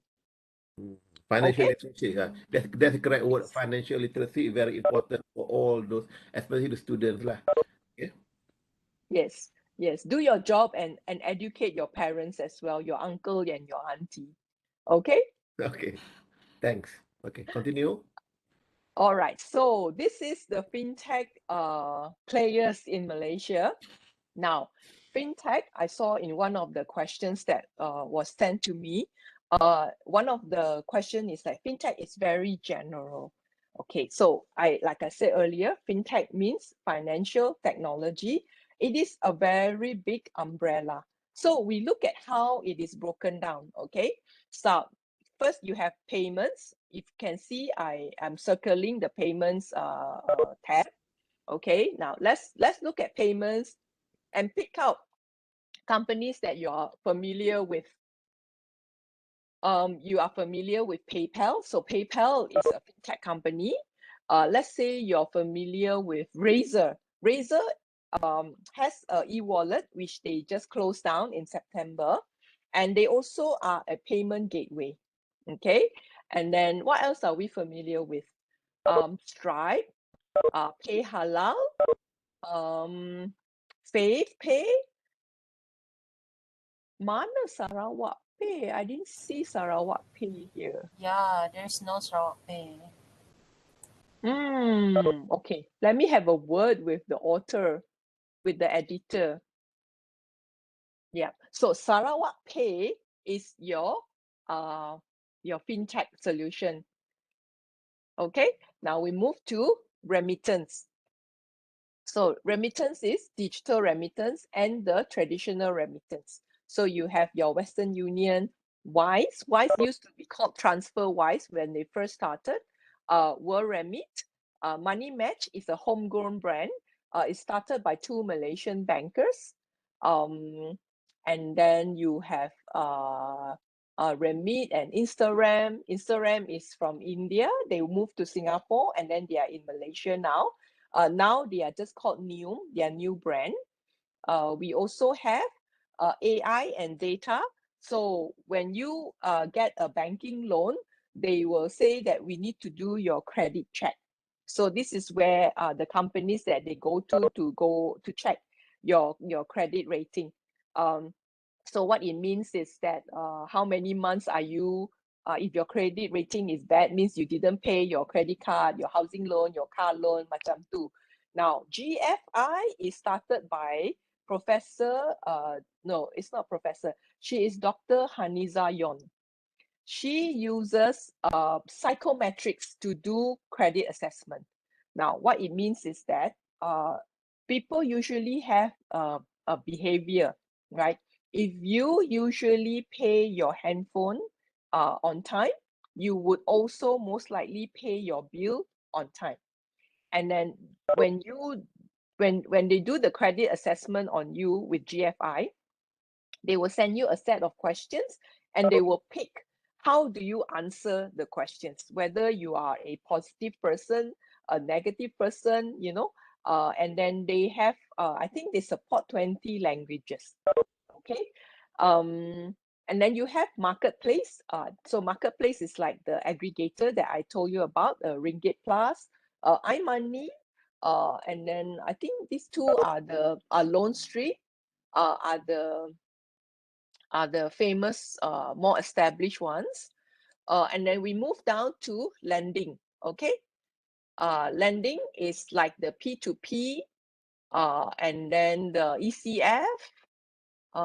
Let's pick one that I can. Funding Society. Funding Society is a P2P company. Hula is buy now, pay later, right? And then for those who are using BNPL, right? It is actually a good feature because it helps you get something expensive without having to pay everything in one shot. But please read between the line, okay? So for example, like Shopee Pay, they pushed you the credit before you even ask for it. But if you read the fine line, if you miss the so usually you split into 3 payments. If you miss the 3rd payment, when you go to the 4th payment, they charge you 1.25% per month. That means in 1 year it is 18%. Okay, so you try not to fall into the pit. Okay, and then we go into e-wallet. Now, if you go to Bank Negara's website, you will see that Bank Negara has given 48 licenses, but you only see 38 here because some people, some companies, they have the e-wallet license, but they didn't go to market with it. To run an e-wallet business is very, very expensive, right? So if you look at the top 3 or 4 e-wallet players today, like Boost, Touch and Go, and Grab, none of them are making money because it costs a lot of money to run e-wallet business. What they have is actually the data, and they have the pool. So I can foresee for this to work out for them, they would need to merge the smaller players with the bigger players. It's like how they count the list of the banks in the 90s, I think, where Bank Negara enforced banks to get together. Okay, so this will be a arranged marriage lah. Okay, but you can see, like for example, TapPay. TapPay is their focus is on universities. So they recruit a lot of university students. If you look at Settle, Settle belongs to Petronas. So they are the one that did where you can pump petrol at Petronas by using your e-wallet. You don't even have to leave your car, right? So in the car, you switch on your Settle, and then you look at the pump number, you key in and how much you want, and then voila, you can start pumping already. So it's pretty cool. And then of course Razorpay has left the market. It's really unfortunate. I used to work in that team. And then of course GrabPay kan. So in where you are, who is the main player? It has to be Sarawak Pay, right? Anyone can give me feedback on this? Yeah, Sarawak Pay. But then nowadays Sarawak Pay renamed their apps to S Global Pay. Oh, I see. What's the name Renamed to again? What's the name again? Sorry, S Pay Global. Pay Global. Pay Global. Yeah, they Oh, renamed the Sarawak Pay. I see. Okay, okay. So what is their reach? Like everybody, all the merchants except SPay? Yeah. Even a small restaurant using SPay. Okay, okay. Yes, that's good. That's good. And then after that, we move on to PropTech, like Fund My Home, right? And then mHub. Okay, and then we have Islamic FinTech, which is my favorite. And then you have like Wahid, Actis, Hello Gold, Asidik. Okay, so let me talk about Asidik kan, Tuan Haji. Our favorite topic. I used to work for Asidik because that time the CEO wants to elevate the status of Asidik. The challenges we have with Asidik is it is a back-end solution. The idea is that when you go to RHB Bank to take a Tawaruk, you, as a customer, you want to tell the officer, I only want Asidik. Which is actually an uphill challenge because you don't go to a bank and ask for a loan and say that, oh, I only want loans that processed by IBM, right, which is their back-end core banking system. So for Asidik, I decided to turn it around and then to make it into a thought leader. a Tawaruk thought leader. And then we make the CEO very famous by winning the top fintech enterprise award for Malaysia, kan? So that is a different way of doing things. And then we move on to InsurTech. The bigger players under InsurTech is actually Policy Street. Mana Policy Street? There. Okay, so Policy Street is a clear winner for the time being. There is also Fire Life. So Fire Life is actually started by Malik Ali, who is the owner of BFM. And then also I like Ouch.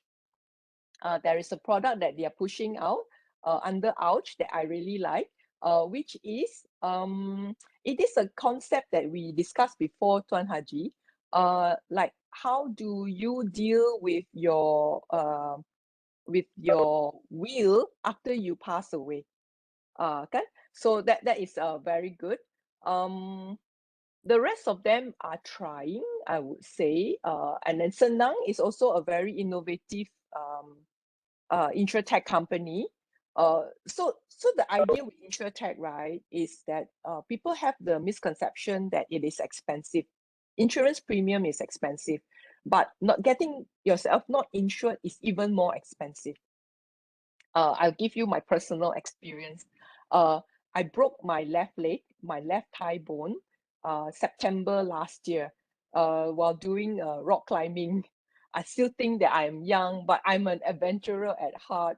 So I fell and I broke my leg and I got hospitalized. And then 6 months later, it didn't recover. So I have to go for another operation to do bone graft. And then 3 months after that, I thought I was getting better. And the unexpected happened. So this is the first time that Tuan Haji is also listening. So Tuan Haji, I re-fractured my leg. Oh dear. Yes, because the implant, my titanium plate, which is this long with 13 pin inside, broke into two. So, and I was just You are walking. thinking you are the bionic woman after the so. operation, I think.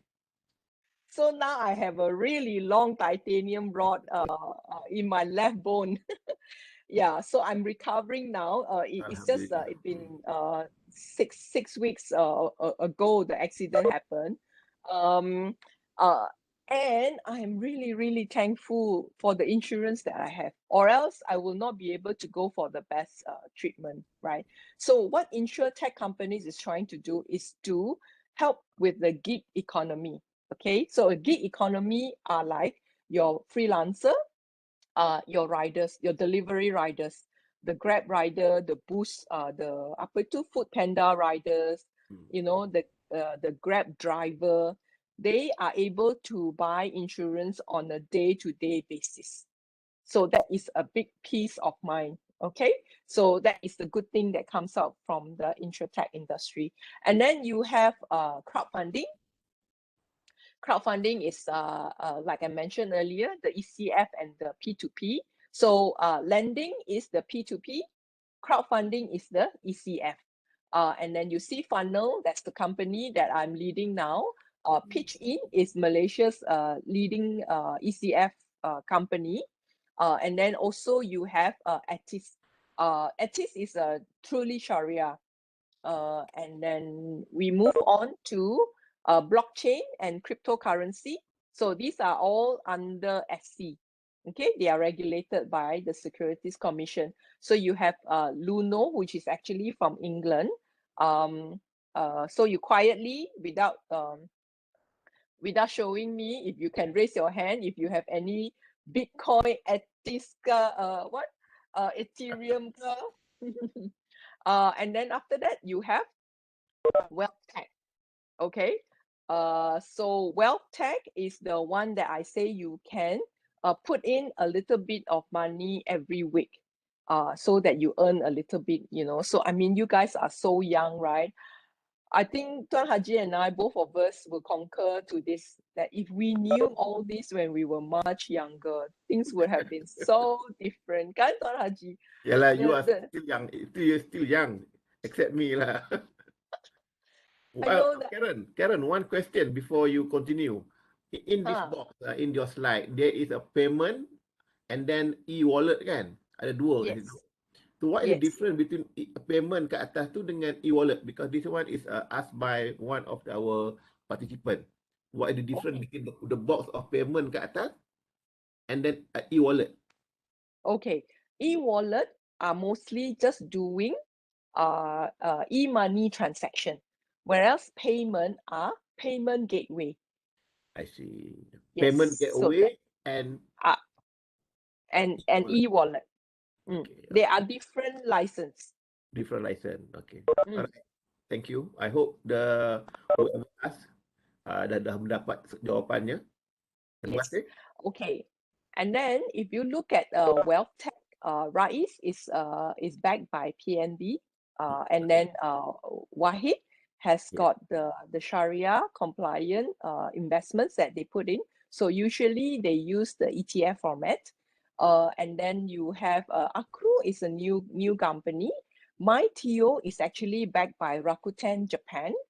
Pod is started by this young girl called Nadia, right? And then Any Nadia here in this our one?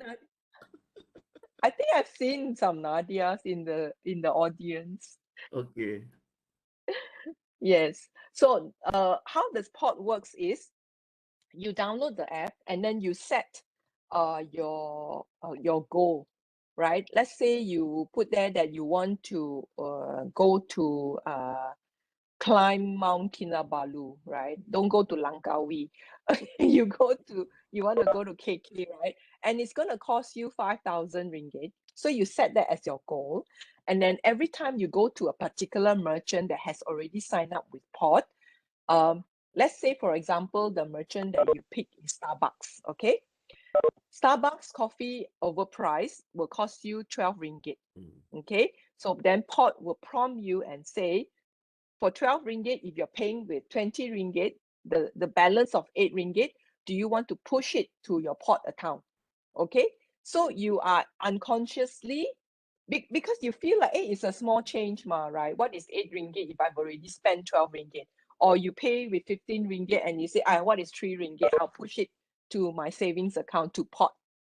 And then after that, Pod will help you put the money aside, and then you will see that, you have achieved achievement unlock and all that. So it also has the element of gamification, which is what the youngsters like nowadays, right? Yeah. So that there are gamification elements in it, and then that's really good. And then after that, last but not least, which is the KYC and the RegTech. So KYC, RegTech stands for Regulatory Technology. Okay, so you have Experian, which is a global company. CTOS is a Malaysian company. A lot of the companies use OnFido, right? So it's the thing that so if you have a GrabPay or SPay, I'm not sure about how SPay works. When you start the account with any e-wallet, they will give you a limit of up to 200 ringgit. And you also have limited features.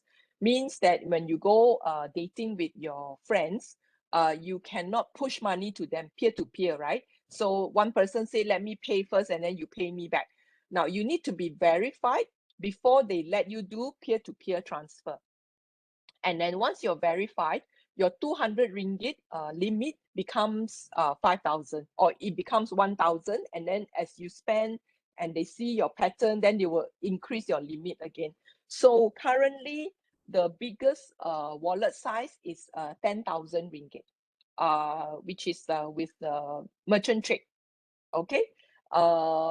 So what I do is that for my teenager, when she goes out, I give her my merchant trade card, and then I top it up to like 100 ringgit. So she will go spend and buy a movie ticket, go and have lunch with her friends, right? The minute she spend, I will get an SMS. So as a parent, I know what she's spending her money on, and then she's not dealing with cash. And then everything is safe in that sense. Okay. So this is where the KYC and RegTech comes in. So the biggest question I'm sure everyone is asking, and it was listed in the questions that you pushed to me, is that how do I get into fintech? How do I become certified into fintech? Now, take a seat back and look at all these companies. What do all these companies need? Number one, they still need HR because they need to do the hiring. So if you are interested in HR, the only thing that is probably different is that you must have the ability to identify tech staff, right? So your ability to see whether is the staff a pro innovation, pro digitalization, or very traditionalist. So you don't hire people who don't believe in digital, right? So that is the HR space. And then every company that you see here requires marketing staff. So there you go, right? So if you want to be in fintech and you are in the marketing space, I would suggest that you follow overseas companies, right? And I want you to do Twitter. Twitter has got very good intellectual information, and it is considered pretty serious because a lot of the world influencer actually handles their own Twitter account. Okay, for example, Elon Musk. Every time Elon Musk tweets something, Bitcoin price will drop. Right? Every time he say, "Oh, Dogecoin to the moon," and then Dogecoin price will go up, right? So follow Twitter. And there's this tip that I want to share with you. Is to download this website called TweetDeck, TweetDeck.com. So TweetDeck is what it says. It's a dashboard where you can have a column for your normal tweets, and then after that you can customize the people or the industry that you want to follow. Okay, so for example, in my case, you know what, I'm going to share with you. This is like a training lah, Tuan Haji. Can, no problem. Kan? Where is my mouse? Oh, okay. Wait, I need to TweetDeck.com. Where is my mouse there? Okay, there. Okay. DECK. DECK. TweetDeck. Yeah. So can you see my TweetDeck? Okay, so you see my TweetDeck is I have home, which is the things that I that will show in my phone, and then I have reference to remember. So these are the people that I follow because they push out really good content when it comes to writing, philosophy. You know, I love this reference to remember. And because I'm in fintech, I have a fintech guru. That means these are the people that talks about fintech only. So Skinner is an author of Digital Bank. I have a lot of his books. I love him, and he's a friend. So he is a worldwide keynote speaker. He travels around the world to just talk about fintech. And then Brett King is another one that you need to follow. And then after that, because I'm also a marketeer, I have a marketing fintech column where these are the people like CMOs of big fintech firm. And then I have one dedicated to Elon Musk because I love him. I mean, he's such a brilliant guy, isn't it? And then also fintech most influential, and then things that I'm researching, right? So you can have all these columns for things that you want. Okay, so I rely on fintech on Twitter a lot to do my research. When you want to see what is trending, Twitter is the way to go. Okay, so then we go back to this one. Sorry, it was like rancangan tergendala for a while. Okay. And then so that's marketing.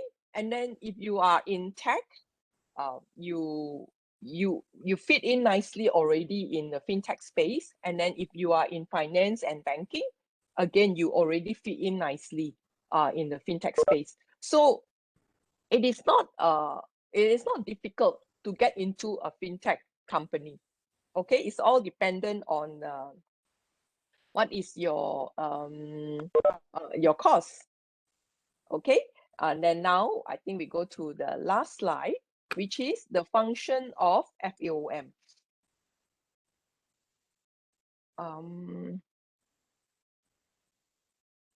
Okay, right? Okay. So at FAOM, our key 5 focus, our 5 pillar is on talent, tech, narrative, funding, and business environment. Okay, so what does talent means? Talent is what I'm doing right now with everyone to talk about the need of more fresh ideas coming into the industry. When you see adults that have gone past 40 years old, right, we are pretty set in the way that we do things, and if we have to change, it's because we are just trying to adapt. For youngsters like yourself, you have the ability to see things that we don't have, right? That's why fintech innovations are all coming up from the youngsters.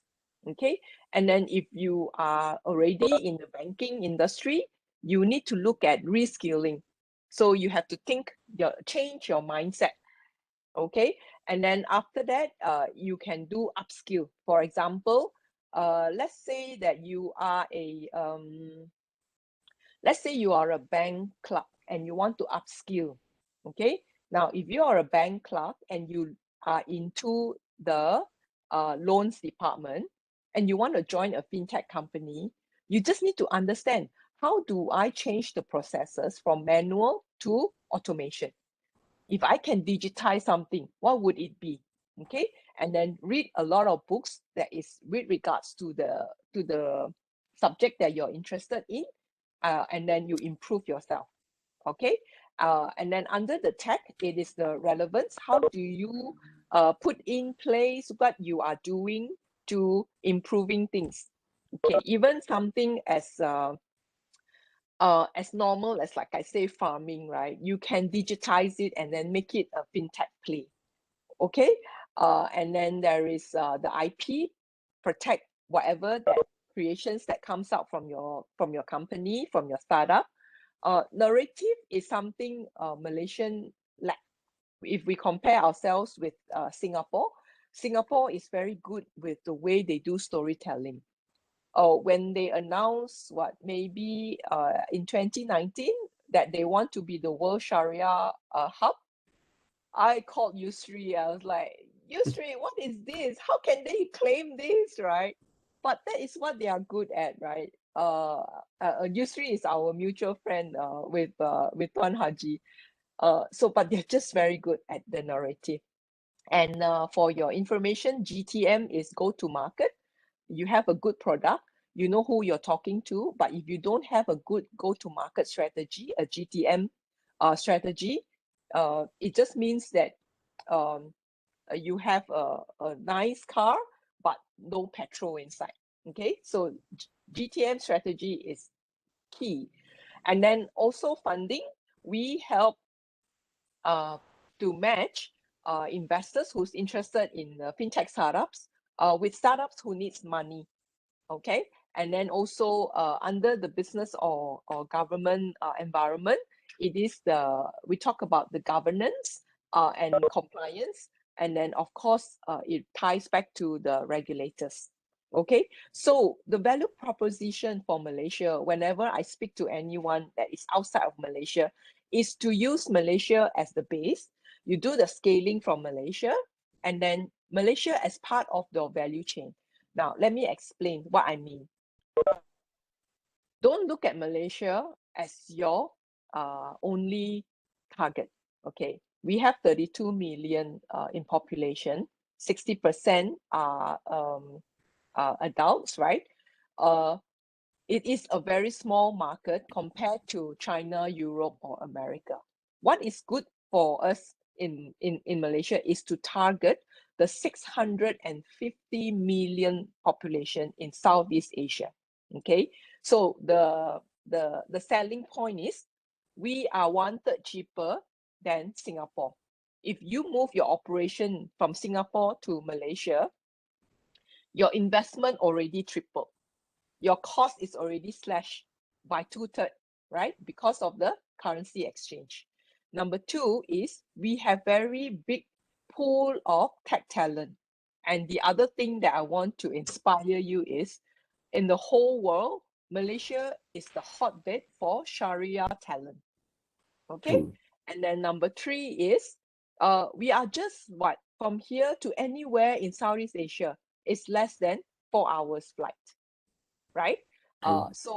So I always sell Malaysia as the hub for any fintech, international fintech companies looking into investment in Southeast Asia. Okay, and then also we always talk about financial inclusion. Financial inclusion has got a few categories. Number one is digital discrimination. So the last mile infrastructure that I talk about, if you don't have smartphone, if you don't have internet connectivity, that is not financial inclusion. And then we have gender inclusivity. 80% of the loan applied by women don't get approved. And then it's because culturally we always let the men be the lead, right? So women don't have credit ratings that's on their own. They don't keep documentation. So that is something that I want you to change. That is something that's really close to my heart that I really want to do something about it lah. Okay. And then after that, it is the age discrimination. So you have the very young that has got lacking in financial literacy, so they don't know how to control expenses and budgeting. And then also the very old, the senior citizen that is not able to participate in this digital economy. Like me Okay. lah. You tak ada. It's my cousin lah. My cousin is 78 years old. I have to help her set up the MySejahtera, set up her Touch and Go card, the everything. So we don't want to leave them behind.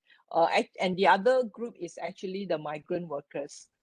If the concept is very simple. It is about responsibility, okay? So for example, if your opposite neighbor is a migrant worker, are they responsible?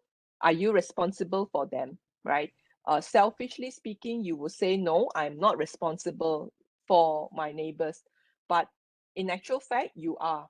What it means is that if something bad happened to your neighbor, will it affect you?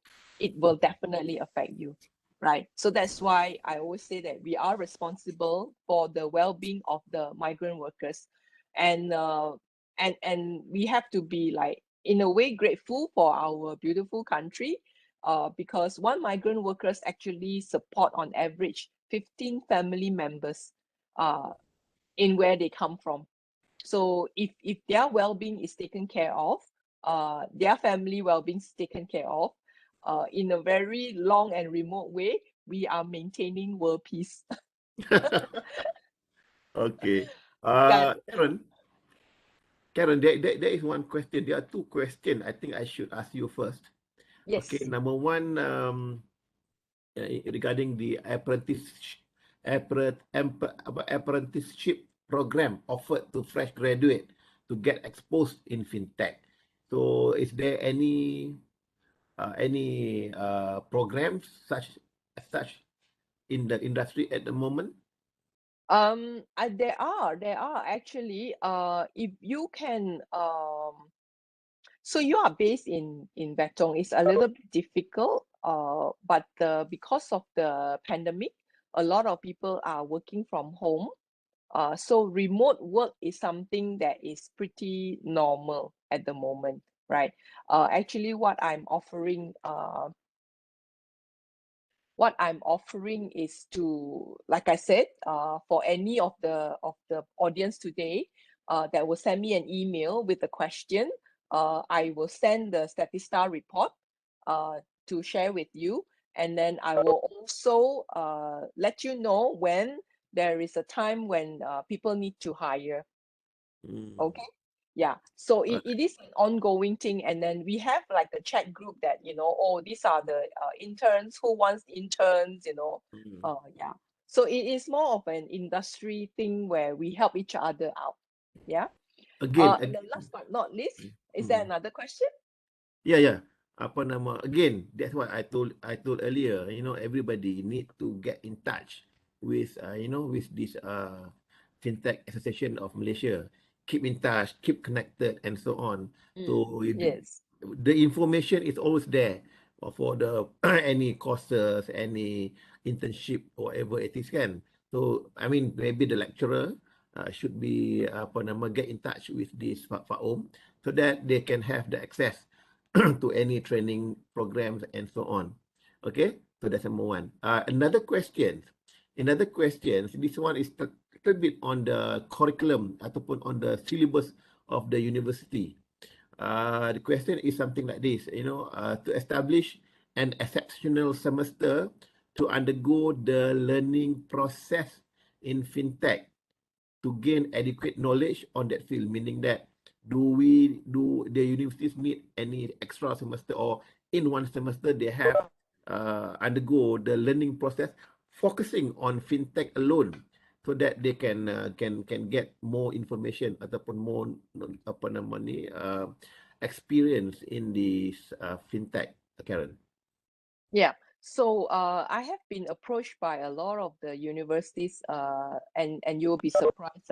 These are universities like Taylor's, APU, APIT, and even Monash University, Sunway University. There is UPM in Pahang, asking about the same question. So the challenge is actually not the university level or us contributing. The challenge is actually the government, the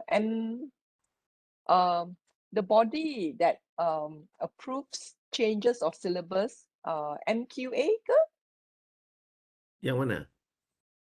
Yang mana? There is an agency that approves syllabus. Financial Accredited Agency, FAA. No, not FAA. These are the companies.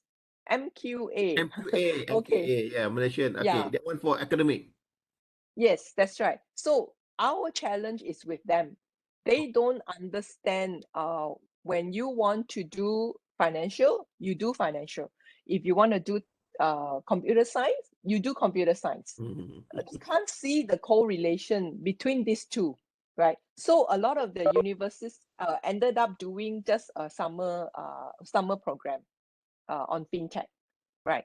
So for me personally is that you just need to start reading and then go on Twitter and then breaking down a product that you see. Let's say the challenge or the homework for you today is to look at Stripe. So Stripe as a company, how they started, and then what did they do that is so different from the traditional, and then the tech element that goes into it, right? If you keep doing case study on fintech companies that are doing well, you would know in and out of fintech, no doubt. Okay. Okay. All right. Another question. I just want to finish up the questions, whatever listed in the chat. Some people, not all, some people think that using fintech will increase the exposure to risk in terms of fraud risk, scams, and loss of privacy. And this, even the statement coming out that this is the act as privacy inhibitor, something like that. So what's your pandangan lah, your punya take on this? This is the second time they ask the same question. Kan? It's like it's either they have experienced it themselves or the fear of going into fintech. Like I said, the onus is on the consumer. You have to be clever. you don't share your information, Yeah. etc., etc. But Mm. in Malaysia, we have the PDPA Act. Mm. So fintech companies are required to protect your information. What is not happening is that you giving out your information yourself. Okay. Now, the other thing is we want to find out when you post something on Facebook, the data belongs to who? To you, to the public, or to Facebook, right? So that is the question you need to ask yourself. But to use fintech product for your day-to-day, for now, I think we are very safe. Okay, all right, thank you. Meaning that it's again come back to the users. You know, you have to protect the password, you have to protect your things and so on. Don't TAC, share with others like that.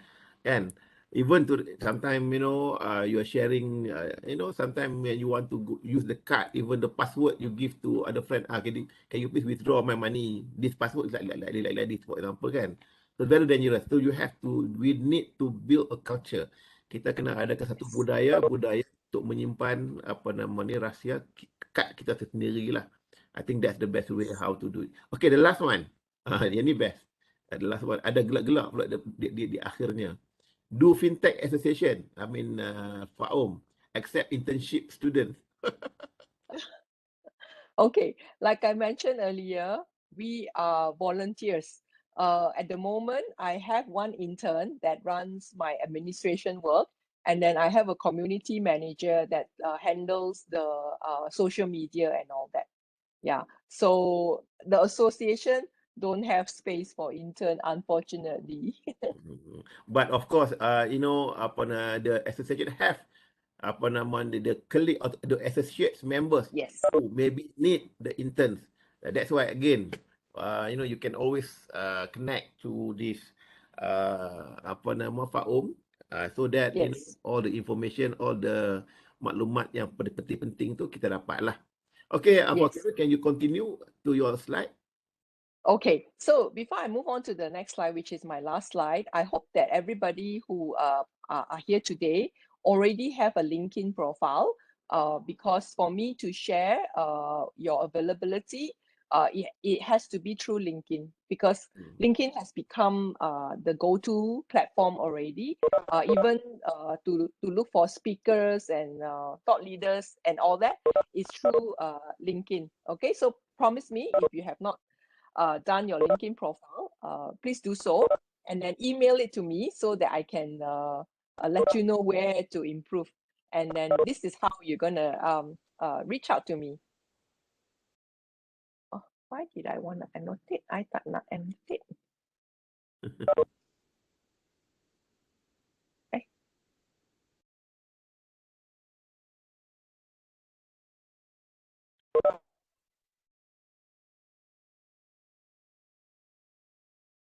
How do I stop annotating? Yeah.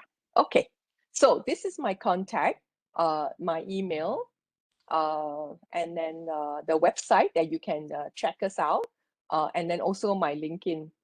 Please connect with me there, and that's my QR code. Okay, all right. Thank you very much, Miss Karen, for the very interesting presentation. Actually, apa yang telah berlaku ialah kita telah belajar salah satu daripadanya ialah berkaitan dengan sejarah fintech dari awal penubuhannya hinggalah ke akhir, hingga ke sekarang. Dan juga kita kena tahu bahawa fintech ni sebenarnya adalah di bawah naungan regulator. Dia ada bank negara, dia ada SC, Suruhanjaya Security, dia ada KPKT dia Kementerian Perumahan dan Kerajaan Tempatan, KPKT, dan juga itulah ya antara regulator yang telah yang ada involved dalam tu. Dan juga kita kena tahu juga sebenarnya fintech ni dia terlalu luas di mana sesiapa saja yang tidak mengikuti fintech sekarang akan ketinggalan zaman, orang kata. You have no choice. You have to learn the fintech. Start belajar. Walaupun dah tua macam saya, tapi kena juga belajar. Tak boleh tak belajar. Kita tahu contoh dia sekarang ni in terms of banking kan, ada payment, remittance, data, marketplace, lending, e-wallet, kemudian kita ada PropTech. This one all the wording yang mana kita rasa kita kena start belajar, kena faham untuk make sure that whenever you are engaging dengan industri, bila kita nak kerja dalam industri nanti, kita dah get ready dengan all the terminologies yang digunakan dalam industri on fintech ni. Islamic fintech, insurtech, crowdfunding, crypto, di semua satu subjek lagi. Crypto, blockchain, wealth tech dan banyak lagi lah yang tech ni saya pun dah pening kepala nak tengok macam-macam ada kan. So it's very important for all of us to understand that. Dan juga seperti mana yang Cik Karen sebut tadi, fintech Faum akan membantu Malaysia untuk menjadi financial hub untuk fintech ni. Dan kita punya strength dekat dengan Malaysia adalah Islamic finance. Jadi kalau katalah kita boleh menggunakan Islamic finance as part of the component of fintech, maka insya-Allah Malaysia akan menjadi salah satu daripada Islamic fintech yang terkemuka di muka dunia ni lah. Dan siapa lagi yang akan mempeloporinya? Kita lah, para pelajar, para pensyarah yang akan masuk dalam industri untuk make-surekan everything adalah seperti mana yang telah disebut tadilah. Dan wording lain yang kita telah belajar tadi banyak. Maybe some of you tak mendengar peer-to-peer financing, peer-to-peer crowdfunding, kemudian GTM. Saya first time saya dengar ni GTM strategi, maksudnya go to market strategy. This one all the wording yang kita kena belajar. EQYC, know your customer, contoh dia. Jadi perkara-perkara ni memang selalu diperkatakan dalam dalam industri, especially on fintech. Jadi untuk saya nak sum upkan secara santainya, apabila kita bercakap tentang fintech ni, kalau orang tanya ni fintech ni apalah, seperti mana contoh je lah kita punya mak kita katanya, ayah kita katanya, Tok Wan kita katanya, fintech ni apa dia cik? Dia tak faham kan? Jadi untuk menyenangkan kepada saya, fintech ni merupakan setiap financial transaction, aktiviti keuangan yang dilakukan itu adalah berdasarkan kepada teknologi. Itu apa yang disebut sebagai fintech pada pemahaman saya. Anything, pembayaran, remittance ke, financing ke, nak bayar money, nak deposit money, semua menggunakan teknologi. Itu yang dinamakan sebagai fintech lah. Okay, so that is very important message yang saya nak sampaikan. Dan juga nombor 2-nya, ada juga nanti orang tanya, sebelum orang tanya saya nak cakap dulu. Fintech ni adalah tools. Dia adalah alat untuk memudahkan kita menjalankan aktiviti keuangan kita. Dia tidak ada, tidak ada status halal dengan haram. Ini yang first yang saya nak cakap kat sini. Ada orang kata, oh fintech ni haram lah, semua ni haram kat mana, saya pun tak tahu kat mana. Fintech adalah merupakan alat untuk memudahkan kerja-kerja aktiviti keuangan kita. Maka ia berstatus neutral, tidak ada. Tapi kalau kita menggunakan fintech, kita menggunakan teknologi untuk tujuan yang salah, maka dia tak boleh. Kalau kita menggunakan teknologi kepada tujuan yang baik, maka ia dibenarkan. Itu yang kita kena pegang sampai sekarang lah. So meaning that there is always good untuk syariah, especially for some of you who are yang ambil syariah background contohnya, you yourself also need to belajar tentang all this fintech in order for you to come up with your opinion later. Nanti you akan jadi syariah advisor dekat macam-macam kat banyak tempat kan. Jadi sebelum you nak keluarkan opinion, you kena faham dulu. And bila faham ni, bila orang explain kat you, you should be able to understand apa yang disebut tu dulu before you can come up with the opinion dan sebagainya. Jadi it's very important untuk pengetahuan semualah kat situ. Baik. So saya akan bertanya, ni ada satu soalan lagi. Satu soalan lagi dekat sini daripada MSM. MSM. Dia tanya, saya nak tanya, bagaimana penjaja ingin menggunakan kemudahan seperti e-wallet dalam perniagaan mereka. Cik Karen, silakan. Okay. Saya akan cuba jawab dalam bahasa Melayu. Betul. Okay. So, kalau SP sudah ada dominasi dalam pasaran di Betong Sarawak, senang saja you kena cari merchant acquisition. So, ialah merchant acquisition ialah tim dari SP yang akan berjumpa dengan penjaja and then onboard them. Okay, so onboard meaning kalau they have the machine yang you push in the card atau touch the card, or if you're on the e-wallet, they scan the code. So you need that connectivity, right? Kalau in your area don't have a merchant acquisition team, this is where you can call SP and say, please appoint me as your reseller. Okay, so they will let you be the reseller. Then you go to all the penjaja and you tell them, come, you can now accept SP. This is the form that you have to fill in, and I will give you the right to collect money. And that is one way to do it for the penjaja. Even now, you don't need to have the canggih machine. From the handphone, you can scan the code already. And then Meaning that the borang tu pun online jugalah. yes. Borang online atau some of the e-payment company accept if you take a snapshot on WhatsApp also can. Okay, alright, that's good. Okay, kita go for some of the questions yang dah di-prepared oleh pihak organizer so that kita boleh dapatkan pencerahan yang lebih rapi daripada Puan Cik Karen kita ya. So the next one, Puan Cik Karen, tanya berkenaan dengan categories of fintech. Fintech ni ada kategori ke? So the category is the one that I shared earlier, the ecosystem under payment, e-wallet, InsurTech. So meaning that this one is talking about payment, remittance, artificial intelligence, marketplace, lending, e-wallet dan semuanya adalah dalam slide dah ada benda tu kan? Yes. Jadi betul. kalau jadi yang tu very important. The slide tu nanti kita akan boleh share kan nanti kan? Apa nak cakap? Boleh, insyaAllah. Boleh. Okay, alright. Okay, good. Okay, the next question. I think you have explained, sudah explain dah, tetapi soalan ni masih ditanya lagi lah ya.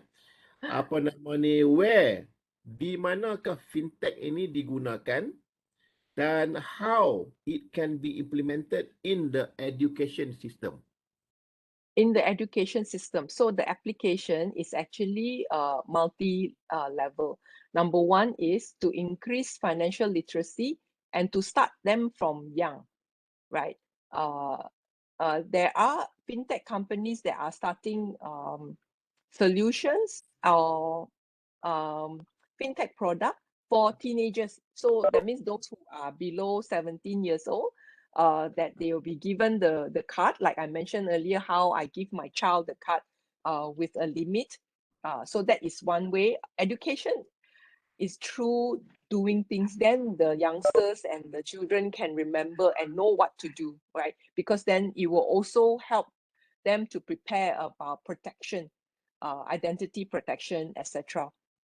And number two is being exposed on the university level or the polytechnic level.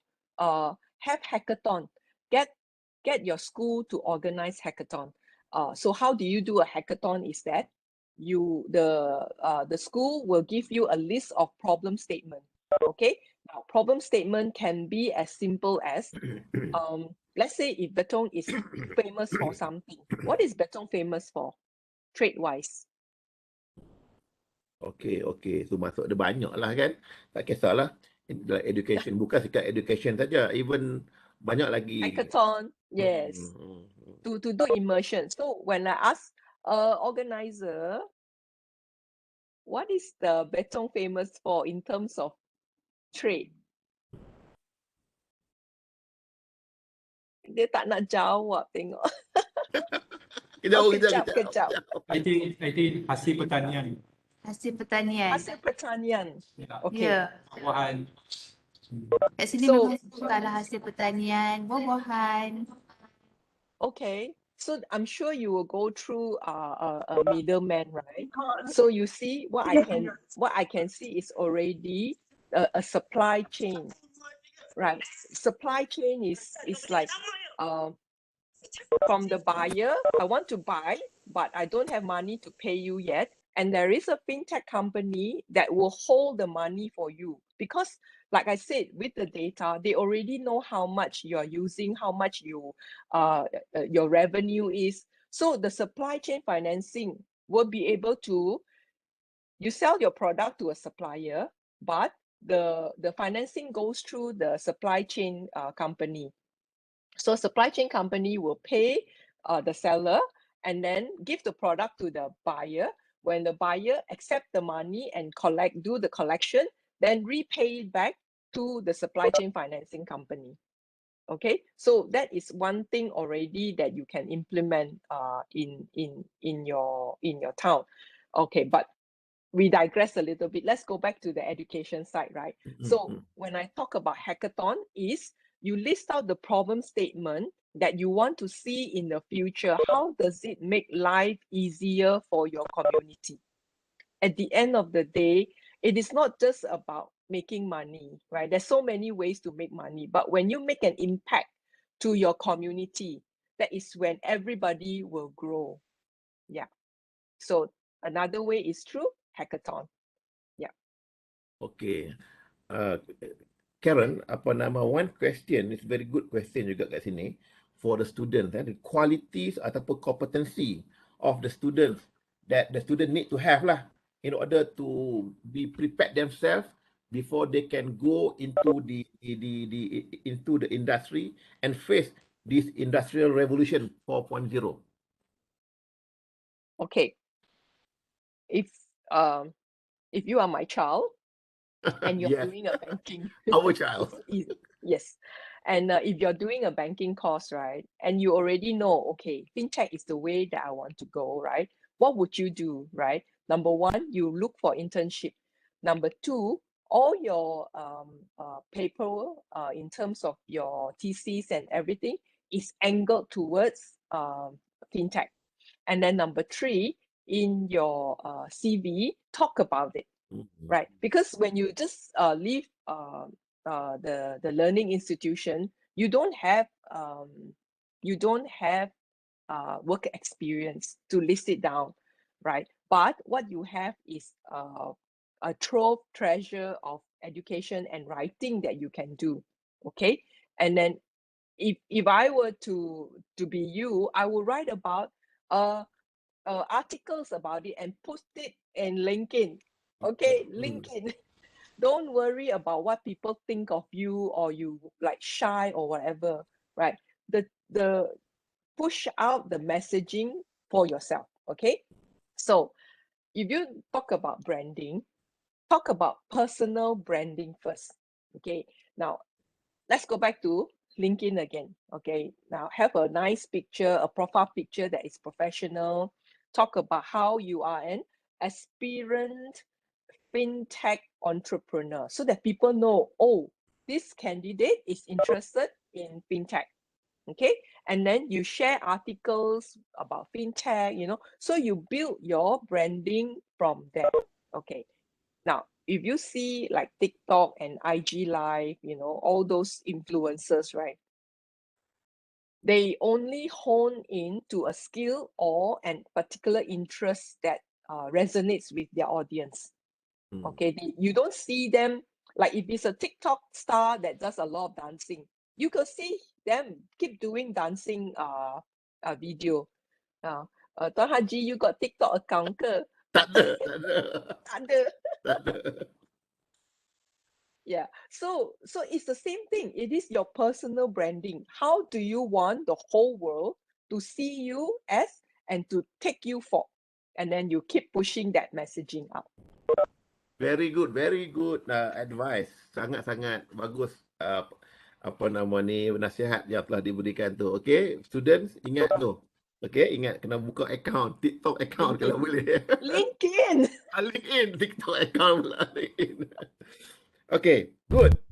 Apa nama Karen? Is there any data on fintech companies provided by FAOM for the sake of research opportunity untuk all the lecturers yang ada kat university? This one from Dr. Okay. Wahidah.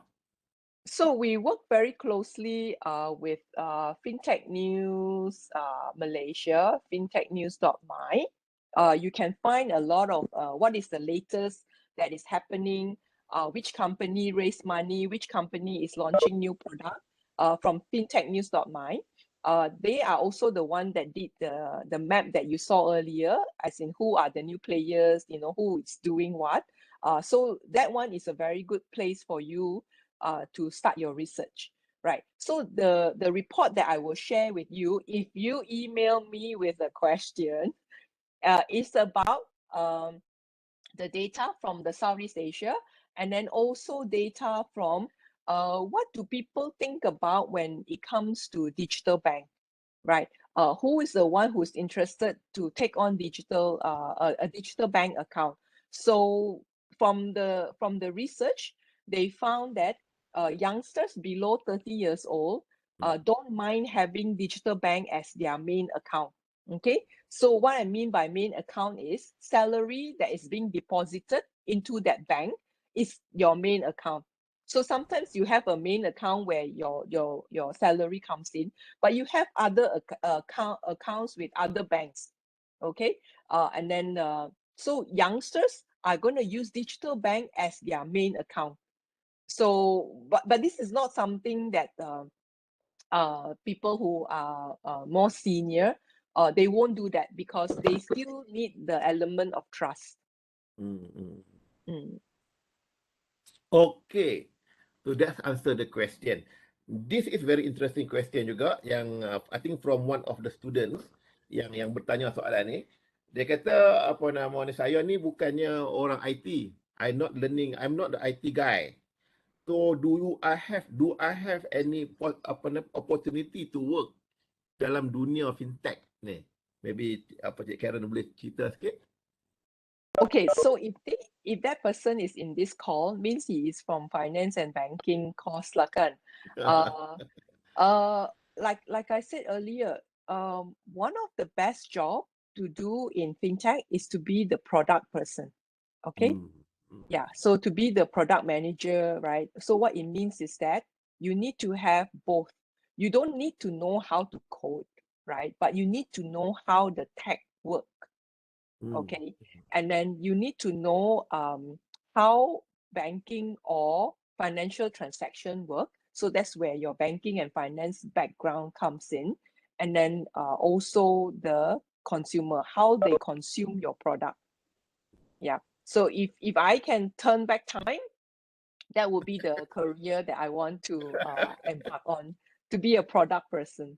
Okay, turn back time with the word lah. Turn back time. I think kat syurga nanti kot boleh buat.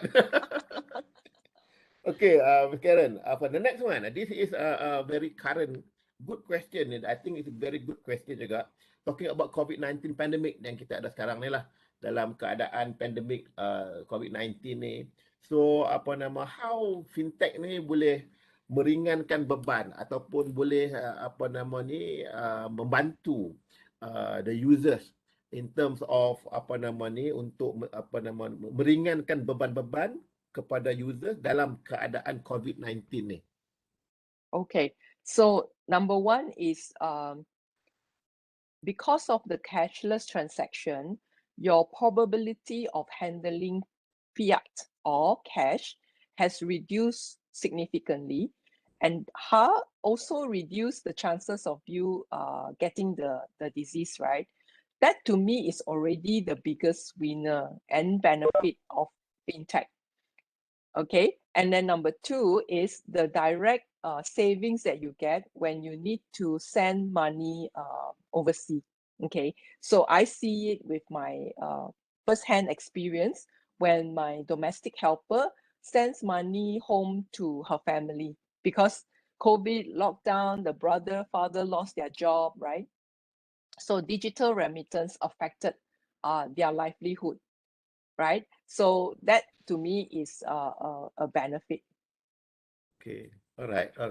Meaning that apa nama fintech play a very wonderful apa nama act lah in order for us to meringankan beban COVID-19 as well. Okay. One other question. Apa nama ni? Dia kata kat sini, adakah theoretical knowledge still relevant in finance and banking area due to the emergence of fintech? Teori-teori tak pakai dah ke? Because dah fintech ni kan praktikal saja. Adakah teori or knowledge ni dah tak relevan dah? I mean this one student punya soalan ni. So that is not true. It is still relevant because ultimately the backbone of fintech is still financial. Meaning that the knowledge of financial still lagi apa nama ni important lah ya. Yes. Okay. Next one. What is the future of fintech? Future of fintech is what I like to call embedded finance. So embedded means So embedded means that it will be in your life that you don't even realize. Okay. So for example, I woke up this morning, I see my Grab, I pulled it out and I order breakfast and I pay with GrabPay, right? And then I saw that Grab has BNPL for one spa that I like, and I can do facial there, and I can pay in 3 installments, and I make a booking. Okay, that's already 2 things that I can do with a fintech solution. And then after that, I do pay my car loan through Maybank to You online, right? And then my father sent me some allowance directly into my account, you know. So fintech is embedded in your life, right? And then actually the concept is not new. Even back in 10 years ago, it's already happening in China. So the beauty about China and different from the rest of the world is that when China opened up, they suddenly leapfrog from cash straight to QR code. Whereas in a lot of countries around the world, we were stuck in the credit card zone, right? So China don't have credit card. They do have credit card, but they don't have it like our like how it was embedded in their day-to-day. For them is straight away from fiat to QR code. Even the beggar on the street accept donation via QR code. Okay, alright, okay. Thank you very much for your point there. There is one other question kat sini. Actually, I'm not to understand about the question. Is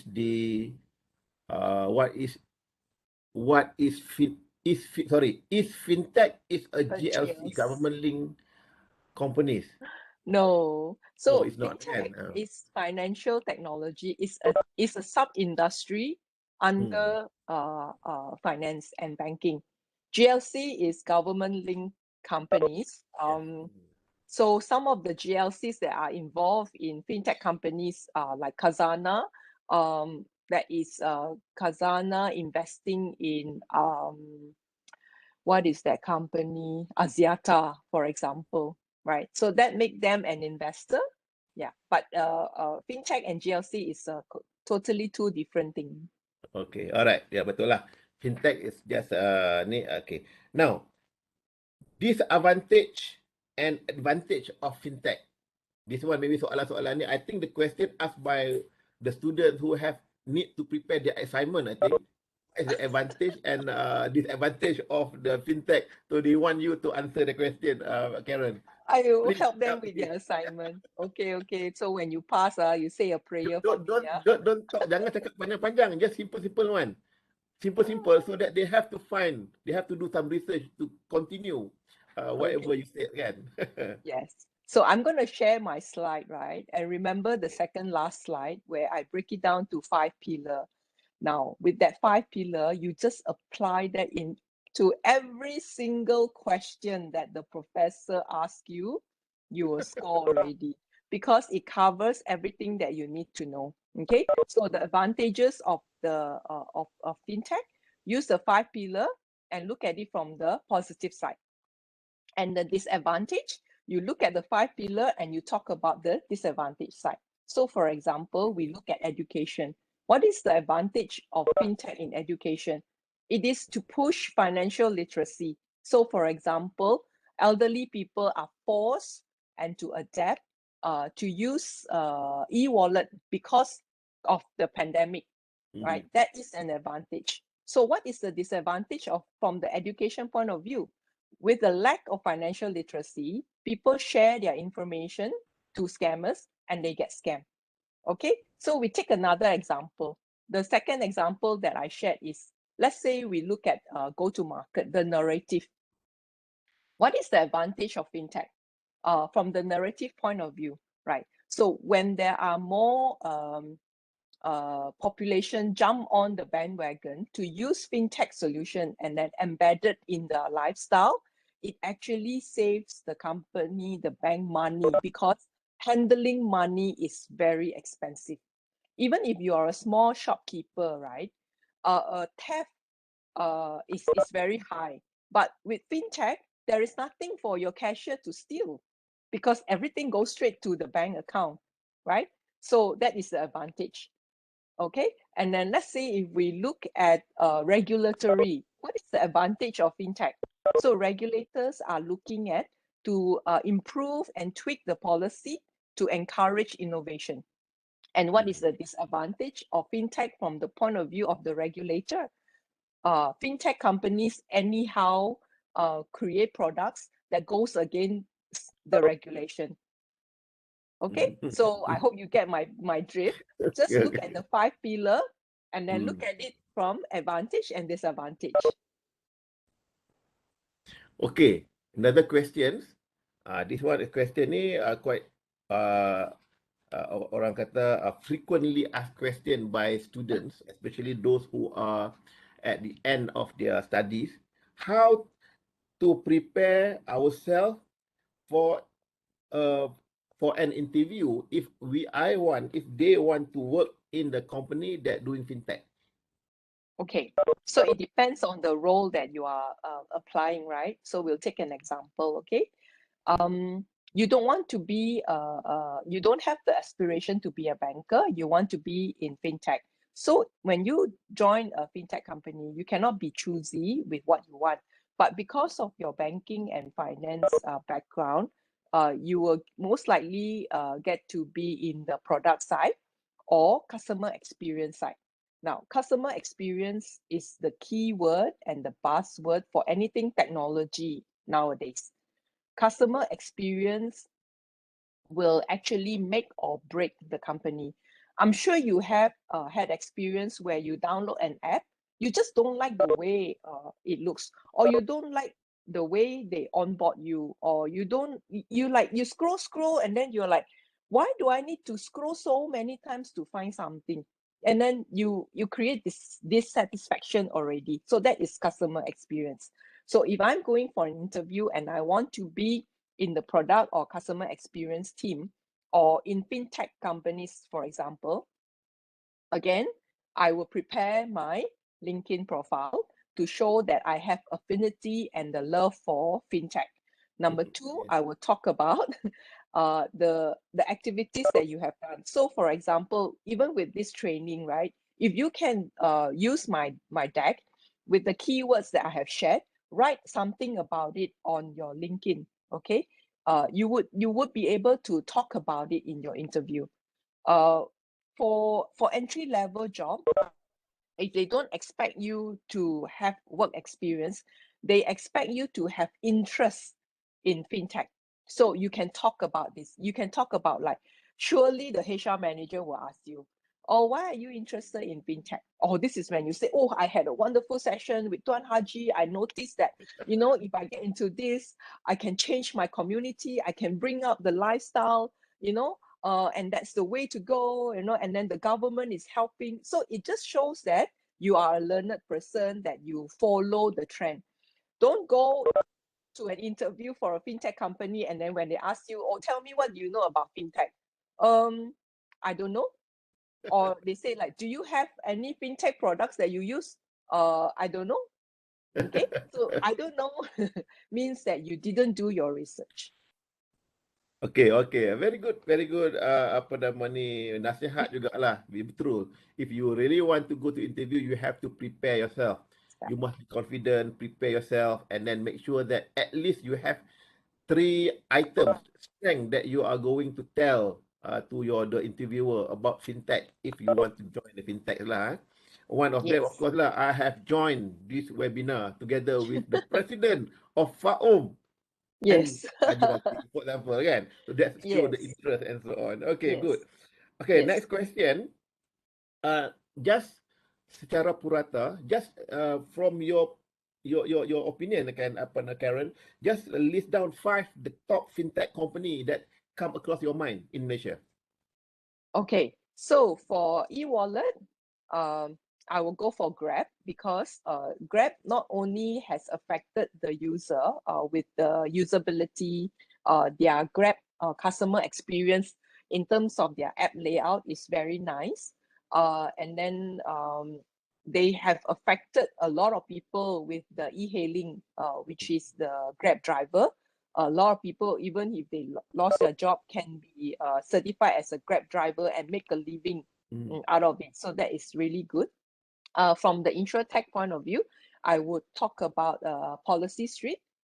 They recently signed up with the Foodpanda riders. So to me, is when I see a Foodpanda rider terjatuh or go into an accident on the road, it hurts me a lot because these guys are just, you know, they are the frontliner during pandemic because without them, there is no way that a lot of us are going to get our food, right? Even grocery, etc. Yes, exactly. So I'm really thankful for the InsurTech protecting them. It is important. And then for Islamic finance side, I will talk about Wahid and Rise.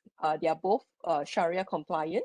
The ability to save money, not to save money actually, is to invest. So, you know, we've been brought up to say that, oh, save money for rainy days, right? Save money will not help you during rainy days because the money that you put in the bank, the bank's interest is so terrible, right? At the moment, because OPR very low.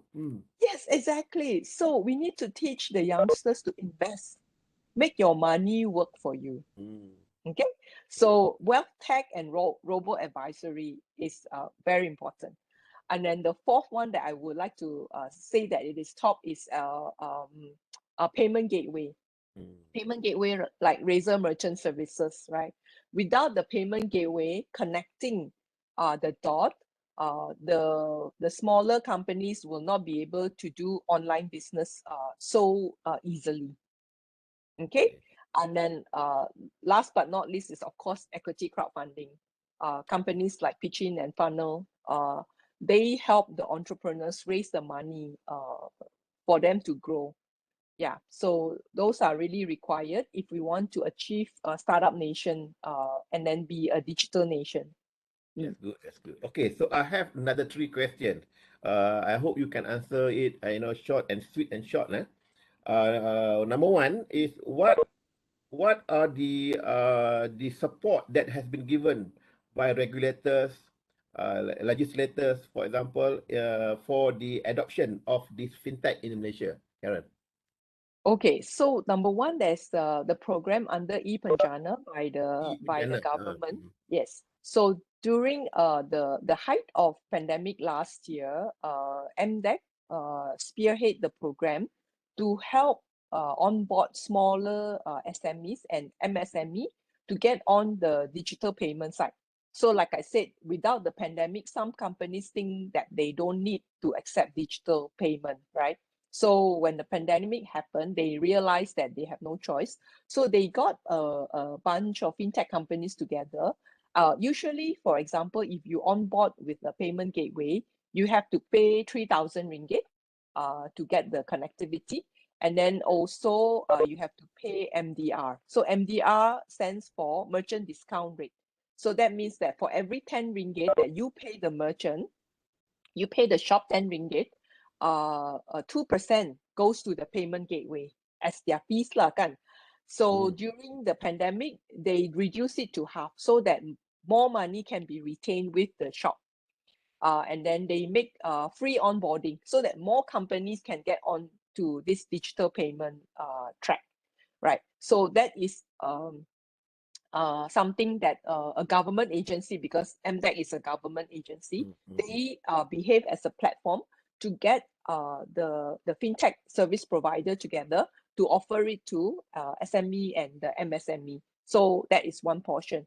The other portion is with Bank Negara, even though it is not so obvious, they have the sandbox to accept more fintech to do the innovation, right? So without the sandbox program, a lot of things that we have in Malaysia will not happen, right? So there is the foresight by the governor, then MI, to see that fintech is necessary and fintech will drive the digital economy in the long term. Yeah. Okay, second last question. Will fintech sooner or later will replace banks? No, I don't think so. Bank has been around since the 1800s. They are not going to go away. The only thing is they will have to think about ways to do business. Okay. Now, the thing with fintech and what they are lacking is the element of trust. Okay. If you come to a big city, let's say if you go to Kuala Lumpur and you want to go to Petaling Street to buy your handbag, when you drive past Petaling Street, first thing you see is Menara Maybank. Okay, very big with that big logo, right? So a lot of us grew up with the idea that bank, big logo is trustworthy, right? So you have HSBC logo, damn big, and then you have Citibank, damn big, right? So we come to think of trust as in an establishment that is big, that has got their own building with a big ass logo. Sorry. True, yeah, true. then- Meaning doing business now is doing, you are dealing with trust. If people trust you, then the business will be coming to you. Something like that. I believe that one. In our consultancy advisory, for example, trust plays a very important role, of which, whenever people come and want to get the certification from us, for example, we need them to be very sincere. Meaning that kena cerita habis-habis what are going on so that we can give truly punya our opinion dan sebagainya, so that tidak ada garar, tidak ada kesamaran dekat sana lah ya. Okay, good. And the last question before we close, is Bitcoin derived from fintech?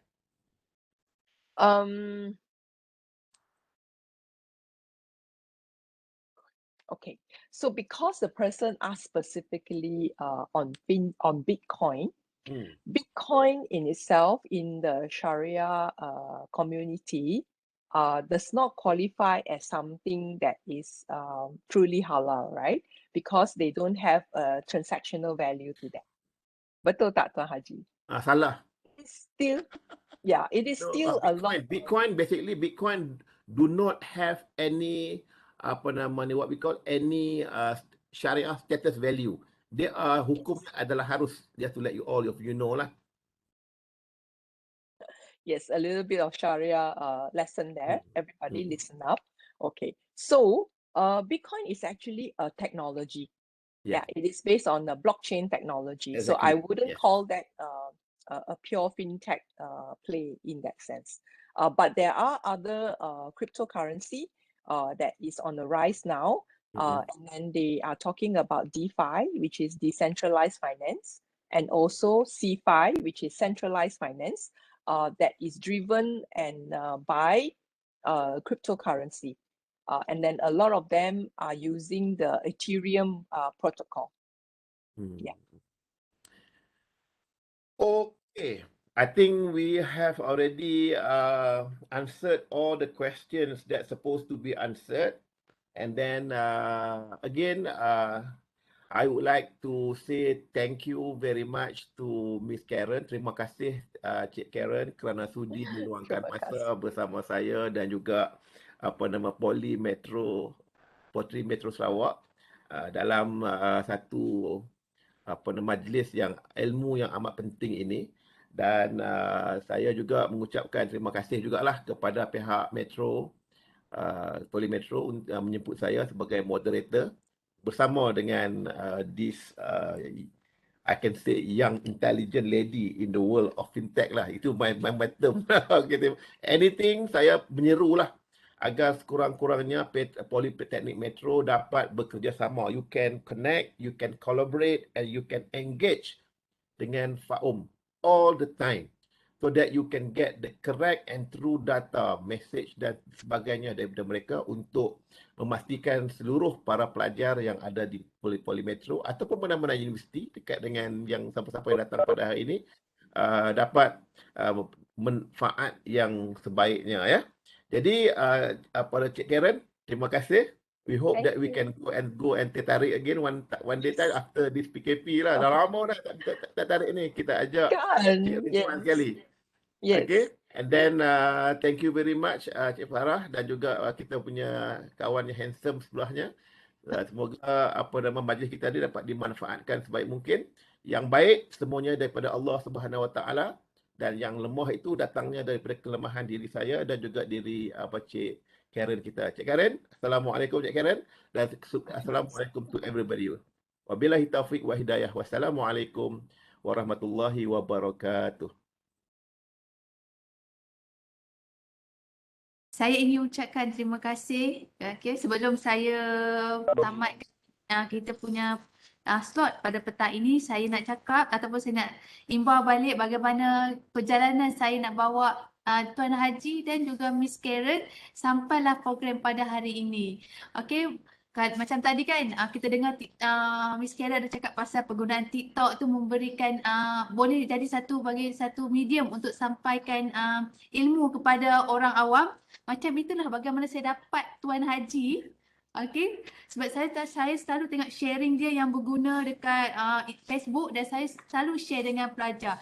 And then ada satu talk tu yang Tuan Haji buat dengan Politeknik Nilai, tak silap saya, menyebabkan saya tertarik untuk jemput Tuan Haji. Dan saya check dia dekat FB and then dia bersetuju.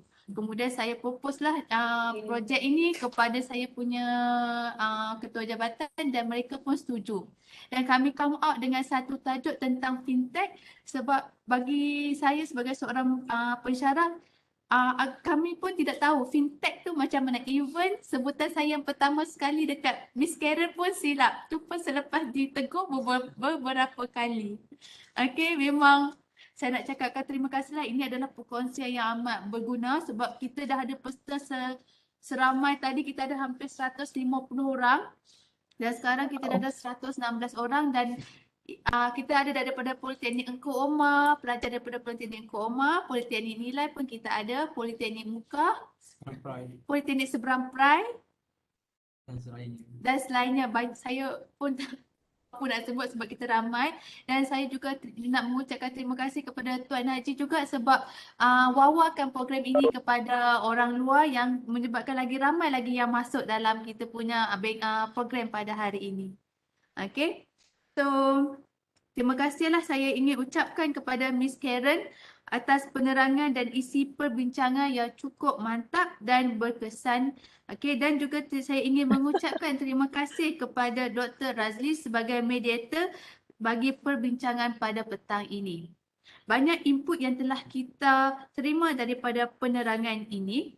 Okey, sebelum kita mengundurkan diri, kami di pihak Politeknik Metro Betong Sarawak ingin sekali mengucapkan ribuan terima kasih atas kesudian Miss Karen dan juga Dr. Razli menerima pelawaan kami sebagai penceramah jemputan dalam program ini.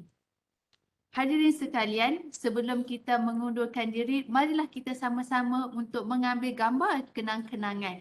Saya minta semua peserta untuk membuka kamera untuk kita mengambil gambar.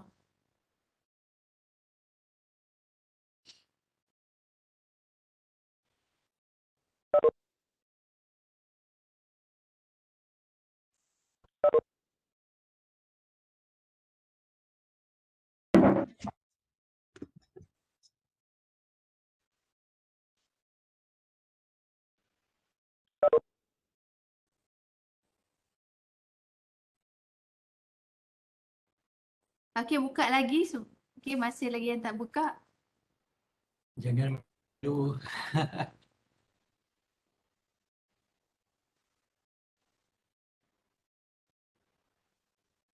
Okey, kita masih menanti para peserta kita untuk membuka video kamera. View tu kat Azim.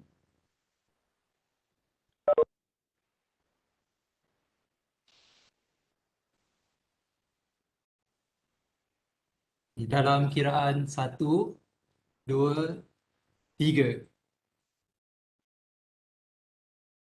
Okey, sekali lagi.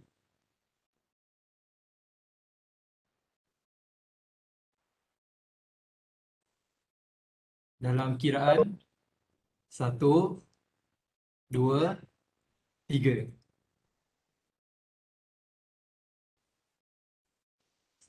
Dan freestyle sekali, boleh kita freestyle?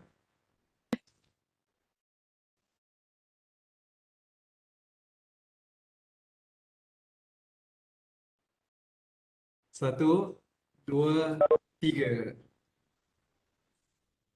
Okey. Okey. So saya ingin mengucapkan terima kasih sangat-sangat daripada pihak PMBS kepada Miss Karen dan juga Dr. Razli atas kesudian menerima jemputan kami. Saya harap Miss Karen dan juga Dr. Razli sudi lagi untuk menerima jemputan kami pada masa hadapan. Mungkin bukan sahaja daripada pihak kami, mungkin politeknik yang lain. Okey. So sampai sini sajalah program kita pada slot petang ini. Kepada para peserta, anda ada lagi temu janji dengan kami pada hari esok. Slot kita yang seterusnya kita akan bawakan esok pada pukul 9. Okey. Okay, terima kasih Miss Karen dan Dr. Razli. Bye-bye. Jumpa lagi. Jumpa lagi esok. Thank you. Bye-bye. Bye-bye. Thank you.